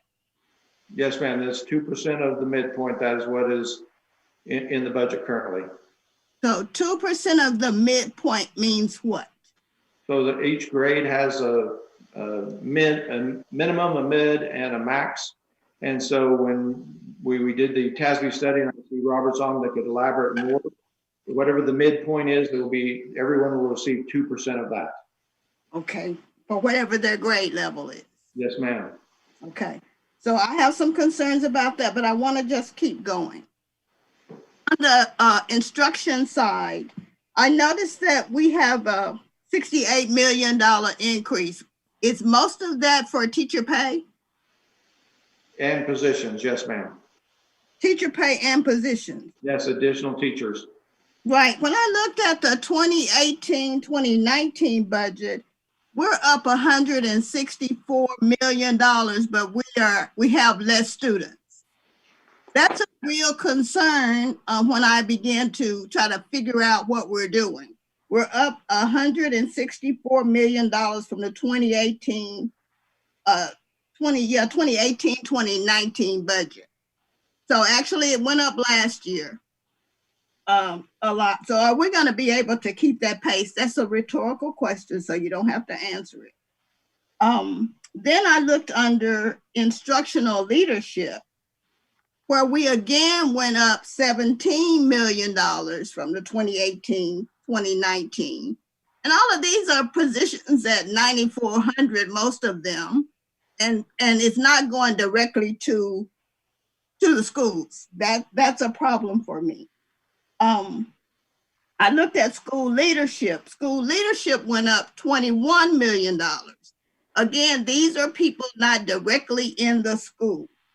And I'm on looking at the sheet that you gave me, and I just kind of figured it out. Then though, when I looked at the social work services, it actually went up $75,000. And I heard we were hiring more social workers. Where is that in the budget? So yes, ma'am. So you'll have to, it's a two-piece, okay? So the positions that we are hiring fit into the IDA federal program. So that's where they are. And in order to do that, we moved teachers that were currently funded through the IDA into the general fund budget. So you see the increase in positions in instruction, but the positions you're referring to were added to the IDA budget. So do you know exactly how much you moved from the IDA budget? 4.2 million. 4.2 million. So out of 164 million, that's only 4 million. Small percentage. This year we're going up just over 60 something million, and 4.2 million of that is that program. Right. The only reason I ask that is, will we be able to sustain this level of going up every year? That's going to be an issue. And if I may, the part of the increase for this year again was the 28 million of the TIA. I know. Will we be able to sustain? Then I looked at the general administration budget. It went up 13 million from 2 years ago. Again, those are people not on the campus, but these are administrators. That is a problem. That is a problem. Then I looked at the facilities maintenance, and we went down on the budget, but we know it's gonna be a lot more to maintain these facilities during the COVID-19 or the coronavirus. It's gonna cost us more to maintain the facilities. We're probably gonna have more people working in there, like janitors and those kinds of things, but we went down on the budget. So those are just some things that caught my attention. But another thing was, I looked at the water purchases. So I'm assuming this is for Robin Hood, right? I'm sorry, one more time. Water, is it for Robin Hood? Yes, ma'am, that's Robin Hood. Okay, so we're only gonna pay $3 million this year for Robin Hood? No, ma'am, it's going up to $4 million. So we're going from 15 million to 19. Okay. So, okay, got it. Okay. And then I thought I had one other one. I would just like to end my 10 minutes on saying that we need to look at a better way than 2% for our support staff. These are people who are with our children all the time. They're making a difference in our children's lives. They're in the buildings. And then when you talk about teachers' aides, they actually are in there trying to make sure when the teachers are not there that they are there teaching our children. And we need to be more considerate of them. And 2% is a very small amount for them to get as a raise. So I'm supporting them getting the 7%. Thank you. Trustee Foreman.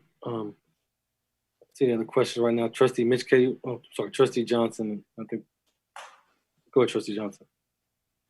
Yes, I would like to concur with Trustee Foreman. I too I've worked in the district as support staff, as a TA, as well as a community liaison, right about 10 years in Dallas ISD. I would, so I do support the 7%, and maybe Dr. Wilson or someone can help me with this. I request the administration provide a cause for increasing the minimum wage from 12 per hour to either 13 per hour, $13.50. How much will that be if we're looking at that from a percentage wise? Hi, Trustee Johnson. Robert, do you have that number available? Yes, ma'am. To go to $13.50 an hour for our support staff is around $23 million. And what was your other value? I apologize. What percentage of that? I know we're at 2% now, but what percentage would that take us? What would each percentage increase amount to, Robert? Yeah, I'm sorry. I don't have the percents breakdown. A lot of that has to do with compression of the pay scale for the people that are at that mark. And if we move the minimum amount up, I can get that for you, but it'll take me probably a day or so. I think, Dr. Wilson, you know, when I first came on the board, I was always asking for $15 an hour minimum for our support staff. So the 7%, I definitely understand, because I know that the TAI support staff are pillars of our school. Without them, a lot of things would not get done. And so I will be asking offline in the tracker if we can support that to support our lowest paid employees, and what will be the cost. I believe that it seems like we can afford it based off our healthy fund balance. So I would like to see if we can get that done. Thank you so much. Thank you. We'll provide you the information you requested. Thank you. Thank you, Trustee Johnson. Trustee Mackey, then Mitch K. Mitch K will be beginning the second round unless someone else has comments. Go ahead, Trustee Mackey. Yep, thank you for that, President Henry. I too would be curious to explore. I know that, you know, as far as salaries go, we don't want to take that out of fund balance because those are ongoing expenses and fund balance is a one-time thing. So it would obviously require cuts to the budget elsewhere. I just would be curious to be able to have that discussion with the full information on what that trade-off looks like. If we were to consider that, what would those trade-offs look like? Where would administration suggest that they come from if that were to be a priority? I would like to have that full discussion and look at that for different ranges, and just so we can have all the details there on that. And so, you know, overall, and I also know, and I heard, Dwayne, you said we pulled this off of consent at June anyways, because we're considering, especially given our entire discussion on racial equity today, and considering what our next steps are around this resolution and what actionable steps come from that. We are anticipating a discussion about whether or not we need to make some adjustments. Is that correct? Did I hear that correctly? That's correct. We're anticipating that there's going to be some adjustments, adds, whatever the case may be, to accommodate the resolution in the 30 days, because we'll be needing to approve the budget. Yes, sir. Absolutely. Okay, that sounds great. I'm excited for those conversations as we go forward, because that, you know, we got to put our money where our mouth is on all of that. And then I echo Trustee Foreman's thoughts around, you know, the balance between administration and campus-based staff. I would just love to see for some explanations or talking about what the reason is, where the justification is, what we're trying to do by shifting those amounts upward, and how it balances versus what we put on campus and what we keep centrally. I know there are a whole lot of campus-based operations that are considered central, like cafeteria services, et cetera. So it'd be really helpful, and I know Trustee Mitchke has asked for this before, to really think about, like, out of all that, what truly is central, what truly is campus, based on where people report, even if they're maybe coded in the budget as a central position. Does that make sense? Yes, and we do look at that very closely. Obviously, we have, for the first rating, we have the administrative cost. And so we're always looking at and evaluating the position as to whether they should be administration or are they performing another function. So we do have that information. Okay. Yeah, I would love to have that, because my first reaction is to be right on board with Trustee Foreman on this. I think we should be putting where we can on those campuses. I know next year will look differently, but I'd love to have that as a full conversation as well. That's it. Thank you, President Henry. Thank you, Trustee Mackey. Trustee Garcia.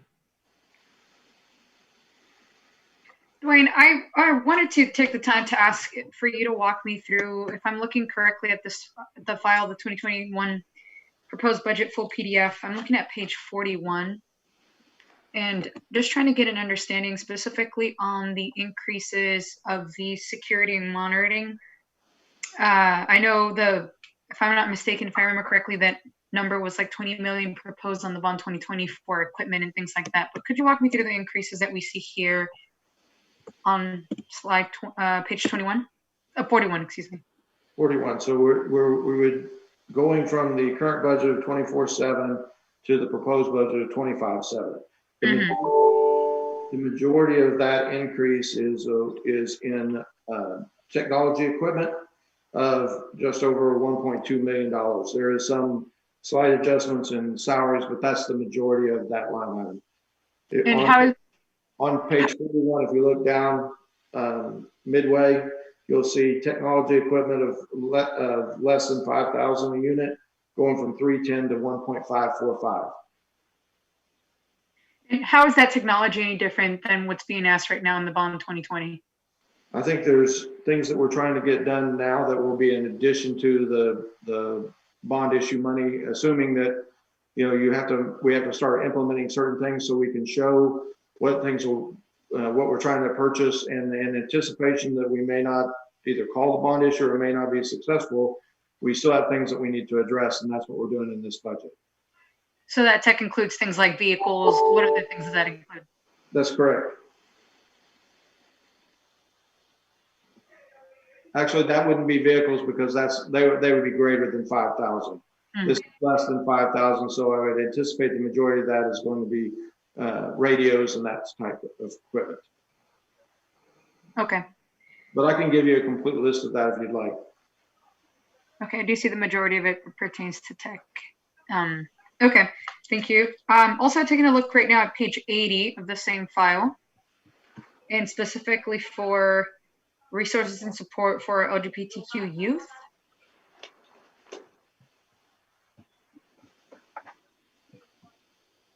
Just wanted to make sure. So this is this in addition to what we currently have of full-time employees in support of LGBTQ students? This is what and I see Dr. Elizalde's on, but I believe this is what we currently have. Yes, we have our current LGBTQ coordinator who helps with all the professional development and also serves as an advocate. How do we compare in just even full-time employees to other school districts in this specific support for LGBTQ youth? I don't have that. I can certainly get it.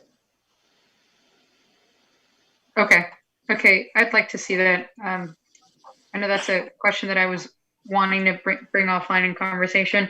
And so what's the total Dallas size DPD budget, Dwayne? Let me get that very quickly. The Dallas PD budget. Hold on just a moment. It's going to be 17 million, Trustee Garcia. It's about 17 million. 17 million. Okay. Okay, that's all I had. Thank you.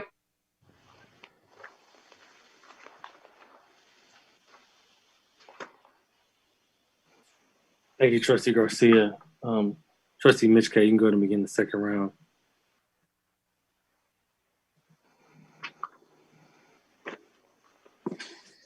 Thank you. Wanted to just cover a couple of things about the M&O tax rate.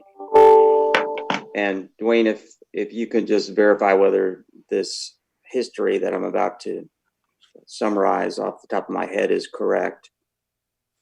We were at $1.04 for the M&O tax rate up until 2018 when the tax ratification election was passed. And then and the tax ratification election resulted in the taxpayers approving $1.17 as the tax rate.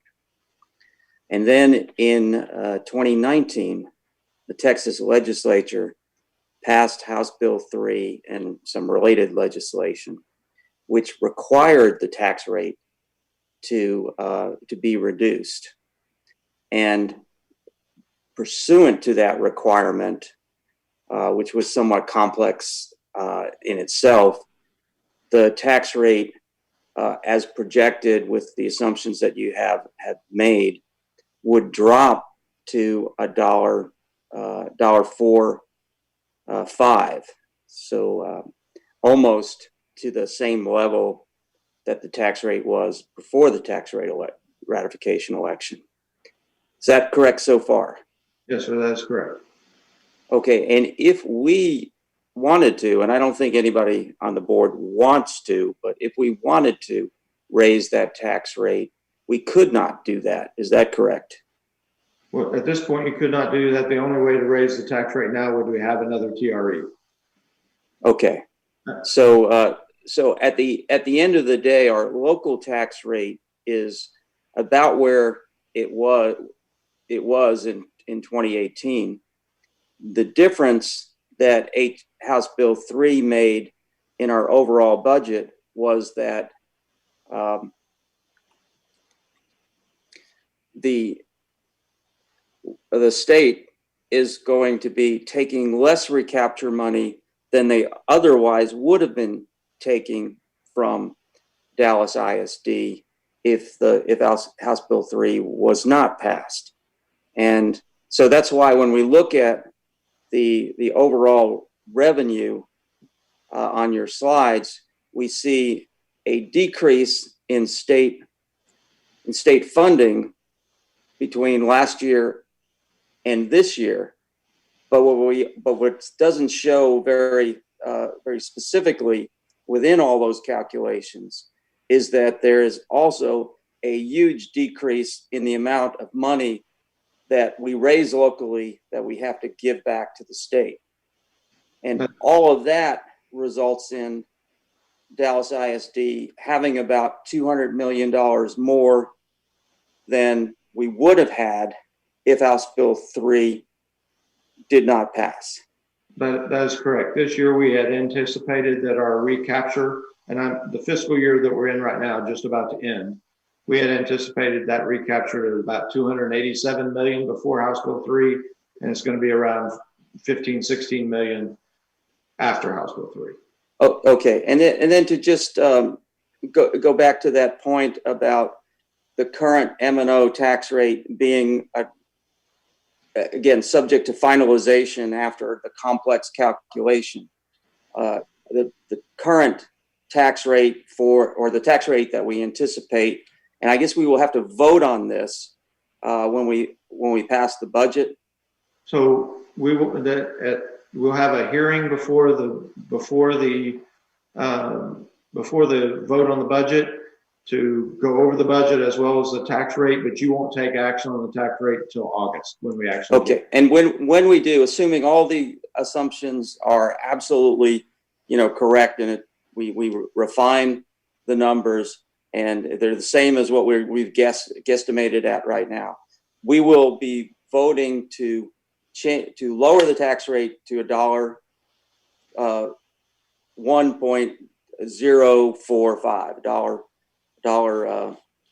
$4.50. And if we wanted to increase that tax rate, we could only do it with voter approval. That is correct. Okay, thank you very much. Thank you, Trustee Mitchell. Trustee Mackey, did you have something for the second round? No, okay. Any other questions, trustees that are still with us? All right, seeing none, we're gonna move on back on schedule. Trustee Flores has had his hand up. No, that's fine. I'll ask offline. You sure, Trustee Flores? I didn't see it. Yep. No, that's okay. Okay. All right, if there aren't any other questions, we're gonna move on back to the agenda, but in order. So starting with, and thank you, Dwayne, for that presentation. I have some questions for you, again, offline. Section 8, minutes submitted for approval. The trustees, the minutes will be sent to you prior to the board meeting for your review. Trustees, there's 2 statutory items. Are there any questions under the statutory items? Now stop me if I'm going too fast because I'm going to speed up. We have policy updates. Are there any questions under the policy updates? Yes. Okay, Trustee Mackey and Garcia, which item, Mackey? FNCA, it's item D. D. Trustee Garcia? D. Same one? Go ahead, Trustee Mackey, followed by Trustee Garcia. Yeah. So first of all, thank you, President Henry. And thank you to administration for working so closely with so many stakeholders and the Resource Center specifically on really rethinking this policy. I think this is a really strong and well done policy, and you all have been definitely leaders on this, and I'm excited to support this as we go forward. I do want to call attention, I think the speaker who spoke today, about a few additions. I would like to propose and see that in policy. And so I know I've spoken with Leslie about it as well, and it seems we're on board for it. But my recommendations would be to follow along with what the speaker talked about today, about adding a line about reflective of a student's gender identity or expression based on the standardized dress code that's there for assistance. And then adding the phrase around natural hair and natural hairstyles will not be discriminated against or penalized in any way. I would like to see both of those in local policy. I don't know what my colleagues feel about that. And then absolutely around removing the male students will not wear earrings from regulation policy. I know we don't approve that, but I was just curious to see if administration has any concerns about that. But those would be my recommendations here to go with what our speaker is suggesting. Administration concurs wholeheartedly. Thank you, Dr. Salazade. That's it, President Henry. Thank you, Trustee Mackey. Trustee Garcia. Yes, Chief Elizalde, I think this one's under you. It's for the change in district releasing directory information to current federal, state, and local officials. Can you walk me through what that looks like and how that changes where we are now? Yes, the only reason I needed to bring this forward is, so first we changed the policy. Many trustees will recall, because we had charter entities requesting our directory student information and then recruiting students and mailers and so on. We did a blanket of not allowing that, but in the process, now we only had written in there for military related release information. Now we have senators and representatives that want to send, for instance, congratulatory notes to seniors of a certain class of a certain school. Well, I couldn't release that directory information without having to go through another process. This is specifically allowing me that when those state reps and senators are requesting to do that kind of information, that we would be allowed to do that. And officials meaning entities. Only the elected officials are the ones that we're referring to. Okay, so just understanding the sensitivity around release of student information, and that this is only for the specific requests that are coming through for the reasons you just mentioned. What are other cases? Only for congratulatory information. Okay, thank you for clarifying. That it, Trustee Garcia? All right, thank you, Trustee Garcia. Trustee Foreman has her hand up. Yeah, Henry. Sorry. There's a lot of other screens that are black, so it's hard for me to keep track. So. It's okay. All right. So Stephanie, I do have some concerns because I was one of the ones who worked on this policy, because student information was leaking out, and anybody could actually get student information.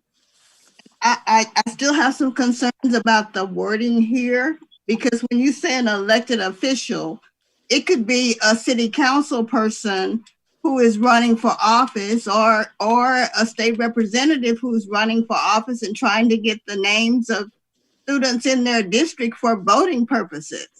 So I'm just really concerned that we are talking about just for congratulatory. There needs to be another way we can do this, where the district could send out their message instead of giving out that information, because once you start giving out information, that means that they can get any student level data. And that is a real problem for me. And the reason we did this was because everybody was actually getting student information. Not everybody, but a lot of people were getting student information, and we were just giving out far too much. So I'd like to see that refined in a different way, and maybe you and I can have a conversation about it. Because just because they're an elected official, they should not just automatically have access to that data. And it does say on page 6, and I think it would be great for me to hear from you, your expertise, Trustee Foreman, but on page 6, that's where the real identification is to current federal, state, or local officials. So it could That's actually what I'm looking at, and that's where my concern is. Right. So I'm saying it is I agree. It would encompass the examples you just gave. So I'll be happy to visit with you to see if I can refine this.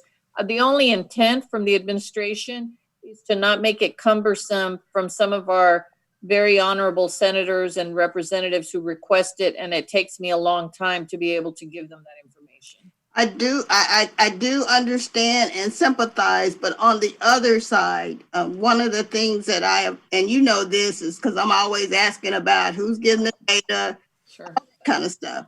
One of the things I'm concerned about and stay concerned about is that our student level data just doesn't go to anyone that really don't need it. Trustee Foreman, this is Pam. This is only student addresses that the officials are getting. And this is when seniors graduate, they like to send a congratulatory letter. And so we're only asking for the address, not their. Pam. Yes. So you know, dear, if I don't see it in writing, I don't believe it. We'll revise it. I know your intent might be that. That's not what's in writing. And so I'll talk to you and Stephanie and see if there's some way we can come to some other kind of conclusion, because this is just too broad. And God forbid either one of you leave, but you could be gone next week and somebody else could do something different. So I just like to see things kind of tightened up in writing. Thank you. Thank you, Trustee Foreman. So that's going to end our questions on the policy updates. We're going to move to section 11, which is proposed naming of facilities. Trustees, are there any questions on the proposed naming of facilities? Seeing none, I'm going to go to the Chief of Staff Division. Are there any questions in there? That would encompass 14 Chief of Staff, 15 federal and state accountability, and 16 racial equity, which has been pulled. Trustee Foreman. I have 14A. Go ahead. And this is Pam. It talks about a legislative liaison. So what options do we have for a legislative liaison, and exactly what would they be doing? I know we hire a consultant. So what's different? Nothing's different. It's just the contract ended, and so we put out an RFP, and now we're bringing back who we're recommending, who's the same, it's the same group and the same person. And she has helped us and advised us with legislation at the Capitol, and then she also helps with local officials as well. And then I'd like to ask procurement. I've noticed a statement on many of the sheets that talk about whatever the amount is and the number of years, but including renewal options. Exactly what does that mean? It's a 5-year deal. So what does including renewal options mean? Options to extend the contract those additional 2 years. So this is a 3-year contract with 2 1-year options? Candace, can you talk to that? Yes, that's correct. It's a 3-year guaranteed contract with 2 1-year renewal options. So, but that's not what your sheet says. It says a 5-year contract, including renewal options. So in the past, I remember us saying it was 3 years with 2 1-year options, or 3 years with 1 2-year option, or whatever that was. And I've noticed that on several of these recent procurement sheets. So why are we not just indicating it's a 3-year deal with 2 1-year options? So it's spelled out in the contracts term on the board document. If you see, it says June 2020 through May 2023 with 2 1-year renewals. Oh, okay, it's down at the bottom. Yes. So for me, who try to read this whole book, if you would put it back like it used to be so we could see that, I'd be a lot more comfortable with it. So I'll know exactly what I'm trying to vote on. 'Cause a lot of them are like this. So this is not the only one. Okay, thank you, Candace. Thank you, Trustee Foreman. Are there any other questions? So I'm working off 2 computers because well, y'all need to hear that. Any other questions in the Chief of Staff Division? Okay, moving on to teaching and learning. So that's 18 early learning, 19 special education. Any questions under those agenda items? Trustee Mackey, which ones do you have questions on? 18A. Okay, we'll start there. Go ahead, Trustee. If Derek's on the call, I would just be curious to hear how this is a change, if it is at all, from prior iterations of what's been going on at Hogg with the pre-K center there. Yes, Trustee Mackey, I'm here. This is actually an expansion of services for families at Hogg. So what we've done with Child Care Group there thus far has been focused on the co-location of the infant, toddler, early Head Start program. Mm-hmm. Now Child Care Group is going to add additional teaching staff into our pre-K classrooms. So those pre-K students, the 3 and 4-year-olds, will also now be included in Head Start, receive the additional benefits of that, as well as now there will be 3 teaching adults in that classroom. So it's a great way for us to make sure those students are getting more specific attention from everybody. The district is not changing its staffing at all.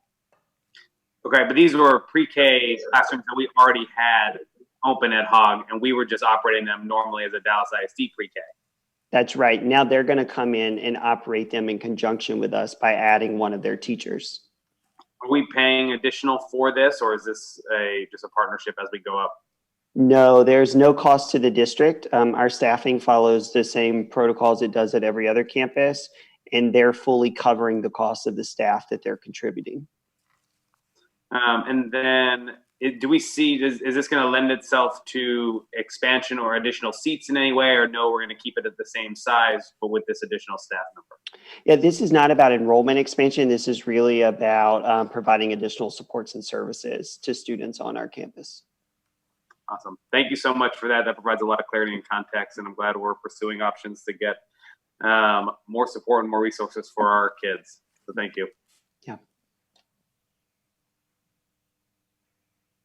Thank you, Trustee Mackey. Trustee Foreman, which item? Same item. Okay, go ahead. Derek, this procurement says it not to exceed $400,000 over a 5-year period. Do we currently have a contract with Child Care Dallas, and are they becoming a SR1 partner? Trustee Foreman, did you hop down to 18C? No, I didn't hop down to 18C. Okay, because 18A and B are no financial impacts. There's no funding involved. 18C is where. Yeah, I'm on C. I'm sorry, dear. Okay. I'm sorry. That is not with Child Care Group. This is with Vogel Alcove. So our contract with Vogel Alcove to provide pre-K at their location has expired. So we went through the procurement process again and are coming to the board to be able to extend that into future years. But there's no substantive change to that model. They provide all services and we pass through 90% of our ADA to them. Okay. All right. Thank you. Thank you.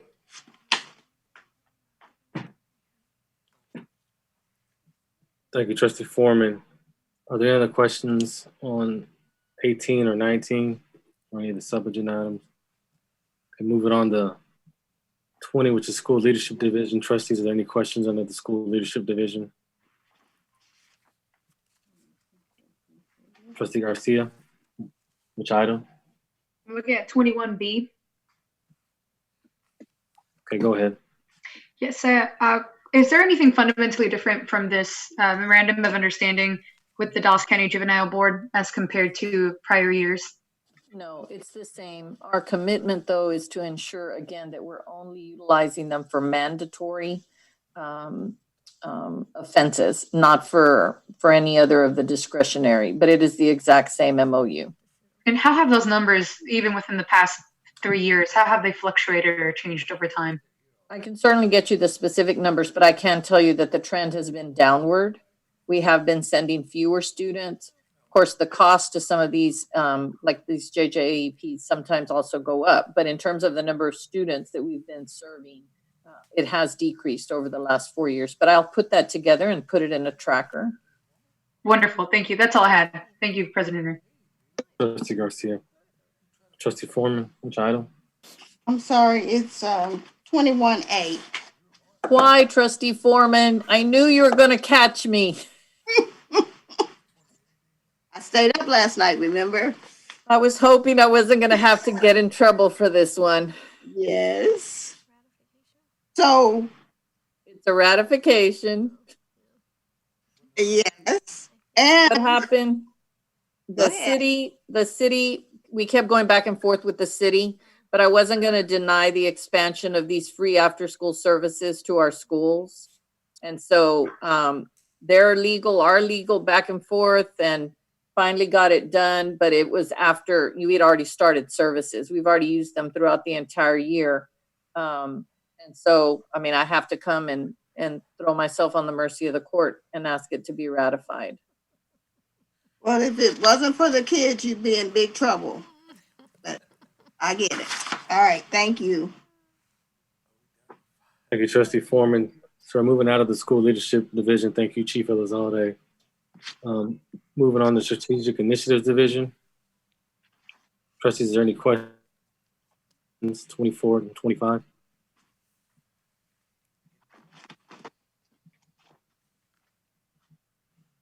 Seeing that, I'm gonna keep moving. If we need to go back and find out, we will. Financial Services Division, that's 27, 28, 29, and 30, and 31. Any questions? Trustee Mackey, which agenda item? 31. 30. Okay. Trustee Foreman, which agenda item? 27B. We'll start there. 27B. Trustee Foreman, go ahead. So, I noticed that we're entering into a contract with TASB, and it looks like it's $2.5 million for the sheriff's reimbursement. So is TASB the current contractor? Yes, ma'am. So out of the $2.5 million, what percentage does TASB get?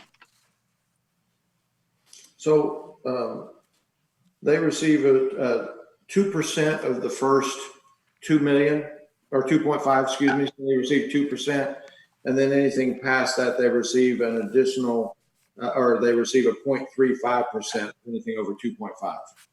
So do we know what they got on, how much they received on the last contract? I would have to go back and get that, but we receive annually about $28 million. So I can calculate that for you and get it. So about $500,000.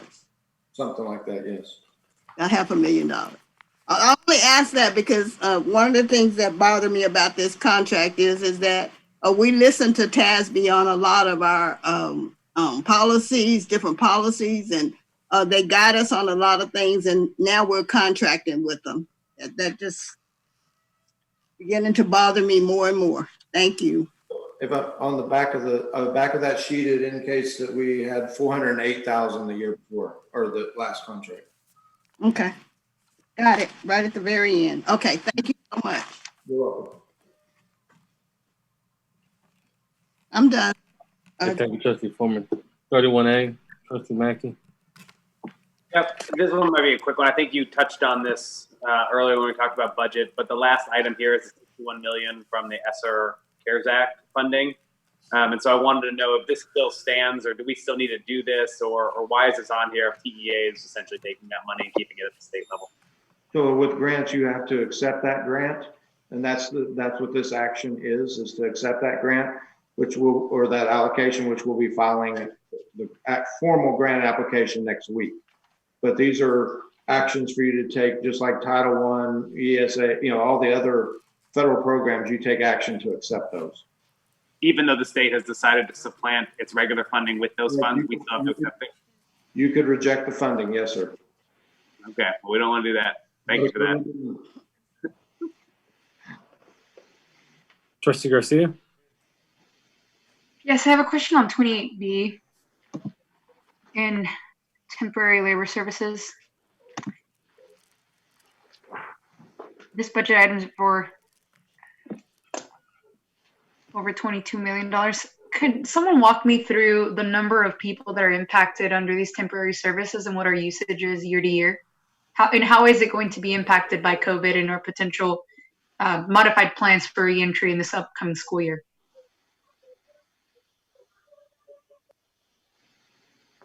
Okay, I'll try to answer those questions for you. We have used just over $18.8 million in the current contract, and these are to fill categories of the office administration, accounting, maintenance, food service, and technical support and technology and warehouse. So if we're unable to get, and we do have some subs that are in those areas, if we're unable to get those, then we go to a temporary agency. So I guess with COVID, it'll really remain to be seen if that will increase, if we'll need to utilize that more as individuals. But I believe that most of for instance, in the central administration, if they're unable to come to work or not comfortable coming to work, I anticipate that we'll be expecting them to work from home or a remote location, so we won't be hiring a sub for them. But at the campus level, it may have an impact, and we'll just have to monitor that.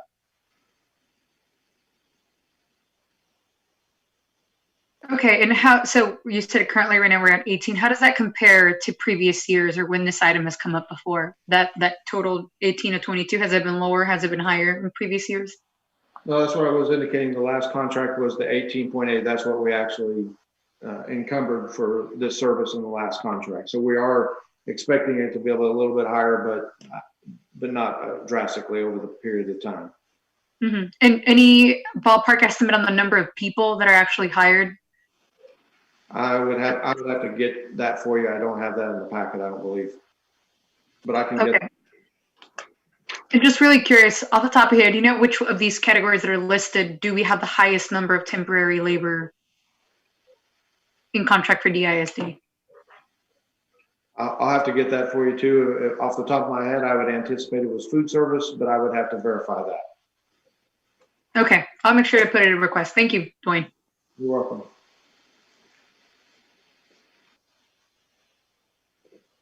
Thank you, Trustee Garcia. Are there any additional questions in this section? Trustee Foreman.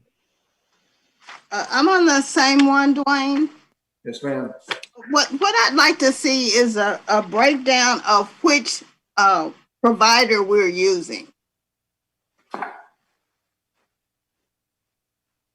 And it would be in each category. You got category A through E. Yes, ma'am. Just breaking down the total dollar amount for each provider. Yes, ma'am. We can do that for you for the last contract, correct? Yes, the Okay. last contract. Yes, ma'am. All right, thank you. Thank you, Trustee Foreman. We're going to move on to information technology. Thank you, Dwayne, for those answers. Are there any questions on the information technology division? That'd be 33 and 34.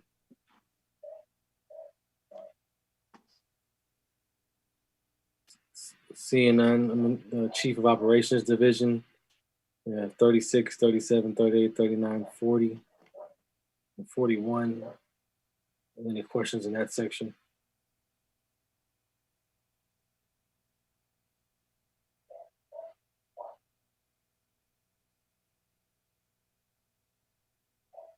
I'm not seeing any.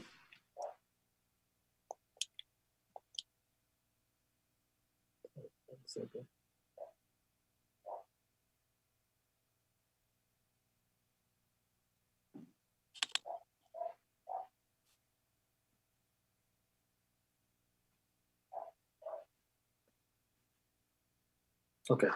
Not seeing any questions, trustees. It is 8:01. I have a question on 41. No, it's Elise. I'm just kidding. I'm just kidding. It's 8:01 p.m. and this meeting is adjourned.